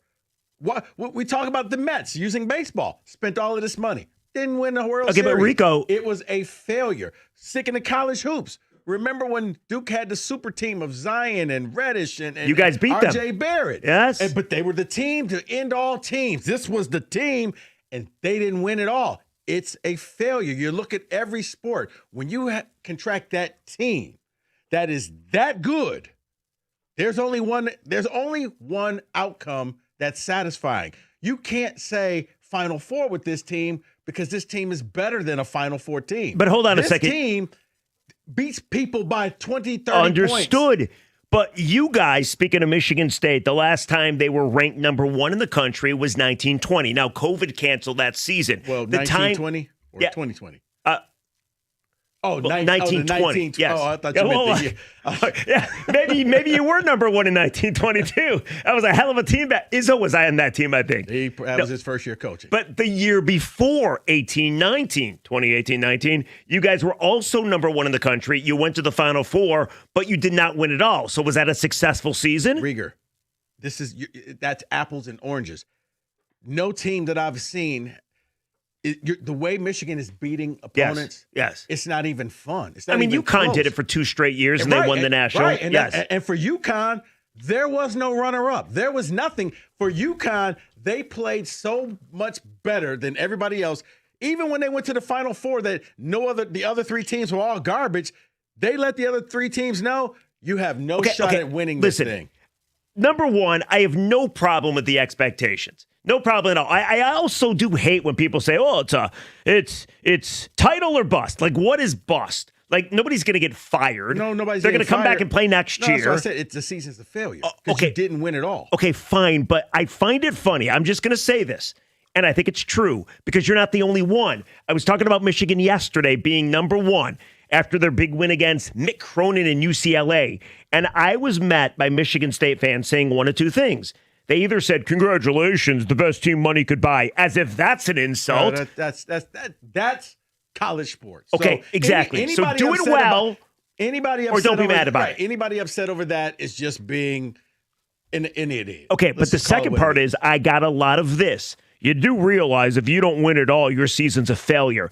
It's like, I'm psychoanalyzing here. It's like Michigan State people are so jealous that Michigan has such a better team than them, then they immediately have to try to devalue it somehow by saying, if you don't win it all, you're a failure. Like, why are we thinking about that? Have you ever thought that maybe the Michigan State fans recognize how good you guys are and are saying, if you don't win it all, you're going to regret this. No, you're trying to set up some Rieger, crazy pressure like, oh, now you have this pressure because you're number one. Rieger, it's not crazy pressure. You're beating teams. You're beating the brakes off of teams. Yes. Okay? That's nice.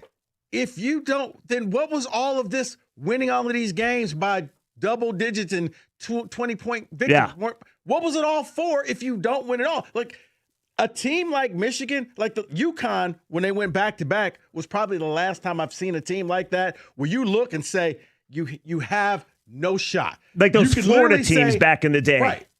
No, because UConn, the Florida teams were good. UConn was dominant. UConn, games weren't close with them. They lost that one time. I remember they lost one game in the middle of the season, and they rushed the court, and Hurley basically flipped off everybody and cussed him out as he was leaving. And then they just came back and curb stomped everybody for the rest of the season. They're pretty good this year. And that's what Michigan is doing now. You're curb stomping people. You can't just be happy with just being at the Final Four. This team, this is like a team that you probably won't see for another 5-6 years. With the portal, you can put them together faster. Maybe. I just think it's ridiculous to bring it up right now. Instead of celebrating being number one, Michigan State people love to slam it down your throat. You do realize if you don't win it all, you're a failure. Rieger, I look at it like this. I have no dog in the fight. I'm neither a U of M fan nor an MSU fan, but I feel the same way as Rico. Well, what's the point of this season if you guys lose and don't win it all? Okay, here's the thing. There's going to be an injury. You still got to play your 3 toughest games of the season. Wait, so it's all premature. So you can run around with your flag. We're number one. Yeah. We're like, hey, with that flag, it's kind of like Spider-Man. With that flag comes responsibility. Okay? You're going to fly your flag. Go win the whole thing and show me you are that special. Okay, so show me that you are that team that people will talk about for decades. 248-539-9797. You can text at the same exact number. Rico Beard, because this is what Sparty loves to do. He can't stand the fact that Michigan's so good. So he's very quick. That's what you took from He's that. very quick to point out, you do realize you're good and all, but if you don't win it all, you suck. It's a failure, and get ready to be a failure, because you're going to pick against them. That's what you took from that. Well, I'm curious, do you agree with what Rico's selling, and what do you think about the comments from Yaxel? Do you like your athletes talking smack, or does it make you uncomfortable? And that's the other thing. You got your athletes out here saying that type of thing. In order to have that type of bravado, you can't then you can't be half wet. You can't come out and be like Yaxel and then no, but that's too much pressure on us. No, I don't care about the pressure. Those types of things. Walk the walk, Fine. talk the talk. Fine, I'm happy to be in the title. conversation. But my whole point is, for you, it's hysterical for a school like Michigan State that celebrates nothing but Final Four. Didn't we go to the Final Four? No, they've never had a team like that. Please, you've had one and dones. You've won a national championship. Give me a break. Rieger, there are teams. Every year a team's going to win a national title. Every now and then a team comes along that you're just like, damn. That's a team that you still talk about, like the Running Rebels from back in the day. Like there's certain teams that were so good, they become iconic. Like it or not, you guys are on the verge of being an iconic team. You're missing. Think I want to say that? No, but you're missing my point. You're missing my point. No, I'm Instead sorry. of You just need to saying, feel aggrieved. No, I'm not aggrieved at all. No, I love the expectations. I gave you a compliment and you feel aggrieved. I'm sure Dusty loves the expectations too. I just think it's hysterical. On the day they're named the number one team in the country for the first time this season, all you cute little Sparties got to be like, you do realize if you don't win it all, you're a failure. Coming from the school that celebrates nothing but Final Fours. You want to go to the phones? Rieger, Michigan State's never had a team like that. Whatever. Jay in Walled Lake, you're on 97.1. What's going on, Jay?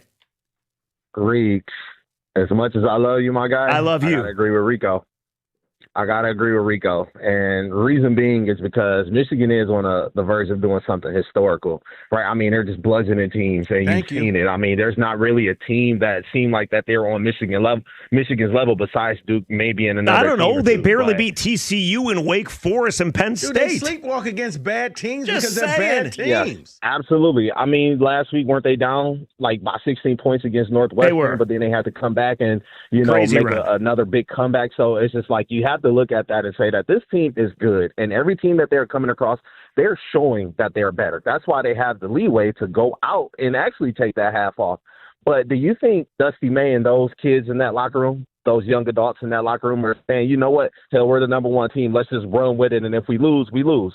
No, they want to win. They have that expectation. Oh, I have no doubt about that, Jay. But Jay, you're as a Spartan fan, I'm just not allowed to say that because Rieger took it the wrong way. Rieger, your team's iconic. No, be iconic. Listen, well, first they got to prove they're iconic. But Jay, hold on. Jay, hold on 1 second. Number one, they still have to play their toughest portion of the schedule, which means they go to Purdue, they play Duke, they still got to play Sparty again, and they got to go to Illinois. So let's see how they do that there. And then the second thing is, I got no problem with the expectations. If you want to say title or bust, I'm totally fine with it. I just think it's funny that the man sitting across from me, instead of anything else, it's, you're a failure if you don't win it all. It goes from, well, you're not that good to you're a failure. That's really not what I said, Rieger, but okay, Rieger. I don't think you're upset with the message. I think you're upset with it from the person it's coming from. I agree. Absolutely, Jay. You win the prize. Yeah, the Sparties need to shut up. And as a Michigan fan, a diehard Michigan fan, I want to see him win that natty. When they lost to Villanova back in, what was it, 2018, 17, 18, was it? Like, that broke my heart. Yeah, they had no chance in that game. That good since, and they're better, so I want them to win. Now, with the Lindenberg comments, I'm not really upset at the comments. I mean, yeah, he going out here, he's saying some crazy stuff, but if you use the rivalry, it puts more pressure on them. He's putting that added pressure on them because he's saying we're going to spank these dudes. So if you want to show you're the number one team and the best team in college, go down there and beat Purdue. Put Bell to BTA like you said that you were going to do. That's Thank what you, I want to see. It's good call as always. 248-539-9797. Ton of people want to talk. So you're more upset that I said it, not the words that I said, but just the fact that I said it. No, I said. I'm not upset. You're on the verge of being an iconic team, a team that will be talked about for generations. If you don't win, it's a failure. No, I'm upset with the timing, and upset is way too strong of a word. I just think you've been waiting for this day the entire season. Now, I want to win a natty, okay? I don't care about being number one, but I think it's preposterous that you talk about this iconic team, and in the next breath, all the cute little Sparties say, but you better win or you suck. And that's what you're saying. No, I'm saying, what's the point of beating teams by 20-some points all the time? Like, Rieger, you're beating good teams. You're destroying. Yeah, we'll see what they do at Purdue tomorrow. And I look at it like this, timing or not, because obviously today they get the number one ranking in the AP poll. Hasn't the sentiment been the same the whole season for U of M? They've been dominant from the jump. It's not like this is just an overnight thing. How come we're not number one? We're better than Arizona. We're better than Arizona. Yeah, that's how it always was. The moment they get it, and then we say, okay, go finish the job. Looking at then us. It's nothing. Yeah, no. Don't look at us. Don't give us expectations. By the way, Michigan State has dropped to number 15 in the rankings. And I look at it like this, Rieger. How much flack would you give me during the World Series when the Dodgers were down? Listen, I hear you, but that's in the World Series. Let's get there first. I have no problem with the expectations. No problem at all. Sounds like you do. I just find it hysterical that you are finding any way to paint them as failures or what could go wrong instead of just talking about how great they are. Have you listened to a word that I just said? Yes, absolutely. I called them. They're iconic, but in the next breath, you better win it all. They're on the verge of being an iconic team. And you know why those teams are iconic, Rieger? Because they won it all. Let's go to the people next, 97.1.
All right, we're arguing on a holiday.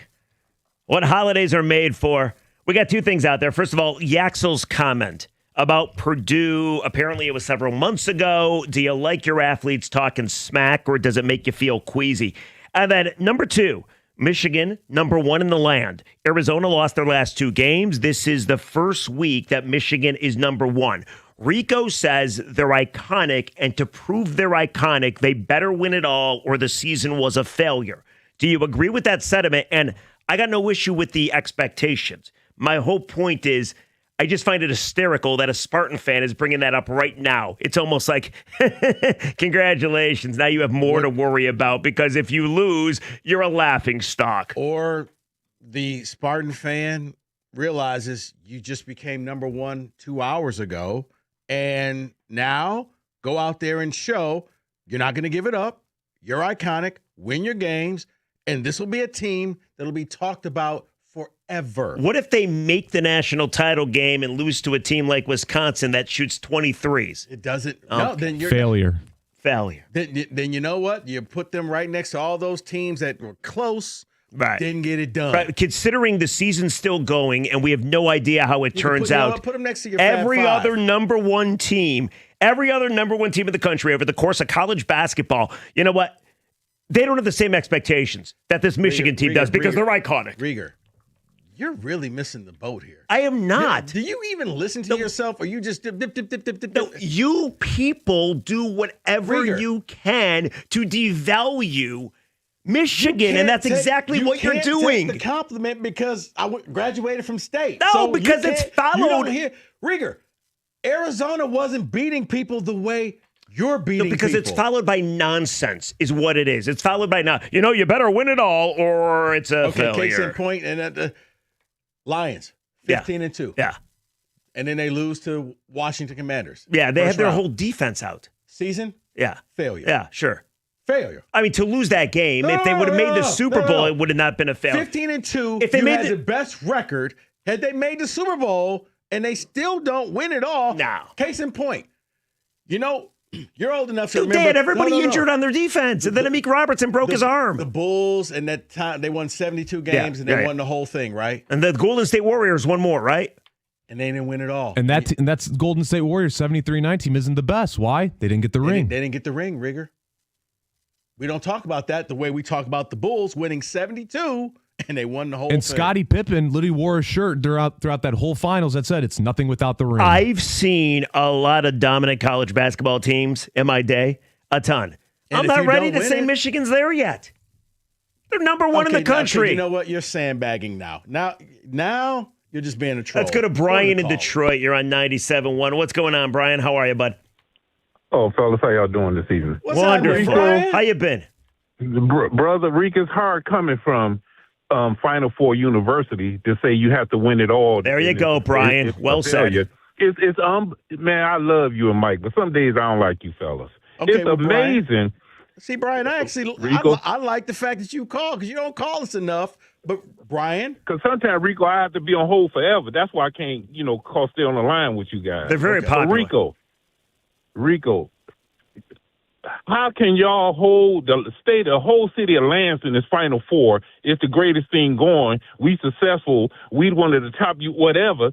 But if you don't win it, it's still a great season because you got to the Final Four. If you would have said, hold on, Brian. Very convenient, isn't it, Brian? Brian, let me answer your question. You make a good point. Okay. You will never hear me say that there was a Michigan State team that was iconic who just beat teams and beat them down. They haven't had that. That's another question. When did they become iconic? Because a couple weeks ago, you and Mike said that Arizona was the best team. There you go. No, when did they come there iconic? You go. No, I thought so, but then I'm watching. I thought Michigan would tailor off, and they just keep rising higher and higher. But Brian's got a great point, though. Well, hold on. But unlike you and Brian, I can do something that most people in this world can't do. I can change my mind. I can get more information and say, you know what? With more information, I have a different outlook. Rico, I was going to call in a couple weeks ago when you and Mike said Arizona was better because I was going to be like, what the hell were you looking at? Michigan is the biggest team, the most talented team, the best defensive team in the country. And y'all wanted to say Arizona because you didn't like Michigan. No, I was saying Arizona. No, I was saying Arizona because I didn't think that Michigan could keep going at this rate. And now, Brian, everything that you just said, I agree with, which is why I said they're on the cusp of being iconic. No, see, Brian, what he's doing is it's almost like the steps of doubt. At first, you say other teams are better because if you remember, he bet Mike. He gave Mike you took the field. Yeah. Well, that's still right. smart. Hold on, Brian. But now he realizes how good Michigan is. So now you got to take it to another level, which is, really good team, potentially iconic. But if you lose the Natty, then you stink. Yes. Jeff, they was this good a month ago. Mike and Rico just didn't want to admit it because there's no way you could look at Arizona and think they're better than Michigan under no conditions. They just didn't want to admit it. Yeah, and Brian, we appreciate the call. Here's the crazy thing, too. But here's the thing. To Brian's point, though. But Arizona hit the tougher part of their schedule, and they came crashing down. Michigan hasn't hit that. They had the week. For me, it changed. A lot changed when they had Nebraska and Michigan State the same week. Okay, I'll buy that. I'll buy that. And they beat them both. Because it was like, at that point, you know what? Maybe I was wrong about this team. And I know in our gotcha society, you're not allowed to change whatever you said 10 years ago. You got to believe. Yeah, I don't do that. Because the last 4 wins were essentially against the dregs of college basketball in the Big Ten, Penn State, Ohio State, Northwestern, and UCLA. But your point about beating Nebraska, number 5 at the time, and then beating Michigan State on the road, number 7 at the time, by double digits, I'll buy that. Yeah. I'll buy that. You changed your mind. Okay. Because all of a sudden, you played somebody. At that point, you had only played Gonzaga. And it was like, man, but you guys beat the brakes off of Gonzaga. They did by 40. Maybe it was a bad night for them or it was a good day for you. They played Auburn, too, if you think Auburn's any good. Mike in Oxford, you're on 97.1. What's going on, Mikey? Hey, good afternoon, guys. Hey, man. I would like to – I love the trash talking. You know, everyone says, all that, the hate's all gone in college sports and it's all about money. But then when they do this, everyone complains about it. So, and I've heard on your guys' show when Mike's been there that he misses that kind of thing. And, so why – I mean, I like this. Why not like it? Oh, no, Mike, my thing is you better – at this point, you better win to come out and say what you did. And if you do, you're Rasheed Wallace. And we'll talk about this for years. Like, hey, remember when Yaxel came out and said that before the game? Oh, yeah. No, Mikey, my point is, though, I love the trash talk. I especially love people that can back it up. Like, for instance, Dusty May, since sitting right in front of the zone, when he decided to do that, they haven't lost. And they've been bludgeoning teams. But if it would have went the other way and Michigan State came back and won that game, then that is an iconic photo in the wrong way and everybody makes fun of you. With this Yaxel thing, it's the exact same thing. You're setting yourself up, if you lose, to be mocked incessantly internally. But to be fair, it was like several months ago that he said it. But it makes me uncomfortable. I admit that because I can't back it up. See, Jeff, they're going to lose. They're going to lose one of these games. This schedule's going to be tough, and that's not the worst thing in the world. You know, Wisconsin beat them, and they made 15 threes and won by 3 points. And two other things, if we're going to say that, does that mean Tom Izzo's been a failure for 27 years or whatever? And Fears is kicking people in the groin. So, I mean, it happens. Oh, there we go. There we go. We got Michigan bingo now. Fears kicking people in the groin. But, had Fears made that video, my God, you would have had Eli Savit out there trying to sue him. There we go. That you just answered it back. Oh, if a Sparty did that, then everybody from ESPN would be covering this in a negative way. Paula, yeah, they all would be out there just hanging out. But, Michigan is just us and just Michigan. Let's go to Vic in Lake Orion. You're on 97.1. What's going on, Vic? Yeah, I disagree with Rico for the fact that it's basketball. We're talking about the wrong sport to be expecting a natty. I mean, teams sometimes just don't hit their shots, and especially coming from a Michigan State fan, how many teams have we seen fall short? Heck, the number one team, Virginia. Okay, hold on, Vic. Let me put you – just hold on for a second, because apparently the wax between Michigan fans' ears is just clogged up today. Or they're on to you. Shut the hell up and let me finish. Let me finish for once. Michigan State has not had a team do what Michigan has done.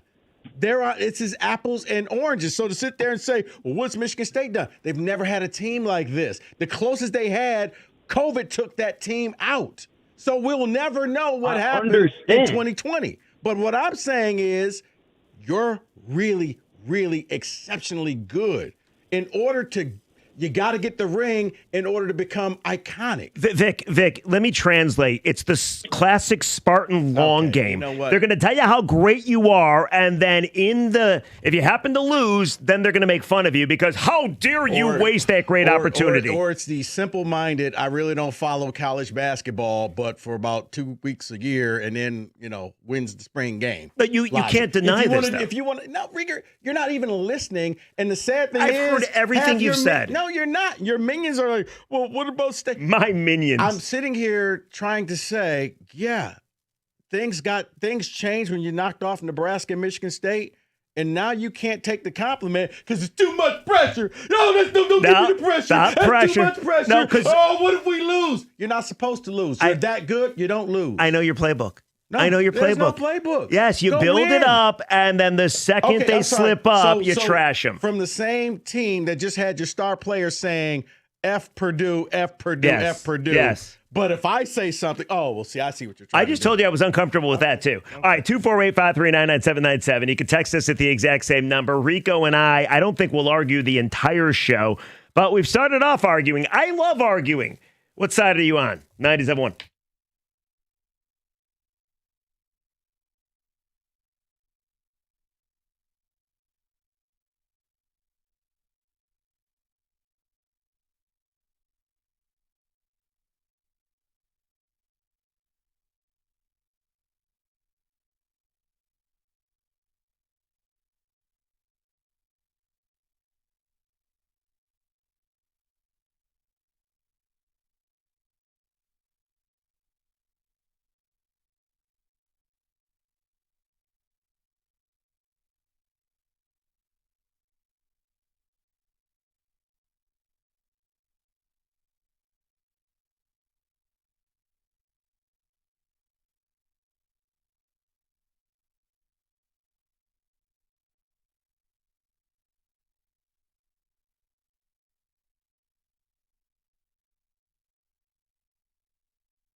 Get back to the Michigan conversation, but let's have a little fun, Corbin.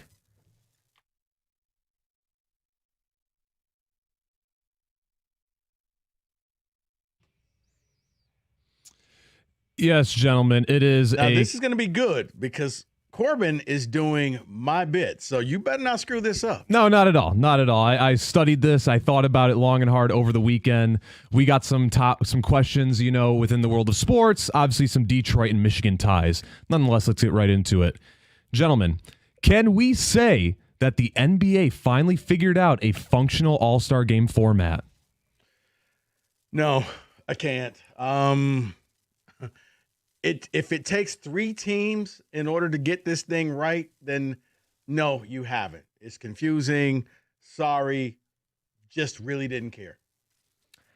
I agree with Rico.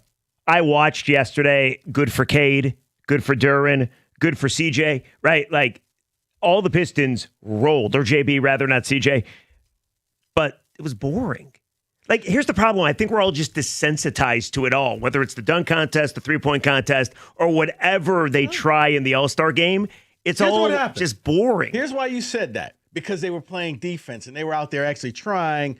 But then it was like, okay, but if the world has to win by X amount of points, and it's like, okay, or just a team who scores more wins. Like, guys, this is way too complicated, and it shouldn't be this complicated. Well, here's the other thing, too. Like, everybody wants to give them credit for actually caring.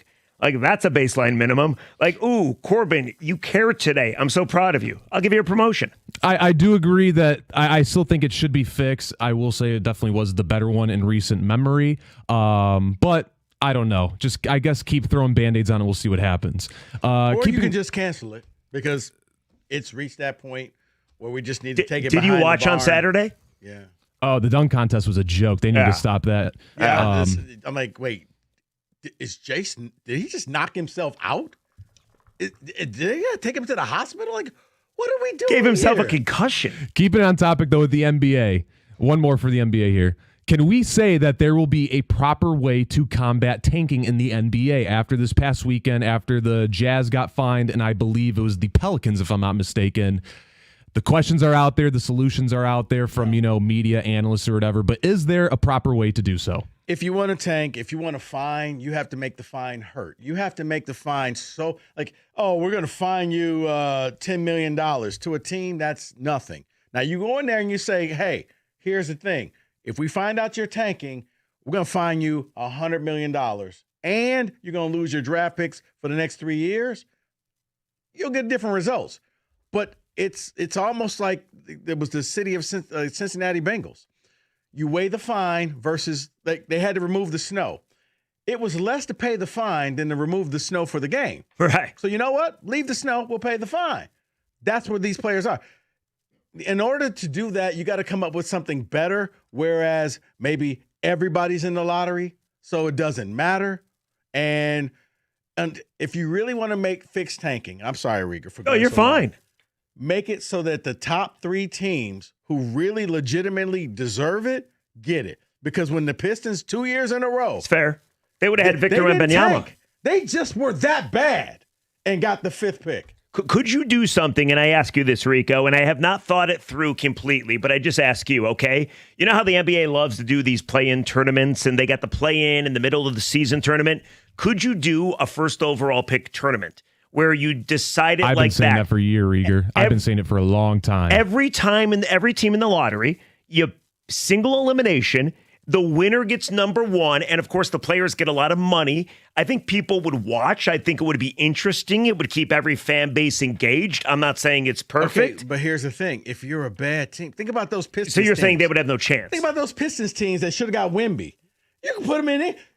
You can put them in the NCAA tournament. They still weren't winning that thing. All right, let's get off basketball here. Let's go to some hometown questions. This upcoming weekend, spring training games begin. MLB offseason is over. Can we say that the Detroit Tigers are the favorites in the American League heading into the season?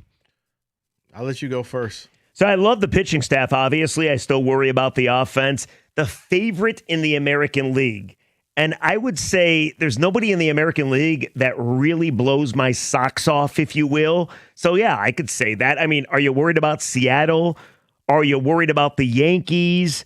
Toronto seems like a stacked ball club, so they're going to be a problem. Nobody in the AL Central. So, yeah, I'll go with it. I think the Tigers, I'm comfortable having those expectations, Rico. No, I'm going to say no, and you just named off the three teams. I think they're the fourth best team, but I look at the Blue Jays, I look at the Mariners, and I look at the Yankees, and I'm like, you know what? They can match up with the Tigers. We talk about, well, look at this staff. They have hitting, okay? Our hitting they didn't invest on the offensive side of the ball. So you can't win all your games 1-0. I agree with Rico on that. I think that they would be about, fourth, fifth best team or whatever, unless they make some moves at the deadline to beef up that hitting lineup. Moving on to another Detroit team here. We are a week removed from the Super Bowl. Obviously, the NFL offseason will be getting into the thick of things soon. Can we say that this offseason is the biggest in Detroit Lions history? History. No. I think the biggest already has happened. I think the biggest was the offseason after you just missed out on the Super Bowl. I thought that was the offseason that you were going to come in there and say, you know what? We're going to do whatever it takes to make sure we make it back to that game and we win it, and you didn't. I think Rico nailed it. I mean, that was legitimately your best chance. You were 15-2 the following year after the NFC title game. And yes, there was a ton of injuries, but that was your best chance to do the one thing we never thought we would see. And they didn't do much in that offseason. Yeah. I agree with you. Now, this may be your second biggest, because if you fail this year, I think you've been going backwards. You went from NFC title game to out in the first round to not making the playoffs. To both men are on the hot seat if they miss again. To now, you screw this thing up, and this could be the beginning of the end. All right, we're up against it here, but real quick, just give me yes or no. Can we say that either U of M or MSU will be making the Final Four? Yes. Already, ladies and gentlemen. We agreed. And that is, can we say that on a Monday?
All righty. The first hour just flew by. Rico and I argued a lot. We will get the rest of these Michigan basketball calls. People are on hold. They want to talk about it. We simply said, number one, do you like the words from Yaxo calling out Purdue before a huge game tomorrow at Mackey? And then Rico says that you better win it all if you're Michigan or the season's a failure. No, and I think he's just setting Michigan fans up for failure, but that's just me. No, I said if you want to be that iconic team, you have to win it all. Right now, you're doing everything. You're in line. But if you don't win the whole thing, you don't get to say you're iconic. And Rieger doesn't like it. Not that it's not true. He just doesn't like it for where I graduated school. No, I just have seen this before. It's the Sparty playbook. No, you've never had a team this good. You move the goalposts. You go from they're good, but you don't want to admit it, to, well, they're really good, but if you lose, then you're a failure. There always has to be something negative. Rieger. You can't just simply say, you guys are amazing. Rieger, you'll have a good team if you make it to the Final Four. You'll have a great team if you make it to the national title game. But on the off chance that they don't. You'll have an iconic team if you win this whole thing. You will be up there. I agree with you. With the Running Rebels. You'll be up there with those UConn teams. Like, there's certain teams that you look at and you're just like, wow. Rico. That team was special. I think you hit the nail on the head. I agree with everything you say. I've known you a very long time. I think you and other Spartans are saying these things on the off chance that Michigan loses, doesn't make those goals, then you will have the prime opportunity to say this. You're the best team in basketball. You choked it away. I've seen this before. It's rival stuff. That's what I hear when you say what you say. That's what you do. You're projecting. That's what you do.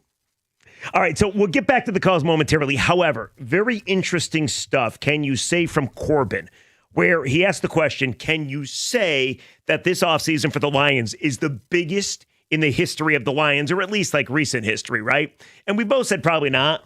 The offseason after the NFC title game was probably the one you needed to do more.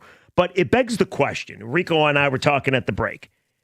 Of the two men that have to help during the offseason, Dan Campbell, who hopefully hired the right OC, has to probably work on his aggressiveness and just has to do a better job getting the team's identity back, or Brad Holmes, who has to really change his philosophy. He's got to be uber crazy during free agency, maybe has to make a big-time trade, and who knows what he's going to do in the draft. He has to change the way he is. Of the two men, Rico, which one do you trust the most to do the right thing to get you back to where you want to be, which is at least in the postseason? Would it be Brad Holmes or would it be Dan Campbell?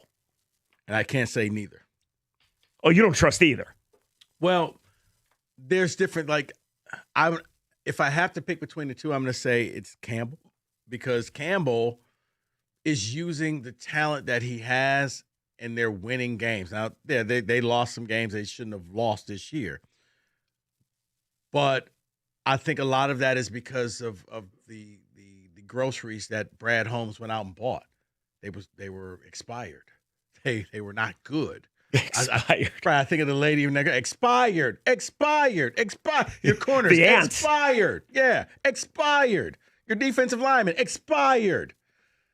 You didn't have what the pieces that you needed in order. So I think a lot of the aggression and going for it knows my defense isn't that good. So I got to keep the offense, which is good, on the field. So I have to be uber aggressive. I have to try to score as many points as possible because I don't trust the defense, because he doesn't have great defensive players the way that the offense does. So he's making that work. And don't get me wrong. It's a close race. But I need Holmes to really step it up this offseason if you expect if things to change. You can't fall in love with your own players. I agree. You can't be Mr. Villain. Look at me. I'm so smart in the draft and draft projects and waste draft picks for your projects that don't project out. So you trust Dan more than Brad? If I have to pick between the two, I'll take Dan. Okay, I think I'll go the opposite. I trust Brad more than I trust Dan. Simply, I don't know that Dan can hire an OC. Like, he has been a failure in that category, other than Ben Johnson, who was already on his staff, and he just obviously promoted him to the offensive coordinator. I didn't like how Dan did his job, whether it's the fourth downs, whether it's the total loss of identity. Dan Campbell never lost 2 games in a row, they said. And then he lost some of the easiest games I've ever seen Dan Campbell lose. Yeah, I forgot about that. Almost Dan to the Campbell Giants. doesn't lose 2 in a row. He lost 3 in a row this year. And he lost to Max Brosmer, Rico. So I think, and you're going to disagree with this, I think Brad Holmes is going to be forced to change his philosophy because it hasn't worked the last year. He's going to be forced to be more aggressive because you have so many needs. I think Dan, it's going to be tougher for him. I trust Brad by a smidge more than I trust Dan. What about you? 248-539-9797. The text is the exact same number. We also have Michigan basketball in the mix. You want to hit some calls? Yeah. Juan on a cell. You're on 97.1. What's going on, Juan? Hey, what's up, fellas? Hey, bud. Yeah, just want to chime in on the Michigan. I totally disagree with Rico. And the reason why I disagree is too early. And the reason why I say it's too early, Rico is talking as if Michigan is undefeated. They lost to Wisconsin already, so that anybody is beatable. So let me give you a scenario. Well, hold on, but Juan, no, I get it. They're not undefeated, but I mean, Wisconsin's knocked off a lot of good teams, so it ain't like you went out and lost to like Little Sisters of the Poor. They also had 15 threes in that game. Rico, but let me give you a scenario. Say Michigan, this is why I said early. Say Michigan lose 2 more games, right? And they're not the number 1 overseed in the final in the 64 tournament. Say they is a number 1 seed, but not the overall number. So say they have to face a Duke, Houston, or Arizona in the Final Four, and they lose by 2 points, which was probably a good game. And they lose by 2 points against, say, Arizona or Duke in the Final Four, which is one of them is the number 1 overseas. Just give me a scenario. Yeah. That's not a failure. They lost against another great team who was practically or possibly the number 1 overall seed. I mean, it's well said. If they lose to a 1 seed. Right, but at that point, Juan, I'm looking at it as, why'd you hang up? See, now he thinks I hung up on him. Juan, Rieger hung up on you. I don't know why. Unbelievable. You lose to that game, you're a good team. Like I said, you're a good team. There's nothing wrong. You're not iconic. You're because right now I'm looking at this team and they're doing something very special. Yeah, but yes, you still have about 40% of the season to go, and the toughest part of the season. And let me see, and if you make it through that, then yeah, I'm like, guys, you got to go for this now. You got to be iconic. Well, to Juan's point, and it was a great one, I don't think Michigan fans give a rat's ass right now about being so-called iconic. Go get me to the Final Four and then see what happens. You know what? I can make a joke, but I'll just let it go. Personal growth. Okay, good for you. By the way, he mentioned they're not undefeated. Michigan fan. The last team that went undefeated was Bobby Knight's team back in 75-76. Right. So all the great teams have losses. Right. To your point, all the iconic teams, UNLV had losses. Like I said, I forgot who UConn lost to, but yeah, they got blitzed that day. I think they lost by like 20-some points. Even that great North Carolina team that beat you guys in the championship at Ford Field, they somehow had losses. Yeah. They had 6 first-round picks, somehow had losses. Tyler in Bay City, you're on 97.1. What's going on, Tyler? Gentlemen, in the words of Mike Maloney today, why are we arguing? It's 60 and sunny out today. Okay? Great point, actually. Rico, you and I have to have a heart-to-heart, man, that no one other Spartan fans want to have. It true or false? For Michigan State to be successful again, it's time for that walking corpse who cries like a baby every single time on the sideline to hang it up, retire, and get some new coaching in there.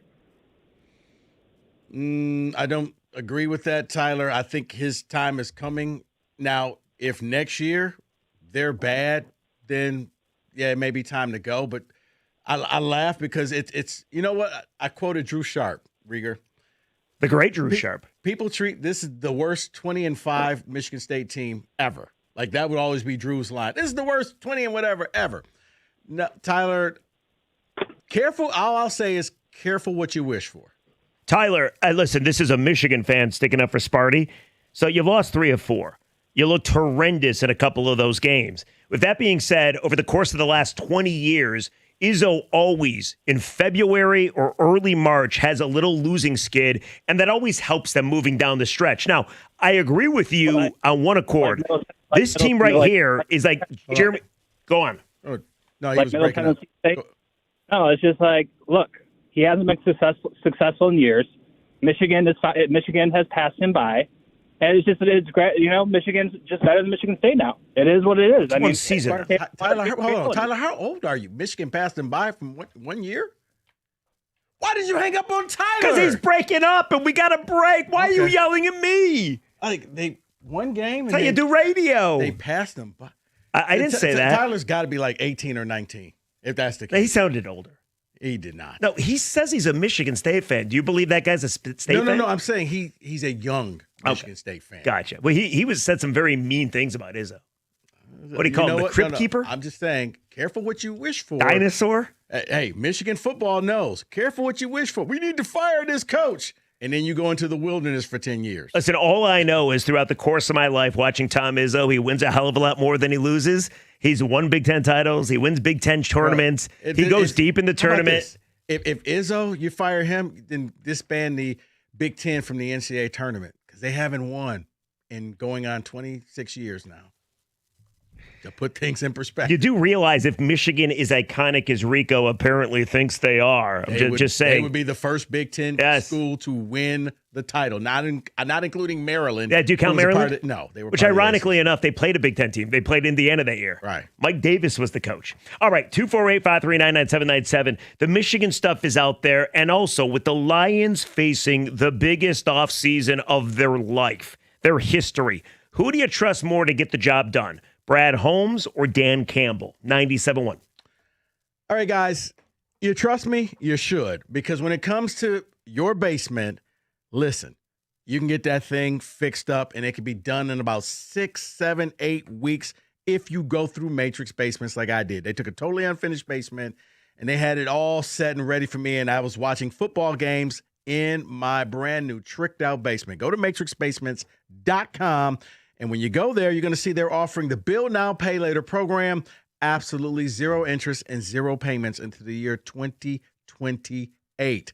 Start right now, and you're watching the NCAA tournament. You're watching opening pitch. You're watching the NBA playoffs. Heck, maybe even watching the Wings in the NHL playoffs.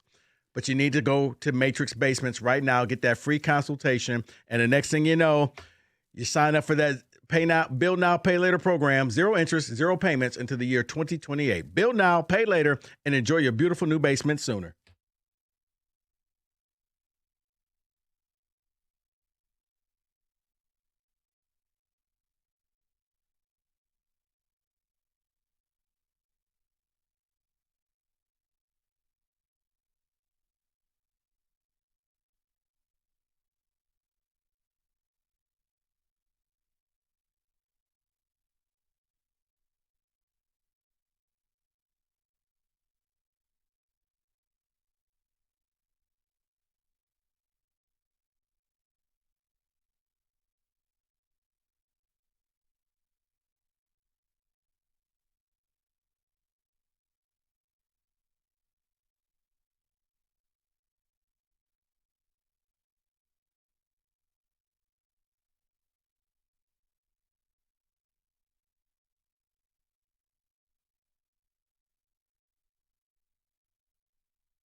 All right, 97.1. Rico over there. I'm Jeff filling in for Mike. 248-539-9797. The Michigan basketball talk has taken over, Rico. It's taken over. You tried to pay me a compliment. You said Michigan could be iconic, but they better win it all or they're a failure. I took exception. We've been fighting at the breaks. Punches have been thrown. HR has been called, and we're talking to you about it. If punches had been thrown, you'd be spitting out chiclets. What does that mean? You think you're tougher than me? I know. I've been hitting the gym lately. Doesn't matter. You don't think I look good? No. No, my bald head does not intimidate you? No. Oh. No. So, no, you're good. Oh, you got nothing over there? All right, you want to take some more calls? Also, yeah, I feel pretty good lately. I tell you what, after beating UCLA by 30, I was chewing it and doing it all night long.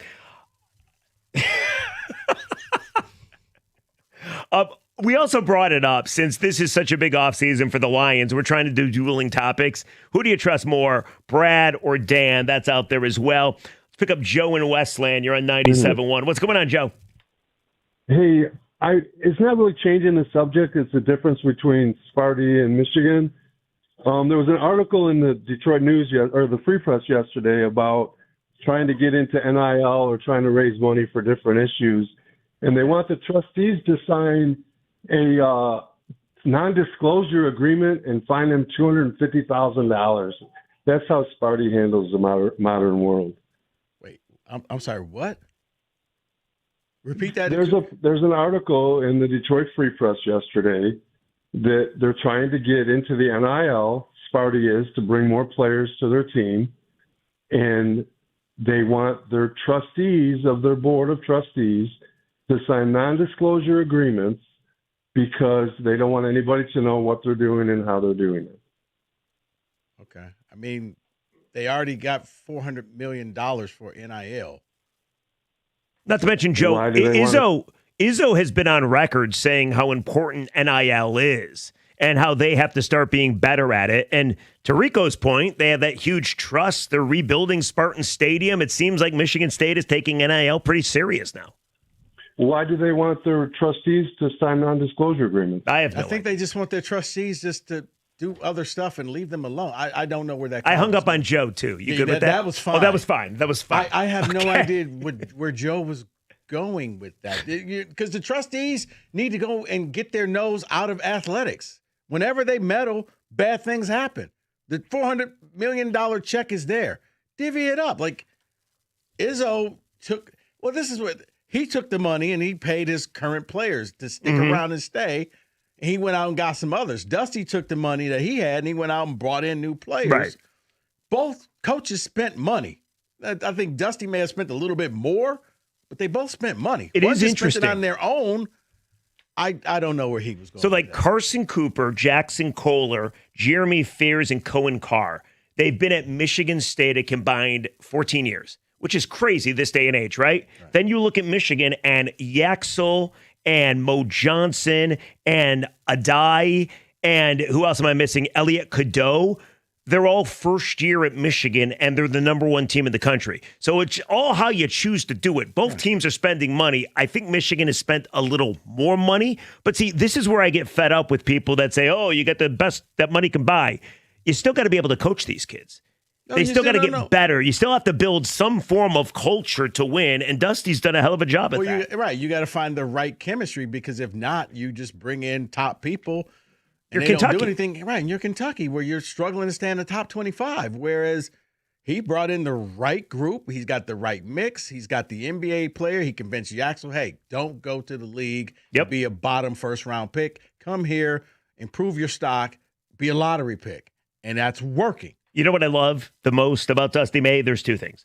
The troll in me loves the fact that no coach in the Big Ten wants to shake his hand. Izzo didn't want to shake his hand. And you see Mick Cronin the other day? Michigan won by 30, and it was that Matt LaFleur, Ben Johnson handshake pie. Like, it's unbelievable. Mick Cronin could not get out of there fast enough. So that's funny to me. I don't think other coaches in the Big Ten like Dusty May.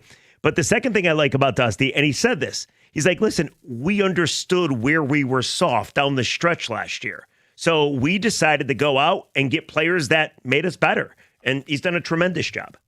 So, yeah. So as far as him buying a team, whatever. Everybody buys team. Auburn bought a team last year. Yeah. So it's legal. Now that to me is people just trying. That's copium. Where you Okay. You admit that. Yeah, you get a lot of Sparties saying, "Oh, congratulations, the best team that money could buy." State ones, they just spent theirs on their own team. Now, a couple guys, you're gonna take a pay cut next year if you're coming back because. But you don't deserve the money. You don't deserve everything that they just gave you. I'm looking at you, Cohen and Jackson. All right, let's go to Nick and Birch Run here on 97.1. What's going on, Nick? What's going on, guys? Long-time listener. First time calling in. Thank you. I usually, yeah. Go ahead. You guys there? Yeah, go ahead. Yeah, we're here. Oh, sorry. Okay. I usually don't agree with Rico and Mike, but on this one, the state of college basketball makes you feel that way. You know, when there's so many one and dones, and now with NIL, they're bringing these players in. It's like if you don't win the national championship, when you have a team like Michigan has, it is almost a letdown for a lot of fans, including myself. You know, like growing up, I was lucky enough. I'm a Duke basketball fan, but I'm a Michigan guy overall. I How's got that to go happen? to camp at Duke. Well, I went to camp there in 92 and 93, basketball camp. Oh, yeah. So They I were met pretty good Coach back K, then. Got to sit in his office, right? So, you know, you watch the guys from Chapel Hill come over and, play pickup games and stuff. So pretty easy to become a Duke fan when you're that young, middle school age, right? So they held on a lot longer as far as, not bringing in the one and dones. And you could actually cheer them on multiple years. And now it's at a point where these guys are gone in a year, maybe two if you're lucky, and so I just feel like the state of college basketball makes most of us fans feel that way. Like when Michigan's rolling the way they are, or Duke is, if they don't get to the national championship and they don't win it, it's a letdown. It's a huge letdown. Well, yeah, everybody's a fan regardless, and Nick, we appreciate the call. The bottom line, though, is Michigan still has a ton to prove. Like, yeah, they're number one in the country. Yes, they've bludgeoned a lot of teams, good and bad. The only thing you have to prove is winning the Big Ten and winning it all. Which they got, 2.5 game lead on Illinois. Right. They play Illinois, so that obviously if they lose that game, then bonus for Illinois. But, dude, they still got a lot of tough teams to play. Winning the Big Ten is not a certainty either. You got 4 tough teams to play. Yeah. And you only got a 2-game lead. Just say. Rieger thinks that this U of M team's like the little underdog team. Right, but the Duke game doesn't count for conference, so you got 3 tough conference games. You win one of those, you win the Big Ten. You love this team. Maybe more than me. 248-539-9797. You can text us at the exact same number. The Brad versus Dan stuff is out there, too. Who do you trust more, Brad Holmes or Dan Campbell, to fix you this offseason? 97.1.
97.1.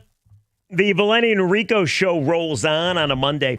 248-539-9797. Let's go to Ken on a cell. You're on 97.1. What's going on, Ken? Hey, thanks for taking my call, guys. For sure. I want to. Well, I mean, you've kind of commented on the Brad Dan. Who do you trust more, Dan Campbell, Brad Holmes? Yes, sir. You comment on that even with the Michigan when we were referring to Izzo, and for that one person that said that Izzo has to go, Izzo has a lot still in him. He has brought a lot to the Big Ten, and me being a Michigan fan, I mean, Izzo is one of the greatest ambassadors for the Big Ten that we've ever had. So when he's ready, he'll know and he'll leave on his own. But as far as the Dan Campbell and Brad Holmes, you know, you're right. I mean, Brad Holmes buys the groceries and Dan is the one that's cooking, right? And so you have to trust the cook over the one that's buying the groceries, because it doesn't matter what you buy, even if it's the best product. If you don't know how to cook, then it's going to taste like crap. So I think both of them have a lot of growing up to do. I think Dan, just like what you had said, Dan has to make his adjustments and knowing his team and being able to, know when to do the trick plays or the fourth downs and understand that we don't have the same team that we had 2 years ago. But Brad Holmes definitely has to grow up a little bit with what he's doing with at the trade deadlines and bringing in players to fortify the team that we had. So I agree with basically what you're saying, but you definitely have to trust Dan Campbell, over Brad Holmes. No, and can we appreciate it? Rico, I guess my question to you and every Lions fan is, are we expecting back in the postseason, what do most Lions fans expect? To get back in, or to make a deep run once they're in, or to not get back in?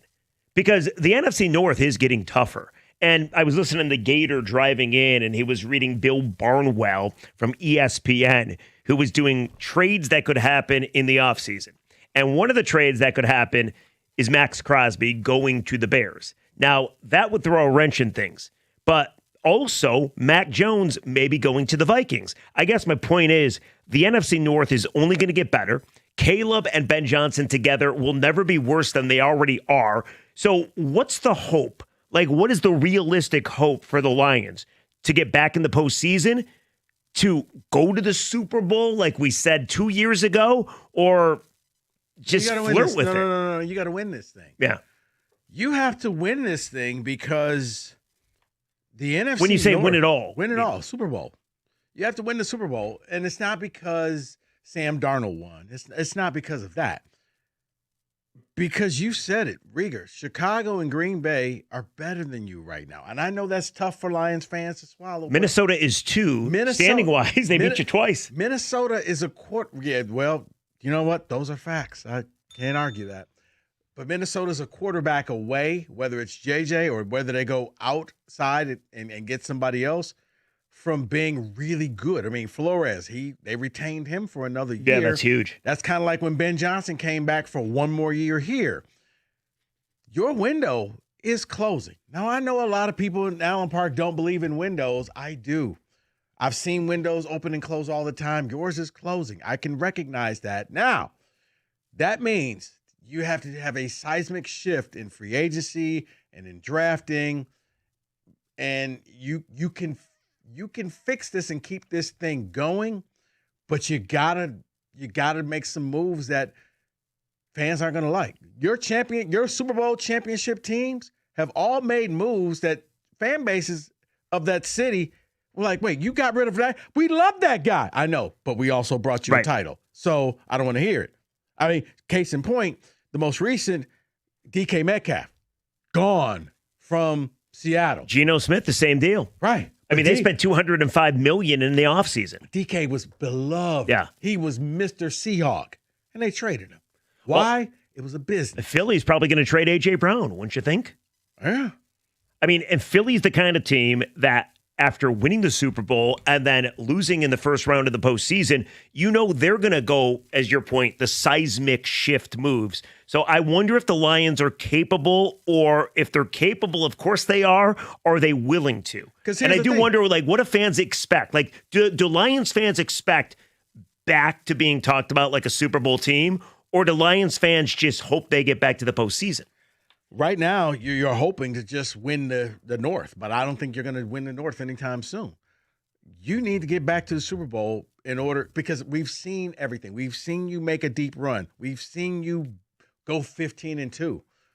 I need to see you now, your name in that graphic, Super Bowl Sunday, right, going up against somebody else. Now, this is one where normally I'll say you got to win. You got to get there. I agree. You just got to get there. It's always been about getting there. Like, we've always wanted to experience being in the big game. I agree. You just got to get there. And that's why I don't know that this team is capable. And that's why I say, when I look at Brad's draft picks, man, it's depressing when you look at it. It's like, dude, you got to stop going after projects. And you're like, oh, well, what about last year? Well, you took Tesla and you traded away some third-round picks that you could have used this year, and you gave them away.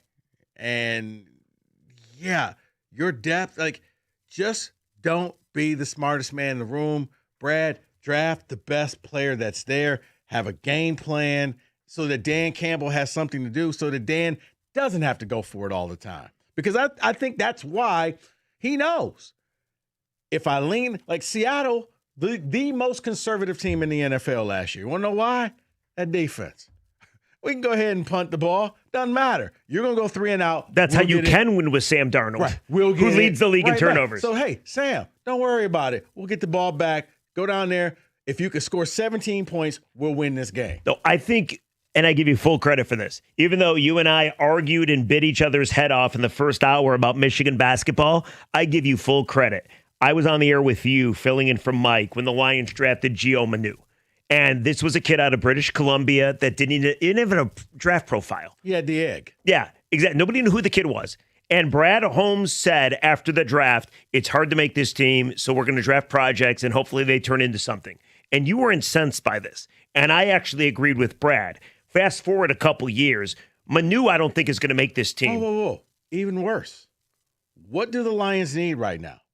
A tackle. Yes, offensive lineman. Exactly. This is going to be year 3 for him. You drafted this project tackle.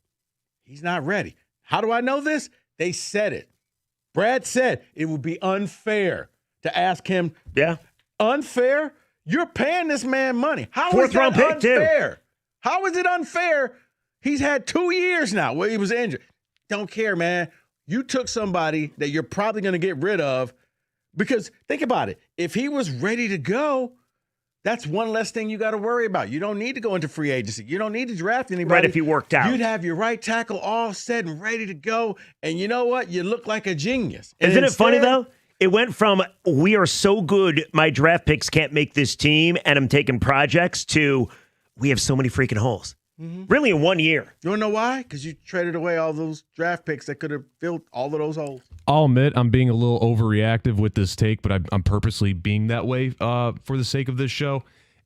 Can we say that the Lions making the NFC Championship game was kind of the worst thing for this team? Because ever since then, the expectations have been raised. Obviously, we know with the front. No, I don't think it. No, you should have high expectations. No, but listen here. Nothing's wrong with having high expectations, but ever since then, I feel like a lot of people, including myself, thought it'd be easy for them to get back. And ever since then, we've kind of seen how this team truly operates. Because your coach came out, and Dan Campbell, in the most sobering and truest moment, was right then after the game when he told his team and he told the media, you may never get back. I'm paraphrasing. You may never get back to this point. It's hard. It's hard. You found out what happens, and you may never return to this again. So, no, Corbin, that's soft. To say, well, you shouldn't want to make the NFC title game, because if that's the case, now people expect you to actually do it again. Well, I get that, but I look at it in the sense of, let's say that year all they did was, they beat the Rams. That's it. They get bounced out by the Buccaneers or however the playoffs would have, the bracket would have went down.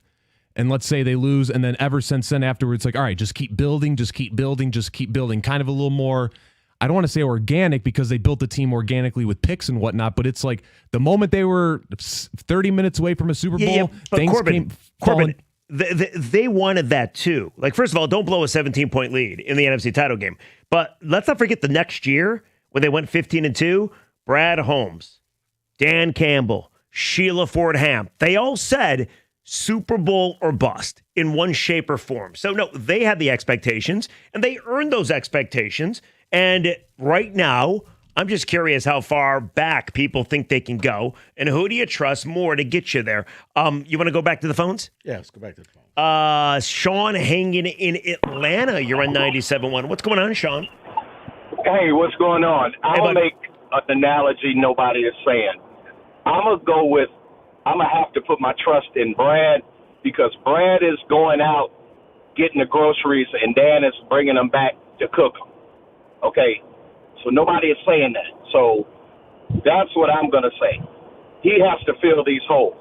Yeah, he's got to also change his philosophy, Sean. Like, I agree with you. That's why I trust Brad more than Dan, simply because you cannot continue to do things the way you did things to get you to this point. You got to change it up, and that means being more aggressive. And to Rico's point, let's worry less about the projects and more about everyday players you need right now. Now, with that being said, I'm putting both of them on my personal hot seat. Because once Brad gets the pieces, then Dan is going to have to perform. Now, during the season, Dan is the one making the calls and everything.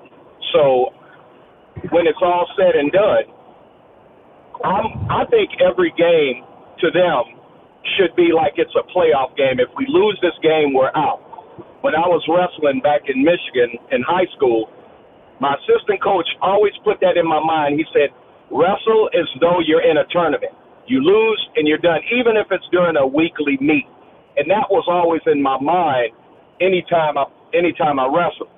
So to me, where we are now, they need to make it back to the NFC Championship game for me, because we were there and we have slid since then. No question, Sean, and we appreciate it, my man. 248-539-9797. More talk about the Lions. Who do you trust more? Up on people. Wow. Brad? Are you done? No, or you Dan? Hanging up on people. How about you do the phones then? You want to do it? A lot nicer than you. You know what? When Team USA is on, you could almost see the moment it happens. It's that spark when a kid starts believing they could be next. Now, while Xfinity can't guarantee that, they can guarantee something, Rieger. That's better than Rico. Your internet price won't change for 5 years. No contracts, no commitments. So while your kid is ordering new gear online, streaming highlight reels, or video chatting with coaches, your Xfinity internet price, it won't budge. And who knows? By the time the next Olympic Winter Games roll around, your kid could be getting fitted for their very own Team USA uniform. And guess what? You'll still be paying the same price for reliable Wi-Fi.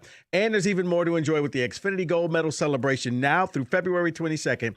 Get the best price on gig Wi-Fi. 5 years guaranteed, just $50 a month. Plus, get Peacock Premium included for 2 years, a $10.99 a month value. Xfinity, imagine that. Proud partner of Team USA. To get started, visit Xfinity.com or just drop into an Xfinity store today. Restrictions apply. Requires paperless billing and auto pay with store bank account. Taxes and fees extra. Actual speeds vary.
97.1 248-539-9797. Talking about the Lions. Who do you trust more to get them back on track this offseason, Brad Holmes or Dan Campbell? The Michigan stuff is still out there if you want to hit on it. We've kind of got a potpourri of calls. Let's go to Steven in Clarkston. You're on 97.1. What's going on, Steven? Hey, guys. Good afternoon. Hey, man. So two things. Real quick on the Lions. Rico, I agree with you 100%. It's Super Bowl or it's bust. It's the time. Now, that being said, the Michigan, I called for the Michigan topic. The Axel Lendenborg video. You know, Rico, it's amazing that we're going to spend time talking about this when there's a player on the other side, the school that you support and talk about all the time, that has in the same week purposely tripped the player, kicked somebody below the belt on purpose, and whose fault was that for that happening? Was Dusty May's fault for answering a question in a press conference that was asked about the plays that Jeremy Fears did. This video with the Axel Lendenborg. Hold on, Steven. Hold on, Steven. I'm going to let you finish. Okay. All right. What did Jeremy? Okay, Rigger. This is what did he's talking about Jeremy Fears, obviously. What did Jeremy Fears have to do with Axel saying all of this stuff? Now, Steven, we did talk about Jeremy Fears. At least I did ad nauseum, actually. I understand, but it was at the fault of Dusty May for bringing it up in a press conference. That's my point. It's instead of talking about Michigan being number one, we're talking about this video that a college athlete in a bar setting. This wasn't in the locker room. This wasn't a press conference. This wasn't in an interview on the court. Steven, no, it was all over social media, Steven. That's why we're talking about it. And plus, we talked about Michigan being number one. So wait, hold on. Let me get this right. When Jeremy Fears do something, we talk about it. When Yaxel does something, it's no big deal. No, you can talk about it. I'm not saying it's not a big deal, but what I'm saying, Rico, what would you want him to say when his friend brings it? What should his response be? Oh, you know what? Purdue's a very tough team, and I hope we can beat them. What would you want him to say? I would be like, man, I'm not talking about that right now. Put the phone down. It's also 6 months from now. Right. A 21-year-old college athlete, that's what you think they're going to say. Yeah, 21-year-old college athlete who makes way more money than I do. Yeah, you want to make the money, you want to make the smoke, don't choke on it. And he choked on it. So you don't get to be a kid when it's convenient. And then you be an adult when it's convenient. I'm not saying a kid. I'm not saying he's a kid. I'm not saying that.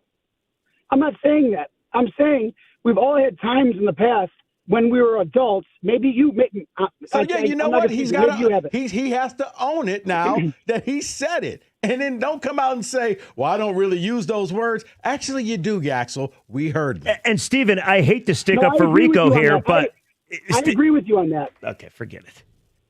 No, I'm allowed to now? Yeah. Well, I'm allowed to hang up?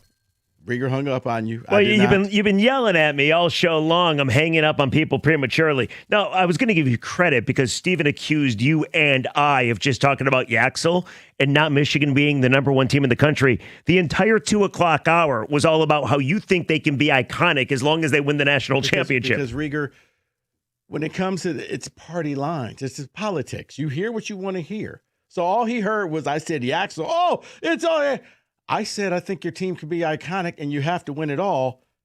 Said, no Michigan fan heard that. It's going to be twisted as he said our team's going to be a bust and our team's going to lose in the tournament. Didn't say any of that, but you know what? Thanks for listening. Listen, all I know is I'm uncomfortable with it. I'm a huge Michigan basketball fan. I'm uncomfortable with the Yaxel comments. Now, it makes it a little better that it was like 6 months ago. So what are you supposed to do? And to Rico's point, it was his buddy we're led to believe. Like, Dusty May said they were at a bar, over 21 facility, and he said what he said, and he feels bad about it, and he's got a chance to back it up. If he can back it up, that's pretty kick-ass. Right. If he backs it up, then then you don't get to say, oh, I knew it was going to happen. You can't apologize today, win the game tomorrow, and be like, yeah, you heard me when I said what I said. It doesn't work that way. He's not going to say it again, I can tell you that much, but yeah. Go Rasheed Wallace, and hey. Embrace it. Right. Embrace it. Hey, we will not lose. What was it, game 3 or game 4? Yeah. We will not lose game 4. That's all he kept saying. And he owned it. And he knew I'm in the crosshairs. I screw this thing up, this is going to come back to haunt me. That's all. 248. Somehow or another, it amazes me how Jeremy Fears has entered the chat. had nothing to do with this. But this isn't the first caller that's brought Jeremy Fears into this. But I was listening to the last caller. He didn't like the fact that maybe it was Mike, some Michigan State fans have blamed Dusty May for Jeremy Fears being under fire because Dusty May said there were some dangerous plays out there during that Michigan State game. What Dusty May did was, like, that night at the press conference, it was like, nah, I'm good. Then the next day, it was like amateur night at the Apollo amongst all his little Michigan brethren. Yeah, he was asked about it. And He gave his opinion. Oh, and he goes, I was like, and right, what he did was gamesmanship. Understood. But then Fears did follow it up by kicking the Minnesota player. He brought attention to and tripping the Illinois player. That's gamesmanship. I'm not sitting here mad at that, but what did was Jeremy Fears the one who recorded Yaxel's video? Was he? Maybe that's why. There it is. There it is. There it is. You imagine Jeremy Fears, Yaxel just signs with Michigan. Jeremy Fears is like, what do you think of number one Purdue? Trust me, Yaxel. People are going to love this. They're going to say something bad about Purdue. No. And you might be a little intoxicated too. Yeah, trust me on this. This is over big. I got to tell you, usually Mackey's the easiest place to play in the world. Wojo says that you and Mike never solve anything. He leaves it to him and I to solve everything. Mm-hmm. You just solved it. Yeah. Nicely done. There it is. Jeremy Fears released the video 2 days before the game. He recorded and sat on it for 6 months. Yes, there it is. Listen, I got to tell you, man, like the Yaxel stuff is unbelievable. The Michigan basketball stuff is fun. All show long, people want to talk about it, and people say this isn't a college basketball town. So we'll get back to the calls. The Lions stuff still in the mix as well. Having some fun on a Monday. And Rico, I just want to say, people on the text are saying I overreacted to you giving Michigan a compliment in the first hour. I did not. You really did. I did not. Yeah, I don't know if I could ever give you another compliment again. Well, you don't give me many to begin with. Right, and this was one where I'm like, Rieger, after watching what they did that week, I was like, okay, you know what? You're no longer playing Little Sisters of the Poor. You're playing some real teams, and you're beating them. And now this is going to be a week where it's a little bit of a separation. You go 2-0 this week, nobody's touching you. I got to read this text that just came in. Rico, do you know for sure that Jeremy Fears didn't get Yaxel drunk and then record the video? No, I think that's what happened. I just want to believe it. Yeah, Fears. I really want to believe it. All Jeremy Fears' fault. He got him. He bought him shots. What kind of booze? Do we know? Jaeger bombs. Jeremy Fears supplying the Jaeger bombs to Yaxel. Yeah, there you go. Hey, no, this will be funny. Trust me on this. Trust me. 97.1.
97.1. Always a good time for a blitz. Corbin, take it away.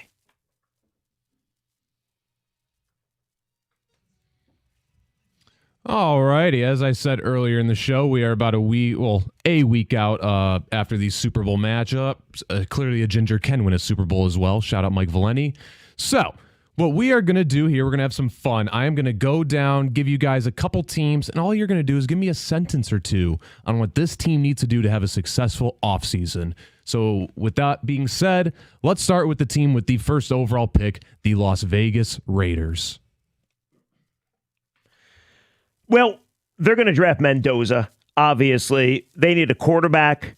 They need everything but a tight end and an edge rusher. And they might lose their edge rusher. So I don't think you can screw up the draft or the offseason when you need that many pieces. Do whatever, and it's going to take a couple years.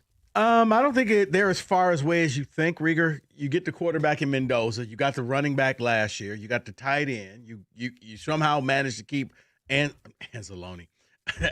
You somehow managed to keep Crosby there. Then, protect him. Go get some O-line and keep this guy upright. I think the Raiders, because I think the Chiefs are coming down, the Raiders may not be that far away. Just don't shoot yourself in the foot. Yeah, but you still got the Chargers in that division. You still got the Broncos in that division. You do, and I don't think neither one of those are dominant teams the way Kansas City ran the division. Interesting. I think the Broncos are pretty good. My one sentence for the Raiders, don't you shoot yourself in the foot. I think they'll shoot themselves in the foot because that's all they do. They got a history of that. They do. So let's move on right now to a team that I am very intrigued with, and I think that they could have a, worst to first storyline, the Tennessee Titans. I like Tennessee. Corbin, I'm with you.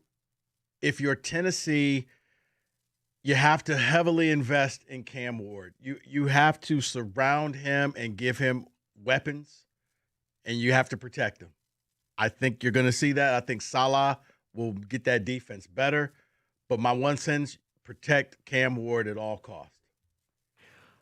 Since Salah is there, go get the edge rusher. They need a better defense, but they're kind of like the Raiders, to tell you the truth. They need so much other than a quarterback, so I kind of feel whatever they do, it's just going to be filling holes. I think the Raiders and the Titans are both multiple years away. It feels like the Lions, after they went 3-13-1, the climb back up, but they got a lot of holes. I don't see Tennessee that way. I mean, we don't really know what Cam Ward is. I'm not saying they're going to do exactly what Drake May did with the Patriots. But remember, Drake May's first year didn't look that great. And then they're in the Super Bowl. Yeah, well, change the coach, change a bunch of players, invested in defense. That's what they just did.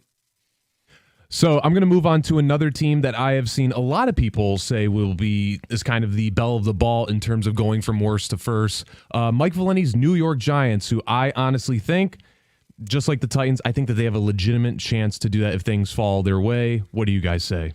As far as the Giants go, the biggest thing you have to do is convince your quarterback and Jackson Dart and Scatterboot, your running back, going out of bounds is your friend. You don't have to get every yard on every play. It's okay, because those two, they're going to lead the league in concussions. And don't get in fights at WWE events for the bit. Let's not forget that. Yeah, that was scripted. That's wrestling. But on the field, don't go diving head first. No, just run out of bounds, preserve your career. That I do think that if the fifth pick, they draft the right person, they could turn this thing around quickly, because I don't think there's a clear-cut favorite in the NFC East. I 100% agree with you. I mean, I look at Jackson Dart. You look at Scatterboot, should be healthy. You look at the new coach, who is an otherworldly coach in John Harbaugh. You already look at the defensive line, and they can kill quarterbacks. I just think they were severely mismanaged a large portion of last season with Brian Daboll. So I actually am 100% with you. I think they're close, and they play in a division that isn't top heavy. So I think you make a move or two, you could be right back to contending, especially with John Harbaugh at the helm. I mean, you got that fifth-round pick. Now, the bad part about it, you didn't tank. Because imagine, they don't need a quarterback. Right. If they held the number one overall pick, how many teams would be trying to move up to get Mendoza? They could have got a king's ransom, but they won that stupid game. Mike was pretty happy about that. Yeah, they're only good in the last 2 weeks of the season. Let's move on. Mike. Let's move should have on. beat the Lions. Let's move on to John Harbaugh's old boo, the Baltimore Ravens, a team that obviously they made an AFC title game a couple years ago. They lost to the Chiefs, but they've been in the mix and they can't get it done. What do they have to do this offseason? Holy cow. First of all, I would assume you extend Linderbaum. They already declined his 5th-year option, but why would you want to lose that dude? He's 25, 26 years old. According to PFF, he's one of the best centers in all of football. You got to start there, I think. But then also, offensively, is Lamar the guy? Sure he is, but will he be any different this year than next year? They just seem like a team that the window is closing, and I don't think whatever you do is going to open it back up.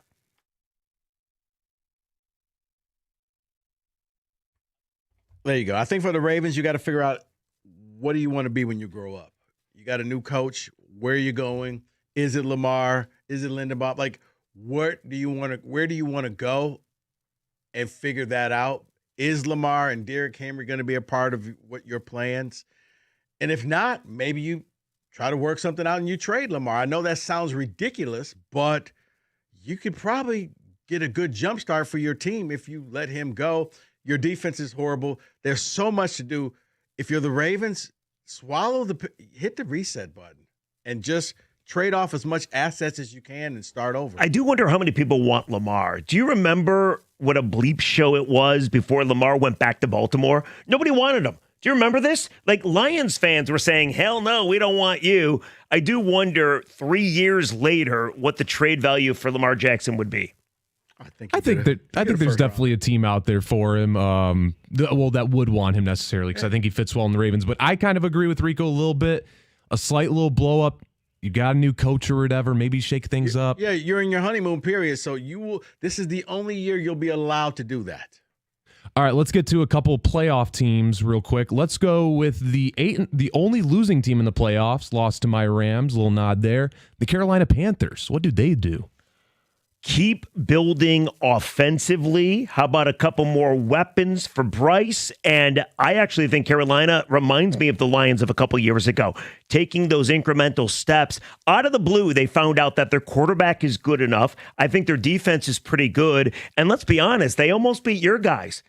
They should have beat Matthew Stafford. If Stafford doesn't have that last-second comeback, Carolina knocks off the Rams. I think they're right on track. You got to bolster a couple spots. Didn't they beat the Rams earlier that year? They did. Stafford had 3 turnovers. Who's counting? Carolina has to figure out what do we do with Bryce Young. Is he our future or not?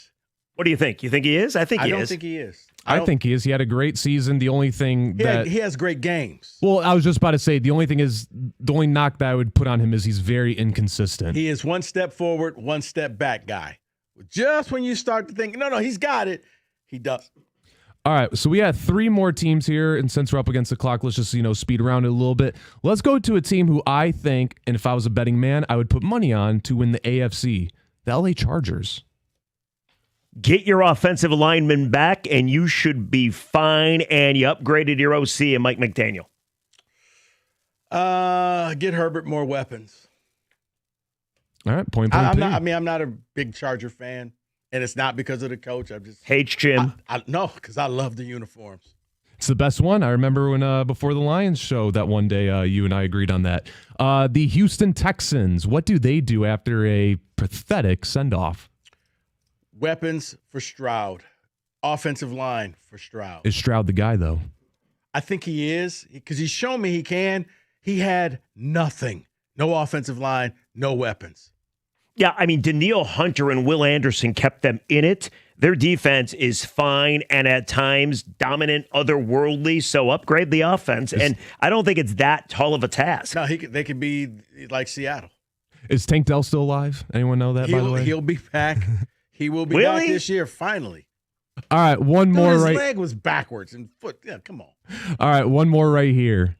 Your hometown team, the Detroit Lions, what do they have to do? You look perplexed. Replace your offensive line. Replace most of your offensive line and bring in a bunch of people on your defensive line. Trade for Max Crosby or sign Trey Hendrickson or sign Linderbaum. See, I don't think you need to go a full Max Crosby. I think you just need somebody who's good to go on the other side. I mean, I guess, but could you imagine if you had Max? Right, but and he is available, we're led to believe. Look, you can go get a Jadeveon Clowney, and I think that he would help out Aiden in that defensive line. Yeah, but considering your secondary is dead, we don't know about Branch, we don't know about Joseph, we don't trust Terry and Arnold or DJ Reed for that matter. I think if you make your D-line the best it possibly can be, it makes everything else that much better. It masks a lot. Do you really think that Brad Holmes will go out and make that type of trade and give up that much capital? I do not, but that's not the question. It's what they should do. It's my opinion. Well, Rieger's a little more optimistic than we are, and that is an NFL Today. The trade deadline is over, which means NBA teams are gearing up for the playoffs, and so is Fanatics Sportsbook. Here's the deal. You guys have heard me talk about fan cash, and remember, every time you make a bet with Fanatics Sportsbook, you're earning up to 10% fan cash, whether you win or you lose. And so much can happen if your bet misses, like you're stacking up that fan cash, and fan cash unlocks value that you can't get at other sportsbooks, like more bets, unlimited profit boosts for your favorite player props, authentic NBA gear, game tickets, access to exclusive merch, and exclusive Fanatic events like the Fanatics Fan Fest in New York City. But that's not their only play. The good times roll on with Fanatics Fair Play, a protection policy that turns losses into wins. That's right. If you love player props like I do, your legs are protected across the entire first half of every game if an injury takes place. Make the switch to the sportsbook that gives you more to play with. Winning hits different here. Got to be 21 or older. Gambling problem? Call 1-800-GAMBLER.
All right, 97.1.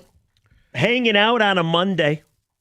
A lot of Michigan basketball talk. I've enjoyed this show so far. I bet you have. Even though you and I have argued a lot. It's the most you'll ever talk about Michigan again this year. That's not true. Yeah, it will be. Here's the funny thing. It's beautiful outside. Finally warmed up this weekend, right? That was amazing. Compared to what we were in? Went out, washed the cars. It was beautiful. Like, this is nice. I've been to the driving range twice. Outside, amazing. I do have a question for people because we asked this on Friday. Yeah.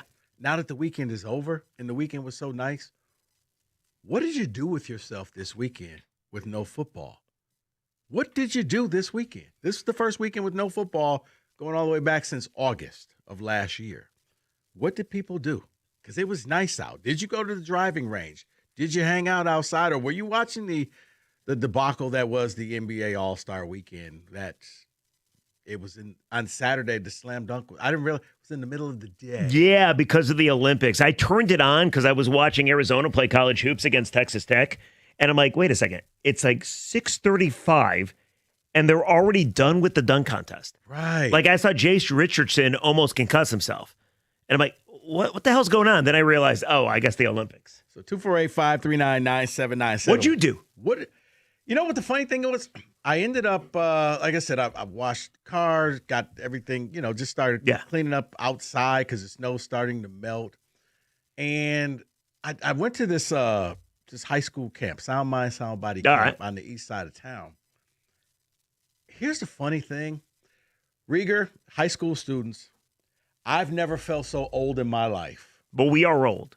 No, but this is where you really feel old. So I'm talking to a kid, and so what's going on? What's going on? Hey, what class are you in? I'm in the class of 30. No, jeez. 30. Like 2030. 2030. Wow. 2030. Yeah. And that's what I said. Thanks for that. You realize you're old when everything that they know about, like an event like 9/11, they read about. Crazy. They weren't alive. Like, think about it. Do they know who Bugs Bunny is? Probably not. Like, honestly. No, probably not. Winnie the Pooh. No, that's what threw me. Fred Sanford. Are you kidding me? 2030? Saved by the Bell. Oh, my God. How old am I? Well, look at Corbin. What is Corbin? What are you? Next month, I'll be 25. 25. Do you know who the Simpsons are? Well, yeah, come on now. Oh, okay. Well, just making sure. I saw the Simpsons movie in theaters. Corbin was one when 9/11 happened? Yeah. Yeah, I was 6 months old. He had to read about it. Think about that. I was in my first radio job working in Alma, Michigan, and my mother calls me up, and she's like, "Are you okay?" I'm like, "Am I okay? What do you mean?" She's like, "Well, you heard what happened in New York City." I'm like, "Ma, I think I might be in the safest place in America. Like, I'm in Alma, Michigan." Where is Alma? It's kind of by Michigan State, like 45 minutes north of East Lansing, kind of by central Michigan. I was about to say near Central? Yeah. I got paid $7 an hour, Rico, and I had black mold growing in my shower. That was good times. I got fired. Why'd you get fired? Never mind. 248. I'll tell you later. Why did you clean the black mold? What happened with that? No. I got some kind of rash on my leg, and I went to the doctor. And anyway, long story. But no, what are people doing? I got some texts just to wet the whistle. Like, somebody says they went to the RC track, which is cool. I don't know where one is, but that's pretty awesome.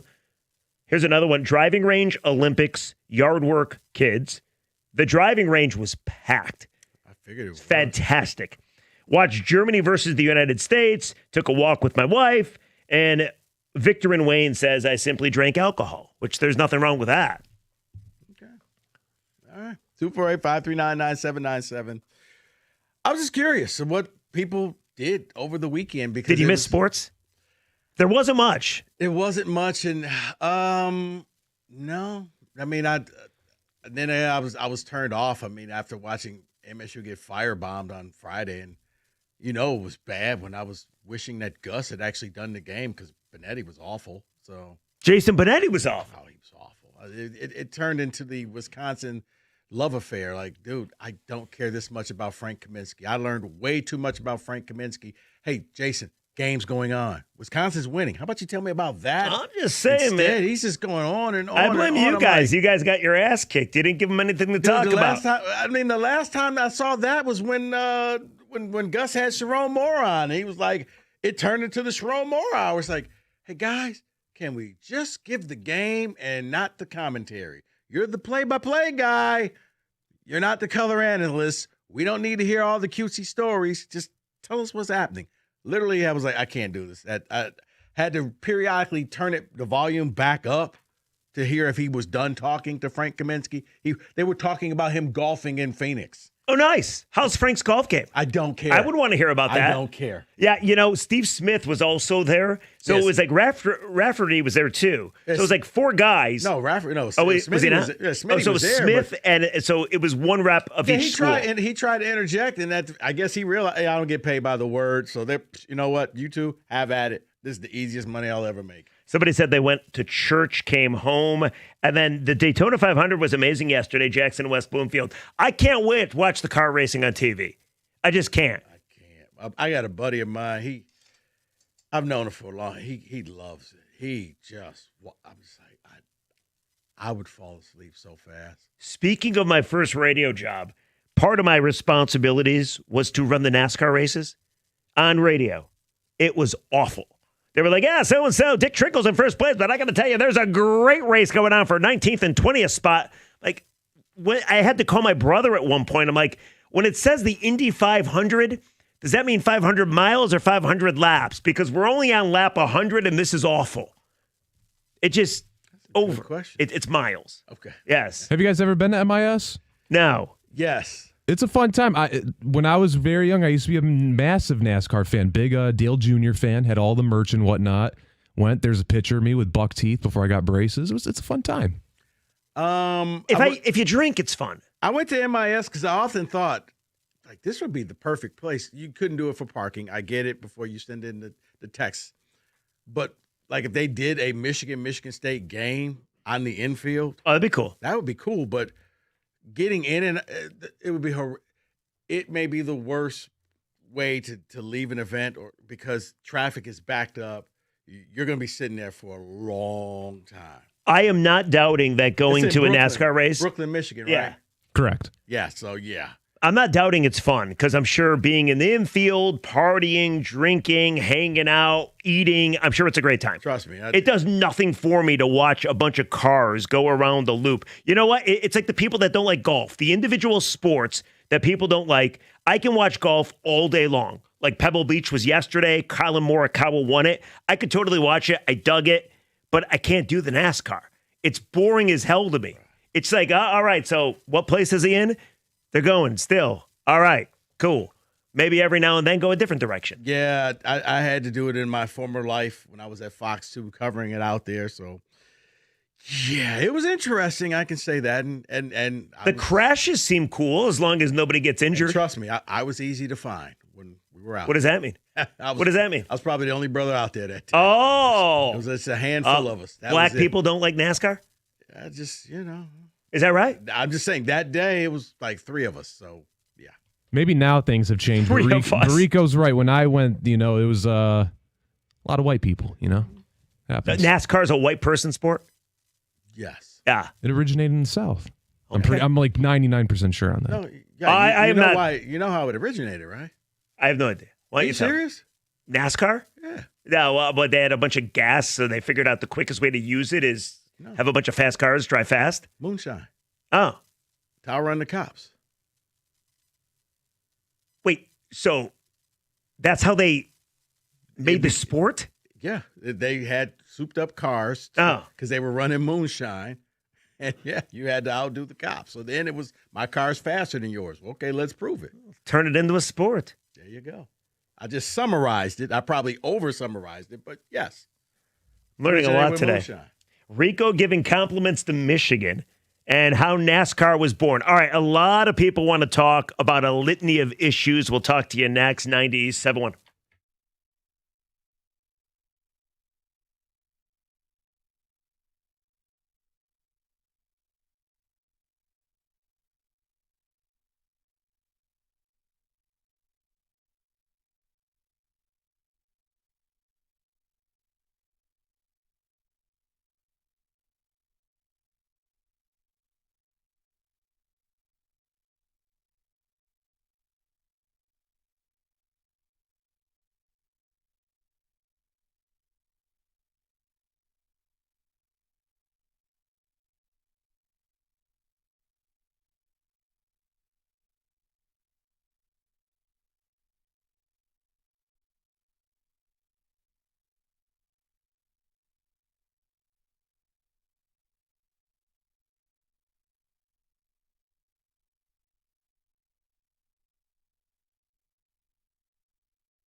All right, couple texts, then we'll get to the phones. Rico was talking about how NASCAR apparently a white sport. Yep. Somebody texted, you made black history when you were covering the NASCAR races. LOL. That's from BP. Talking to you, Rico. Okay. Here's another one. It's embarrassing that Rico knows more about NASCAR than Rieger. Why is that? Because I'm white? Probably. Oh. How about this one? Rieger, you love the school bus figure 8 races down by me at Flat Rock Speedway. There's also brothers there too, Rico, and lots of mullets, Scott and Carlton. I've actually seen it. It wasn't in Flat Rock. It was right outside of Lansing. Jack Ebling took me there once. He was like, oh, you're going to like this. They're doing figure 8s. Figure 8s in school buses? Yes. Wow. You're literally, every time you're waiting for the buses to crash, but they don't. But that's all you're waiting for. It's like the Fast and the Furious, but with school buses. Yeah, they're going around in this figure 8, and it's almost like, oh, that didn't hit. So I've seen that. Yeah, I know nothing about the NASCAR. Cross that off the bucket list. Yeah, something you never thought you would, right? Yeah, he was like, come on, I got someplace for you to go. I was like, yeah, Jack, I'm thinking we're going out to dinner, and he took me there. Like, are you serious? Rico's getting prepared to eat a nice steak, and instead you watch a bunch of school buses do figure 8s. Right. Sounds like a blast. Let's go to Brandon. You're on 97.1. What's going on, Brandon? How are you, bud? How you guys doing today? Wonderful. I wanted to pitch something for you guys in the season of no football and mock drafts and mock trades and free agency. So you guys were doing the teams the other day, and Kansas City came up, and you guys were doing the open, close, and I think Rico said that Kansas City should kind of start retooling. So it got me to thinking, would you do an ASB for Chris Jones trade? No. Yes. Let me tell you why. You would do it, Rico? Yes. Go ahead. No. You know, Brandon, I would, because it would hurt. But you got Tesla here. You got J-Mo here. You can go and find a veteran wide receiver if you need them. Yes. And you're adding Chris Jones to go along with Aiden Hutchinson. I do that trade in a heartbeat. Brandon, I would not. Let me just tell you why. Chris Jones is getting up there. Not to mention, he wasn't as dominant last year as he normally had been. There's a lot of mileage on that body. I don't know what the contract is, but I think he's up in 2028. So he would be done with J-Mo. He would be done with the same time, or not J-Mo. Yeah, but I think St. Brown is just way too important to this team. I mean, look at that Dallas game, Brandon. No, go ahead, Brandon. I actually believe. I'm sorry. You guys have been pondering this. Why did you pay J-Mo? I believe this is ASB's last year in Detroit, no matter what. This reminds me a lot of when San Francisco had Debo, and they went ahead and drafted Ayuk and Parasol, and they ended up trading Debo anyway. Now, we obviously know what happened with Ayuk. He's not playing. Right. But I get the feeling that a lot of people are going to be blindsided. I think ASB's the one who's left out. He was the first one here. I think that's why they went and got Tesla and then extended. Yeah, but he's under contract till 2028. Brandon, here's the thing. Look, I like Amon-Ra St. Brown, but I would do this in a heartbeat because, he makes Hutchinson better. Right, exactly. Your defensive line gets better. Your secondary gets better. That whole side of the ball gets better with that one trade. You have enough toys on the offense. You could absorb it. And remember what I said before. Championship teams make deals and trades that the fans are very uncomfortable with. So this would be your DK Metcalf. Yes. This is the being bold. Like this is DK Metcalf. I'm a 49er fan, but I root for Detroit because I'm in the area. You can't, the status quo, you've got to be bold. You've got to do something different. You can't just run back the team. It's got to be something different. I don't know, man. Chris Jones is not the same dude. He's still really freaking good and still a Pro Bowler. But last year was the first year he wasn't an All-Pro. Okay, but if that's the case, Amon-Ra was third in drops. Yeah, but he was also a beast when you needed him to be. Look at the Dallas game. He played on that broken ankle or bummed ankle. Rieger, yes. Let me ask you something. Yes, sir. Do you think you'll ever get anything more for ASB right now with the year he had last year? And I think Brandon, we can all agree he had a rough year. Brandon, I understand, but I don't want anything for him. I think he needs to be right here, and you got him under contract till 28. I wouldn't do it, personally. Now, I might do it for another defensive end. You want to talk about Max Crosby maybe, but I don't think Chris Jones is the guy for me. Well, it was just a kind of a bold out there. No, I got you. And I know I like the idea. I know that if they're going to keep ASB, I've heard Mike pitch around the idea of them having to restructure him, and that's going to tie up your salary cap and keep him longer anyways. So if you're going to do that, I think you go get a guy who's going to expire in 2 years. You put a hard rush on a 2-year window for the next 2 years with Chris Jones and everybody else to just, okay, let's go for it. Let's be bold. It's an outside thought. Probably will never happen, but it's just an outside definitely thought. won't. But yeah, I hear you. Brandon, I appreciate the call, and that was a great idea. But Rieger, you fell into the trap. What trap? That a lot of Lions fans do. Yeah. You want change, and you want to trade. Yeah. But until it's a player that's actually worth something, and I don't want to trade that. No. But see, you want to trade bag of beans? No, I don't. For all-star player. I just think I need a better player than Chris Jones for Amon-Ra St. Brown. I would be open to the thought if you make it worth my while. I'm not trading the best player on my offense. I think Chris Jones, his down year was just the fact that they were bad, and he was just like, yeah, we're not going to win anything, so I'm going to power this thing back. 31-year-old dude, I'm not doing it. It's me. I'm not doing it. Look at you're so disappointed in me. No, you are what a lot of Lions fans are.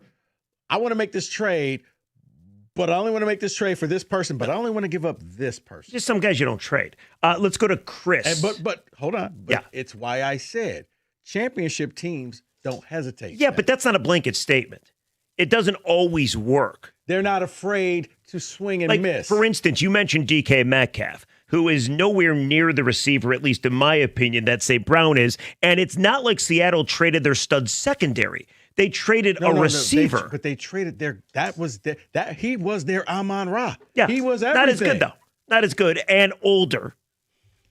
Dude. And being sued by a Lions fan. Let's go to, how about Brad in Lansing? You're on 97.1. What's going on, Brad? Rieger? Yes, sir. Remind us again where you were in Michigan on radio. You said Alma, Michigan? Yeah. Alma, Michigan? What about it?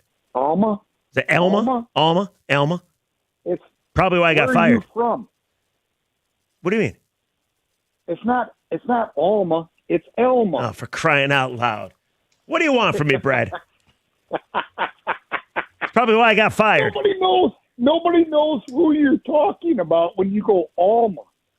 I mean, that's the home of the Scots. Right? Yes. St. Louis is there, too. St. Louis, Michigan, right there. There's a little speed trap that I got like 5 tickets. Yeah, maybe that's why I got fired, Brad. So is that why you called? Kind of. Okay. Wow. The description on the call said Rieger is wrong about Michigan. He meant Elma, Michigan, and not Michigan basketball. I was excited about that call. I wanted to argue. That's one. Well, what'd I do? It's a holiday, No, and that's still one. It's my fault. I did work there. Maybe that's why I got fired. I will say, if it makes you feel better, Rieger, mispronounced or not, I knew what you were talking about. Yeah, Elma, come on. Joey Harrington in Oregon. And he lectured the media. You're saying Oregon wrong. And it's like, dude, nobody cares. Yeah, it's not like I say Lodger. I know it's Losser. No one cares.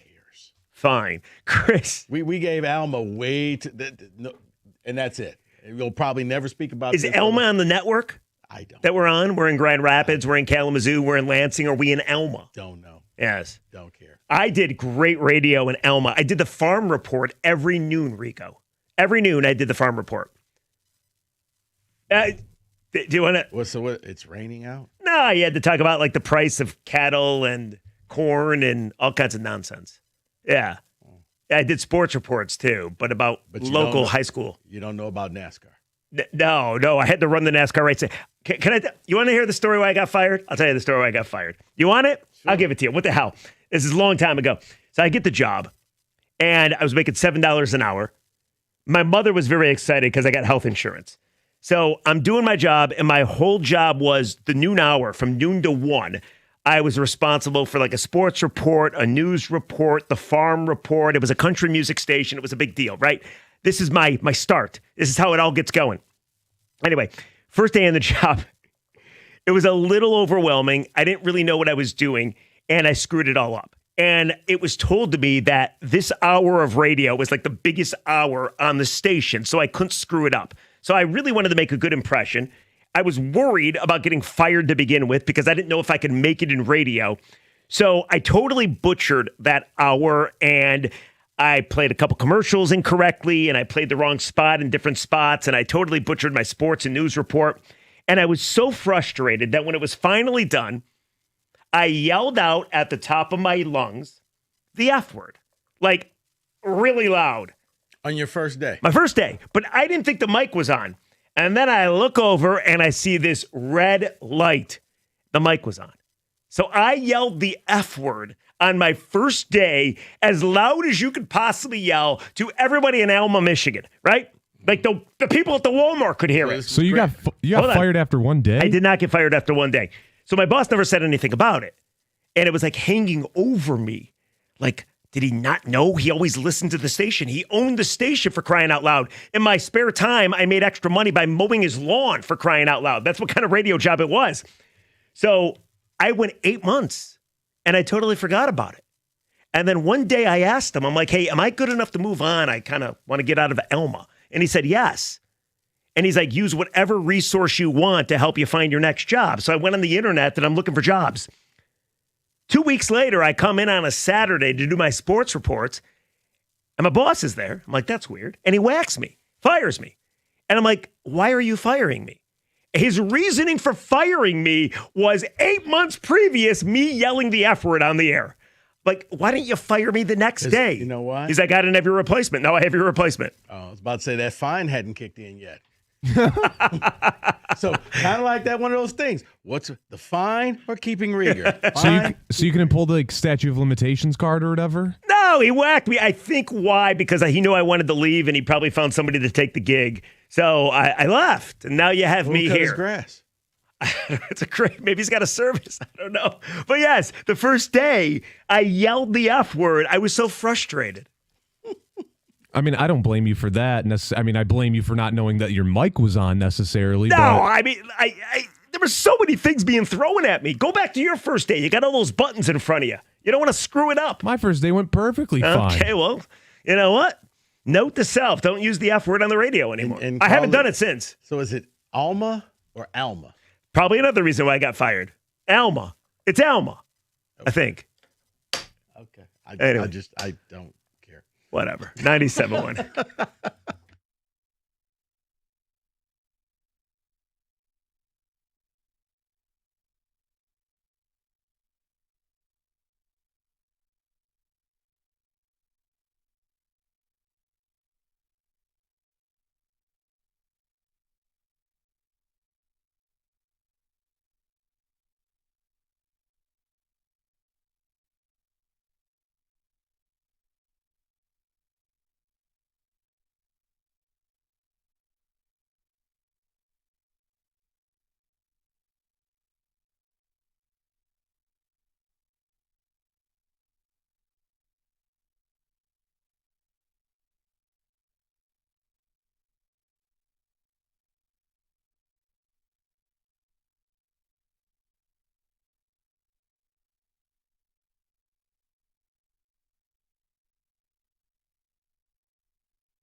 All right, last hour of the program. Jeff in for Mike. Rico right there. Corbin right there. Happy holidays, everybody. What's today? President's Day? Yeah. I should probably know that. Right? Yeah. I nailed that one. I know my kid didn't have school. That's all I know. Anyway, Rico, the big talk of this entire show, and we've actually tried to get away from it because it was so popular, but let's just go back to it because Michigan basketball is number 1 in the country.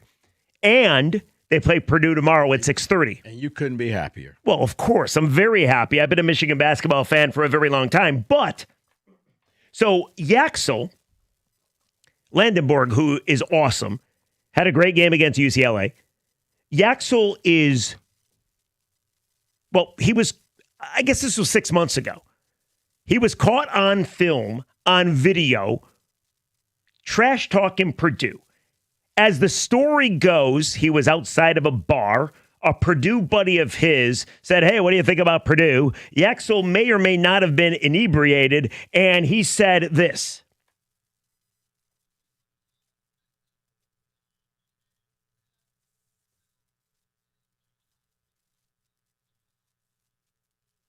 So we're going to spank that ass, he said. Spank Purdue's ass, right? Amongst everything. Yes, there was some cursing in there that you're not allowed to say. And Rico and I are talking about it because, listen, it happened about 4 or 5, 6 months ago. And then, of course, it's released yesterday for the whole world to see 2 days before a huge game at Mackey. Mackey already a tough place to play. And now you got Yaxel giving Purdue, who needs a big-time win, coming off a huge win at Iowa, some bulletin board material. So it got us thinking. A, do you like your athletes talking the smack, or do you hate it? Because I'm just going to be honest with you, I absolutely hate it. I remember Iggy Brazdakis years ago. Michigan was 17-0.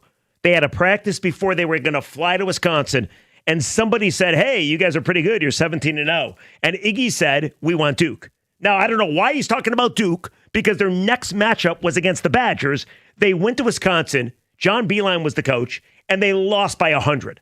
I also remember Hunter Dickinson over and over and over and over again going on podcasts, talking crap about Michigan State, talking crap about Wisconsin fans. It drove me nuts because he never backed it up. Can Yaxel back it up tomorrow? Is Michigan that good that it doesn't matter that he gave Purdue bulletin board material? I hate this simply because I'm soft, and I've never been able to back up crap talking in my life. I hate this. This really bothers you. It bothers me. No, I mean, this could derail a season. Here's the thing. You got a 50-50 chance. He gets this right, and Michigan fans will talk about this for a long time. Like when Jim Harbaugh made his guarantee back when he played, and Rasheed Wallace and the guaranteed. And he said it. He's now got to own it. He's got to back this thing up, and they got to win. They have to win, or else this is going to look bad. Now, is it bulletin board material? Yes, but bulletin board material only lasts, the adrenaline and all that probably lasts about 5 to 10 minutes. The problem is you don't need Purdue to come out there lights out, and before you know like it, last year, game is over. They were out 10-0 before you could blink. Because Fletcher Lawyers already nailed his 6 3-pointer, and you don't want any of that. You don't want Kaufman Wren, getting 2 fouls on Mara just like that. You're hoping that maybe you guys can match that intensity. His teammates are going to have to pick this up for him. He screwed up. He admitted he screwed up. 248-539-9797. You could text us at the exact same number. And that's not Does this bother you? And that's not a real friend. That is not a real friend. That is not a real friend. Well, it's not a friend at all because remember, Fears did it, like that one guy said That's earlier true. or whatever. Fears is behind it. Right. Jeremy Fears was. Yeah, Rico figured it out. Yeah, Jeremy Fears was actually the person behind the camera calling him out. He was pretending like he was a Purdue fan. That's what he was doing. So does it bother you that your athletes talk smack? Or maybe you like it. There were a lot of Michigan fans that liked it. But the second thing that really got people going, Rico's proclamation that Michigan could be iconic if they win the national title. But if they lose the national title because they're the number 1 team in the country currently, then the season's a failure. Yeah, I mean, Rieger, think about this. We've heard, and you can think of a lot of teams that were supposedly these great teams. Remember all the Gonzaga teams we were told, oh, this is going to be Gonzaga's year. Jalen Suggs, Adam Morrison. They're actually going to win this thing. And it's like, but they're not playing anybody. But they were beating the brakes off of everybody that they played, and then they didn't win. I go back to the 2018-2019 Duke team with Zion and Cam Reddish and R.J. Barrett. We were told that this was going to be the greatest Duke team of all time. This was the team to end all teams. They were number one, and look at Duke and Duke and Duke, until they weren't. And I'm saying the same. Michigan, right now, the way they're playing, they could be that team that if they win, we talk about them years from now. Remember the Michigan team. We'll have debates. Who do you think would win against that Michigan team or that North Carolina team or that Michigan team versus that UNLV team? We'd have debates about them. But they got to win it all. If they don't win it all, they're not a bad team. Before you twist my words, they're not a bad team. But if they win it all, they're an iconic team. And a caller said this earlier. Yeah.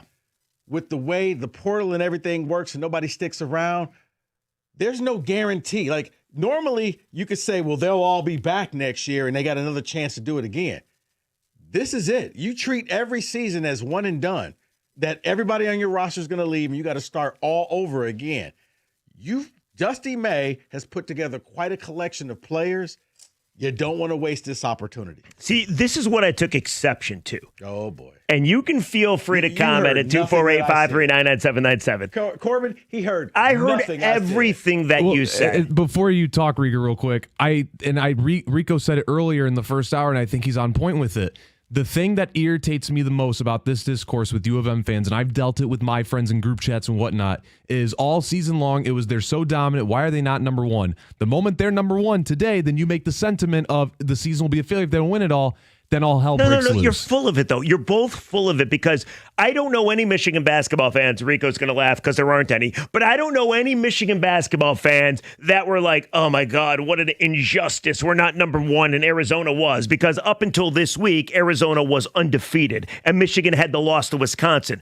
But Rico said early on, he said, congratulations, you're really freaking good, but if you don't win it all, the season's a failure. Yeah. And while I don't have a problem with the expectations, that is typical Sparty playbook crap. Okay, because you set it up. Okay, so if I was a Oakland fan, would you be feeling this way? If I was a UND fan, would you be feeling this way? No, but you're not. I know who you root for. Because of where I graduated school from. No, because... So I'm not allowed to say, hey, you guys, really good. Finish the game. No, what you're doing is you're setting it up for a failure. This is exactly what you and Mike and every other Spartan I know do. Hold on a sec. Let me explain myself. You wanted all the smoke. This is what you do. This is what you do. You set it up. You say, oh, yeah, you're good for now. And the second Michigan doesn't win a national title, you will say things like, wow, you wrecked your season. You choked away with that team. What a shame. Apparently you weren't that good. What you are doing is you're playing the long game. So if it doesn't happen, which it might not happen because it's hard to win a national championship, then you're going to be able to say whatever you want. Oh, you wasted such a great chance. I'll treat it like Duke. Like, man, I thought that team was going to go a lot further,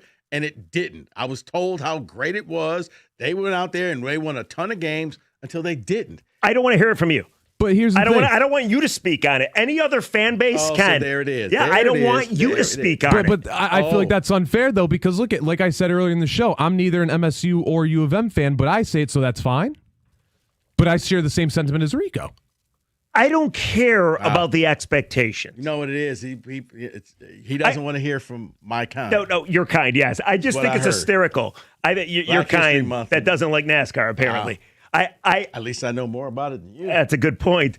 I hate the fact that Rico's kind, his people, hailing from East Lansing, they are so quick to tell you, oh my God, we've been to 8 Final Fours and, January, February, Izzo. They're so quick to tell you all of that stuff, right? But with Michigan, you're moving the goalpost. They got to win a natty for the season to be successful. Otherwise, it's a total, complete, utter failure, and you wasted the best team money could buy. That's what I have a problem with. See? You know I'm correct because you're going there with it. How dare you? You're turning it racial.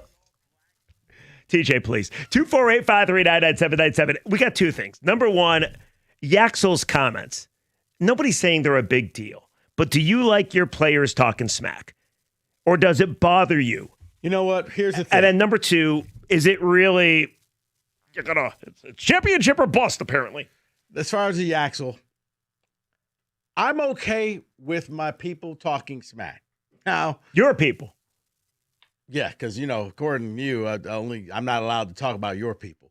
But I'm okay with it so long as it's the right people doing the smack. I don't need somebody coming off the bench talking smack. Like, if you're going to talk smack, you better be a star. The star player. Yeah, I got you.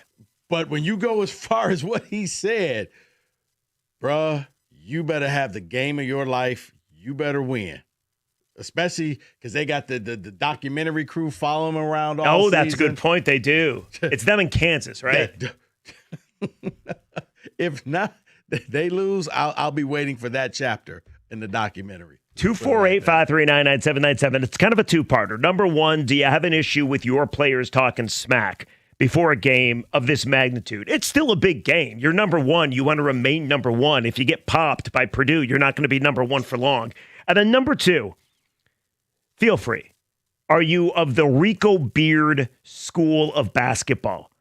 Michigan could be iconic. They're so special. But you better not lose or the season's a failure. Meanwhile, in East Lansing, hey, go to a Final Four. Life is good.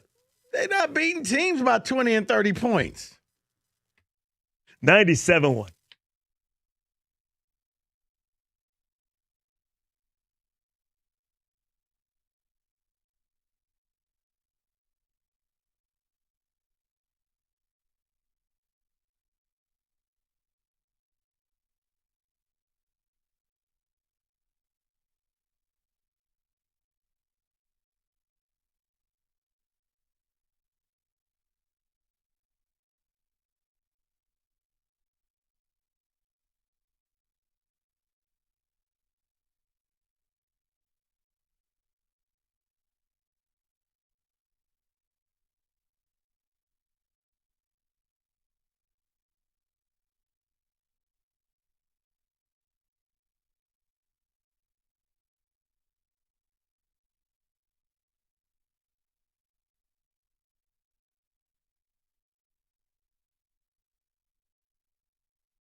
Couple texts, get to the calls, 248-539-9797. You can text us at the exact same number.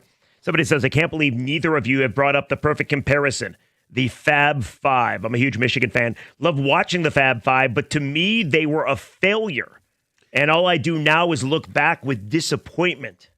I felt like that would have been too easy, and Rieger would have thought I was piling on if I would have said that. So that's why I did not use the Fab Five, but I thought about it. I don't know that the Fab Five were a failure, though. Were they really a failure? I know they never won anything, but they were infamous. They got to 2 national title games. They were. The 1 year against Duke, they had no chance. And the other year, I mean, Chris Webber had the old timeout nonsense happen. They could have beat North Carolina. Could have. But didn't. I think in the NCAA tournament, I will say what Doug Karsh, the fine radio announcer in the midday, says. Eat your kale. The best team does not always win the NCAA tournament. You need massive luck. You need to win 6 in a row. You get one bad shooting night, it's all over for you. To say right now, because you're the number 1 team in the country on February 16th, that if you don't win it all, it's a failure. Yeah, that's a little much for me. When UConn went back-to-back, they were the best team, and they pretty much showed the other 67 teams, you have no shot. I'm not asking for the Michigan team this year to be iconic. That's you're saying that. I never said they're iconic. We got to wait and see. They got the biggest games of the season coming up. Rieger, for however many weeks you've been saying, when are we going to be number 1? I have not said that. I don't care. And now you're like, oh, we're barely there. No, you're putting words in my mouth. I didn't care. That to me all day. Regular season rankings don't matter to me. Oh, Did so you bring admit something? Yeah, I'm like Mark Ryan showing up to a Super Bowl party. By the way, Mark coming on at 6. Let's go to Pat. You're on 97.1. What's going on, Pat? Hey, how you doing, Jeff? Rico? Nice to talk to you, Rico, for the first time. Hey, man. I know Rico's a college basketball guy. I hear him talk about it, but Mike, I don't know if Mike let you talk about it till March. Doesn't he have a rule about that? And that is true. No, that's just Mike. Now, we talk about it, but I do more of it on the podcast. So I know. I used to call Mike years ago. We talk college basketball all the time, so I know he's broken. Playing, Mike's broken right now. But as far as Axel, I got no problem with the trash talking. I mean, Michigan players been trash talking throughout the years. I'm a lifelong fan. I mean, I listen to Weber and Rose, them guys smack talking, and all through the years, it's you're number 1 in the country. You got a right to smack talk, and if you can back it up, you can talk all you want. Yeah, to be fair though, it also happened several months ago, and Rico's got a great point. Like, Yaxel was out and about, just signed with Michigan, and one of his buddies like, hey, what do you think about Purdue? Why don't you tell me what you really think about him? Got him on video, and then really nice buddy. They must still be friends because he releases it 2 days before the game. Yeah, and I understand, that's what it was about. And I'm with Yaxel as far as, when he committed to Michigan, he said that nothing less than a Big Ten championship and a Final Four. I mean, other than that, it's a failure. He didn't say the championship. He just said the Final Four. And it's really hard to win a championship. No, it is, Pat, but all of a sudden things change, expectations change once you start doing more.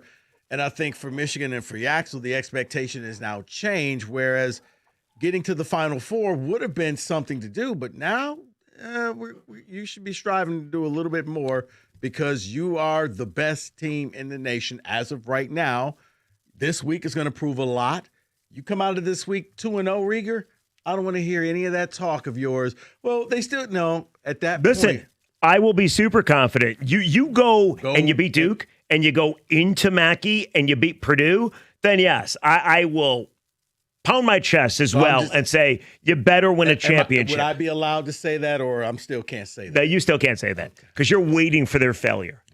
That's you. No, you are waiting for that. That is you are Mr.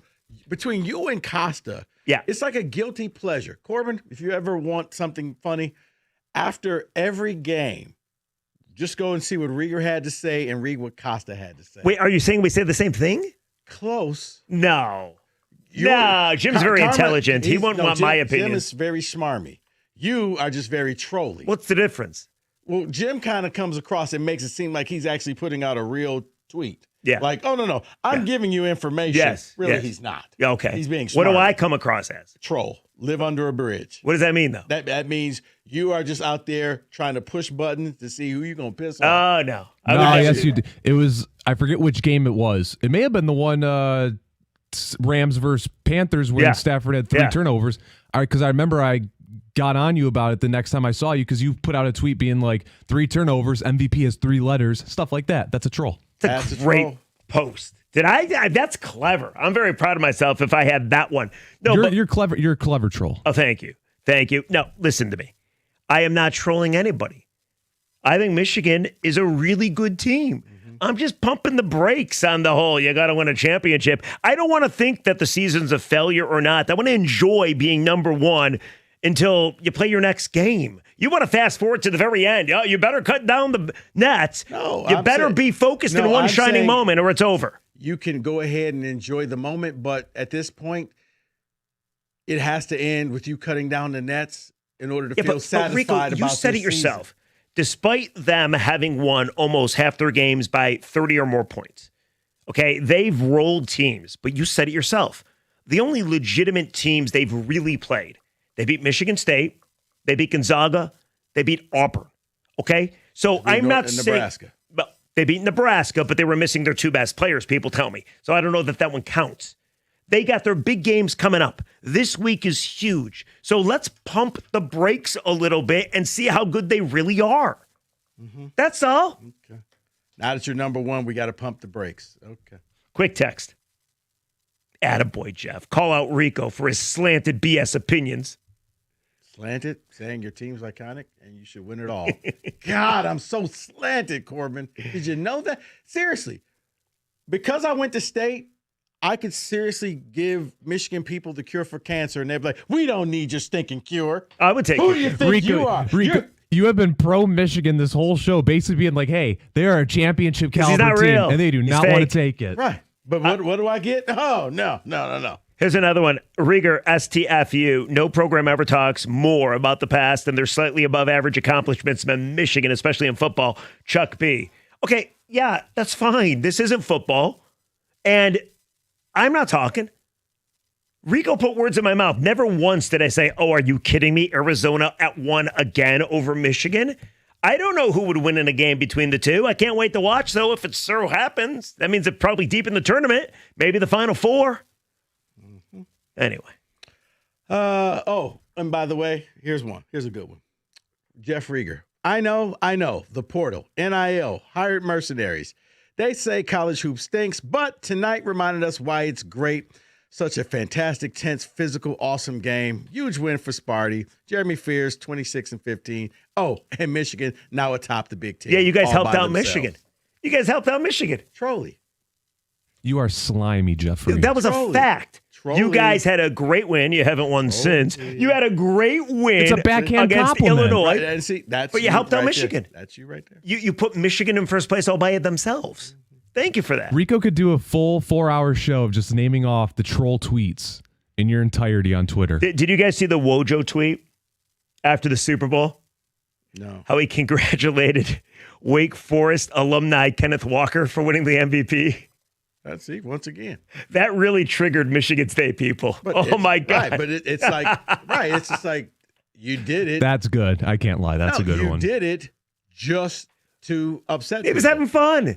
Right. So is it worse that... But that's trolling. But hold on, let me ask you a question, because I don't know the bylaws here. Is it worse that Wojo does it because he's a journalist, way more serious than me, just some scum radio host? No, you know what? It's actually, yes, it's worse because Wojo does it because at least you will admit what you're doing.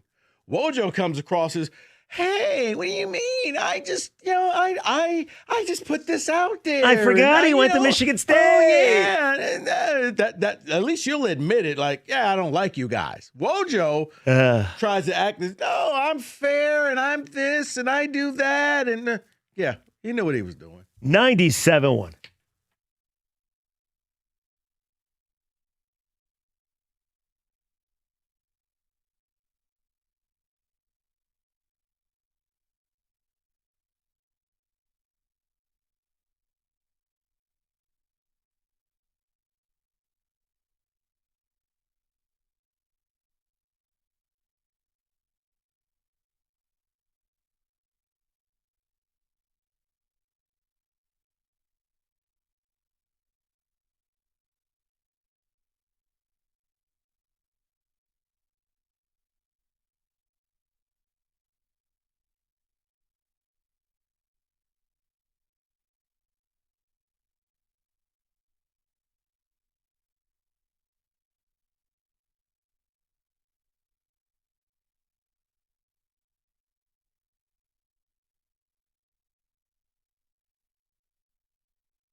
97.1.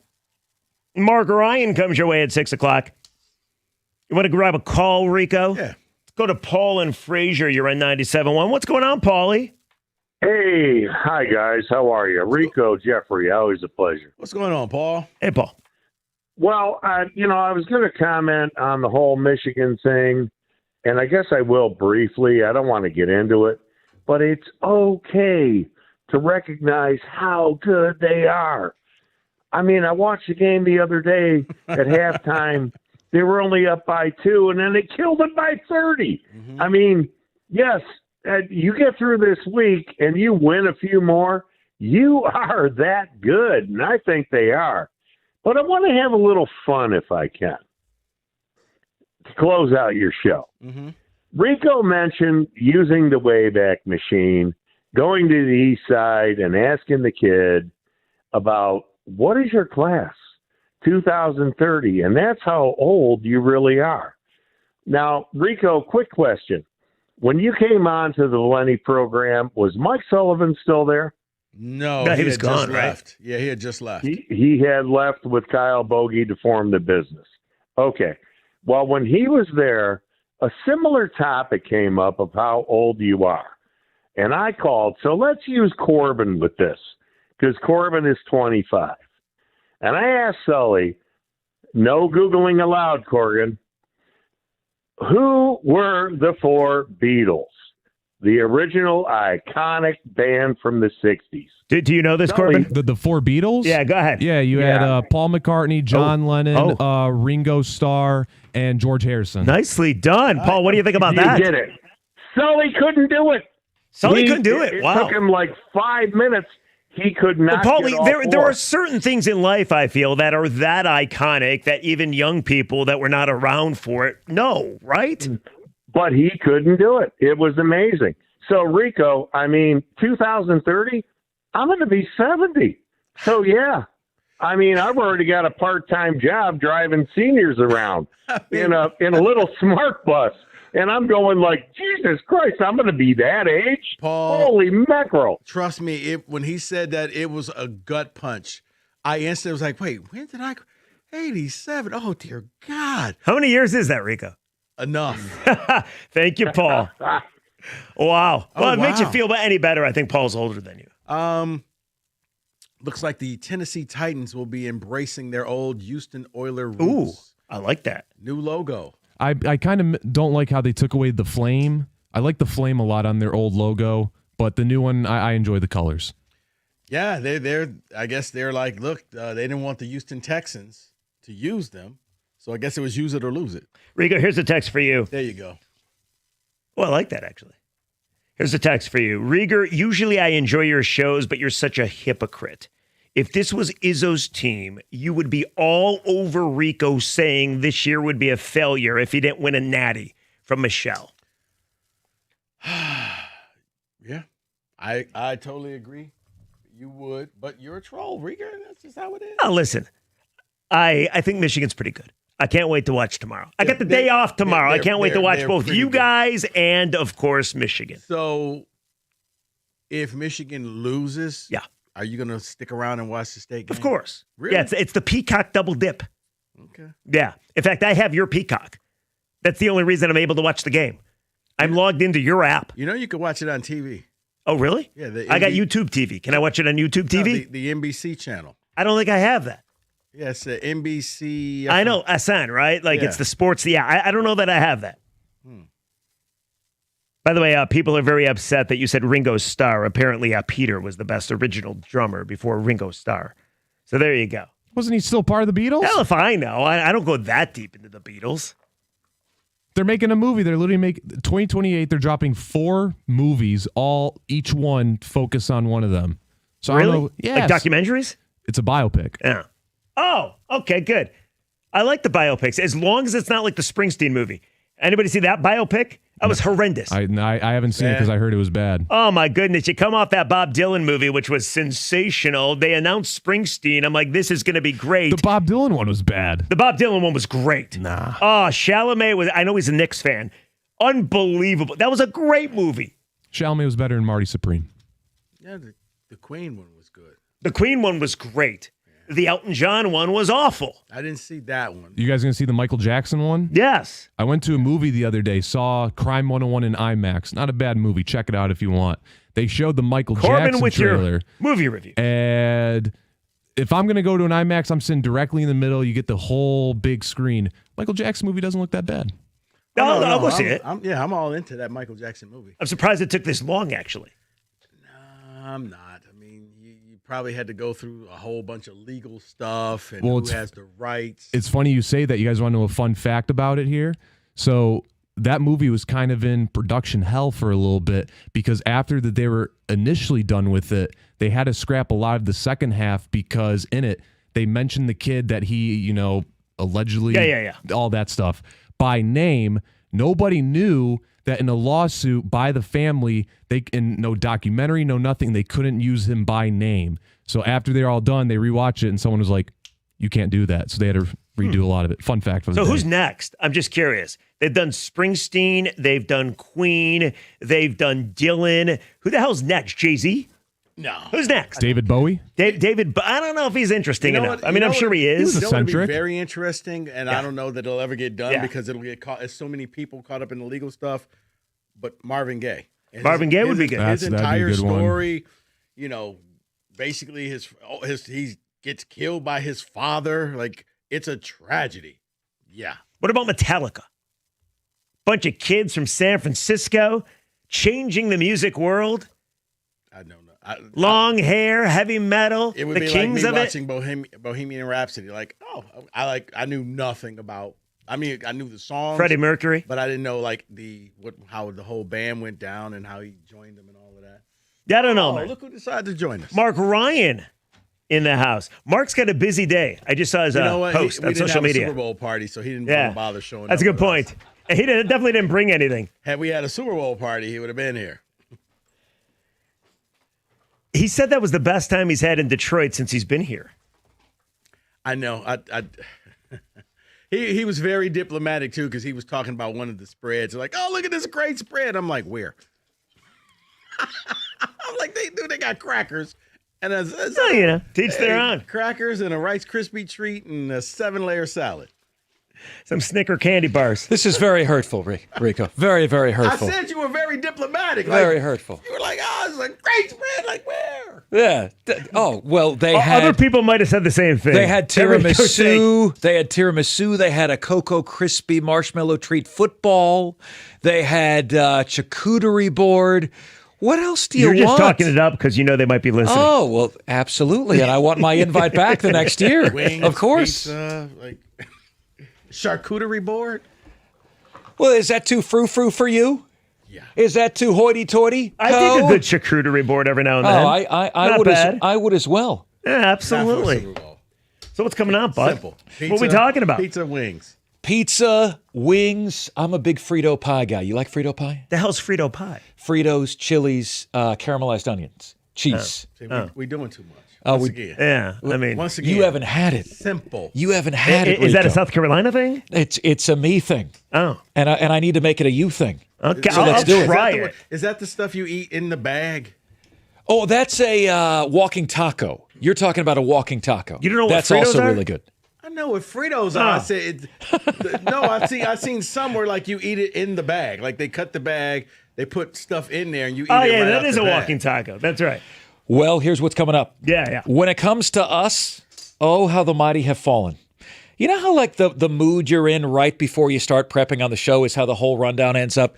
I something must have happened to me today because the next thing is, would this be rock bottom for one passionate fan base here? That's topic number 2. And MLB's war, whose side are you on? Why doesn't this superstar get the love he seeks? And my friend needs your helpful advice. He's thinking about, Rico, breaking up with his girl is the friend because you? she knows more about sports than he does. Is that friend you? Smart or not smart? He's breaking up with his girl He's thinking about it. What is he, like, emasculated? Like, who cares? He feels very threatened the way that dudes feel if their girl makes more than they do. My girl makes more than I do. He just needs to get over himself. Bro, you know what? There's other problems there. Like, does she care that... Does she need him to know She more doesn't sports? know that he's thinking about ending it. Is she attractive? 6. Yeah, once again. How do you? Is that a yes or a no? Once again. Are they listening right now? All right. Have fun. Charcuterie boards and Mark Ryan. Next. There we go. 97.1.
What's good, my friends? How are ya? Rolling on until 10 o'clock p.m. today. Truly do appreciate you guys making us part of your day each and every single day. Jam-packed. Look, we are tonight. I begin the marathon of life, my friends. I begin it, and this is most definitely a trial and tribulation for me because, well, I've never done anything like this before. Honestly, I've never done anything like this before in my history. I have had marathon days. There was a day in the Carolinas where I was on the air for 7 hours consecutively. I have done a 4-hour show here on the same day that I have done a 5-hour show nationally. But the way this is staggered, and I invite you to join me for the ride, this is going to be an experience. And I think, I always say that, when people say, Mark, who do you work well with? I always say, look, I don't have personality conflicts with people. The reality is if you have a good attitude and a good work ethic, we're going to get along great. That's always how I've described who I work well with. If there isn't a good attitude and or a good work ethic, there's going to be problems virtually immediately. But to me, having the good work ethic that we're going to have over the next couple of days, whenever you're presented with something like this in your life, you have a choice in terms of how you're going to view it. You can view it as laborious and as something that's going to kick your padded ass, or you can view it as something that is an opportunity. And I am viewing this most definitely as an opportunity. So what am I talking about right now? What am I talking about? Well, we're hosting 6 to 10 p.m. tonight. I will be on with Costa and Heather tomorrow in place of John Jansen. And I will be on again tomorrow night at 6 p.m. Tiger Talk with Dan Dickerson at 7 p.m. and Pistons Weekly at 8 p.m. and then hosting until 10 p.m. tomorrow night. It is the 6P to 10P, 6A to 10A, 6P to 10P triumvirate. And I am here with you, and I am ready to go. All right? I am ready to go. Listen, if I don't make it to the end of this, my dear friends, it's been real. But here we go, and there's no stopping us now. There's no stopping us now. Coming your way over the next 4 hours tonight when it comes to us, oh, how the mighty have fallen. Would this be rock bottom for one passionate fan base here? In Major League Baseball's war, whose side are you on? Why doesn't this superstar get the love he seeks? And, well, I have a dear friend from college who needs some help from you, needs some helpful advice from you. That and so much more coming your way between the hours of 6P and 10P tonight. But I want to open with this. Guys, we are a very, very prideful people. Look, we are elitists, I think, when it comes to our country. And that's not a criticism. It's something that I am actually very, very proud of. And we live in the best country on earth, even though, honestly, we are a nation of immigrants. But we have made the United States of America the greatest country on earth. And it's that way independent of what party is in power or who sits in the Oval Office. We collectively live in the greatest country on earth. That has made us nationalist elitists. And it has also made us elitists when it comes to our sports. And I need to open today by asking if you have noticed something. If you have noticed something that is being driven home and it is bothering me and bothering me deeply, it's a flame that burns deep within my loins. And that is this. We're not the best at anything anymore. Have you noticed that? The only individual sport that we can claim to be the best at is one that nobody else even plays. American football. No other country plays it the way that we do. The CFL has a professional league, and it's so far behind ours it almost doesn't even register. We're the best at American football, and we care the most about American football. But when it comes to baseball, Japan is number one. Don't believe me? They've won multiple World Baseball Classics, 3. We've won 1. They have to come here to play.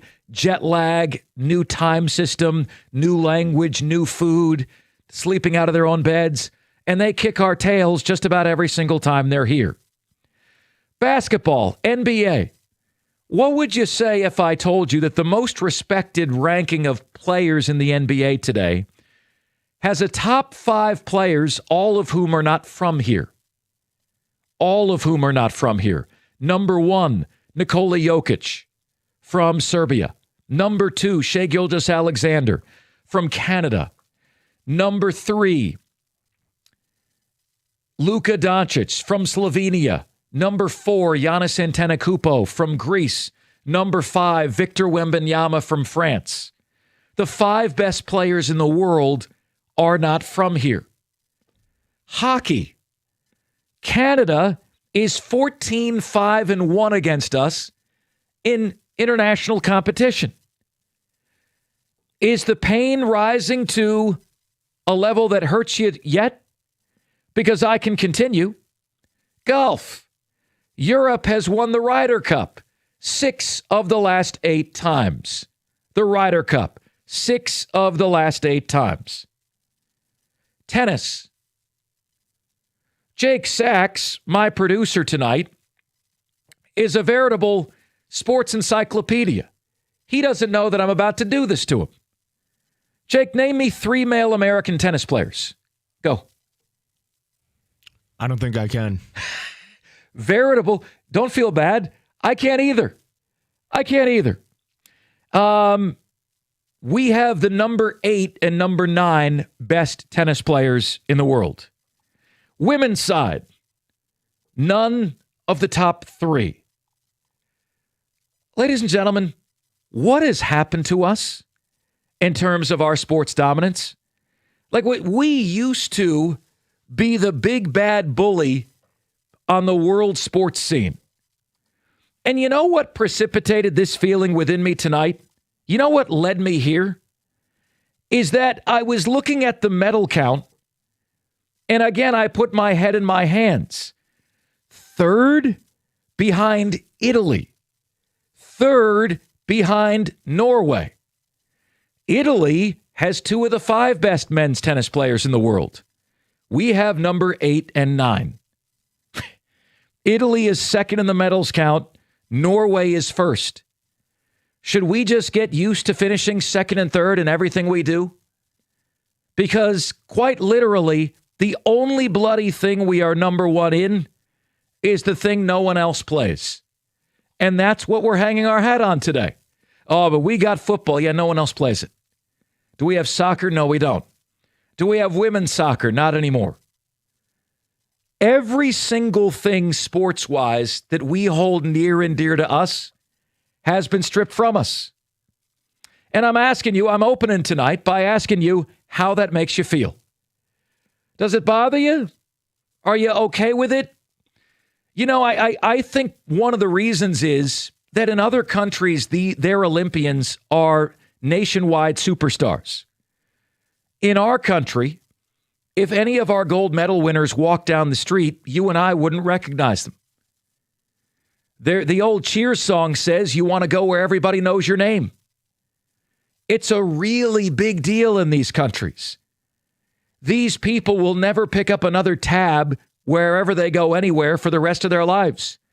In our country, totally anonymous. Totally anonymous.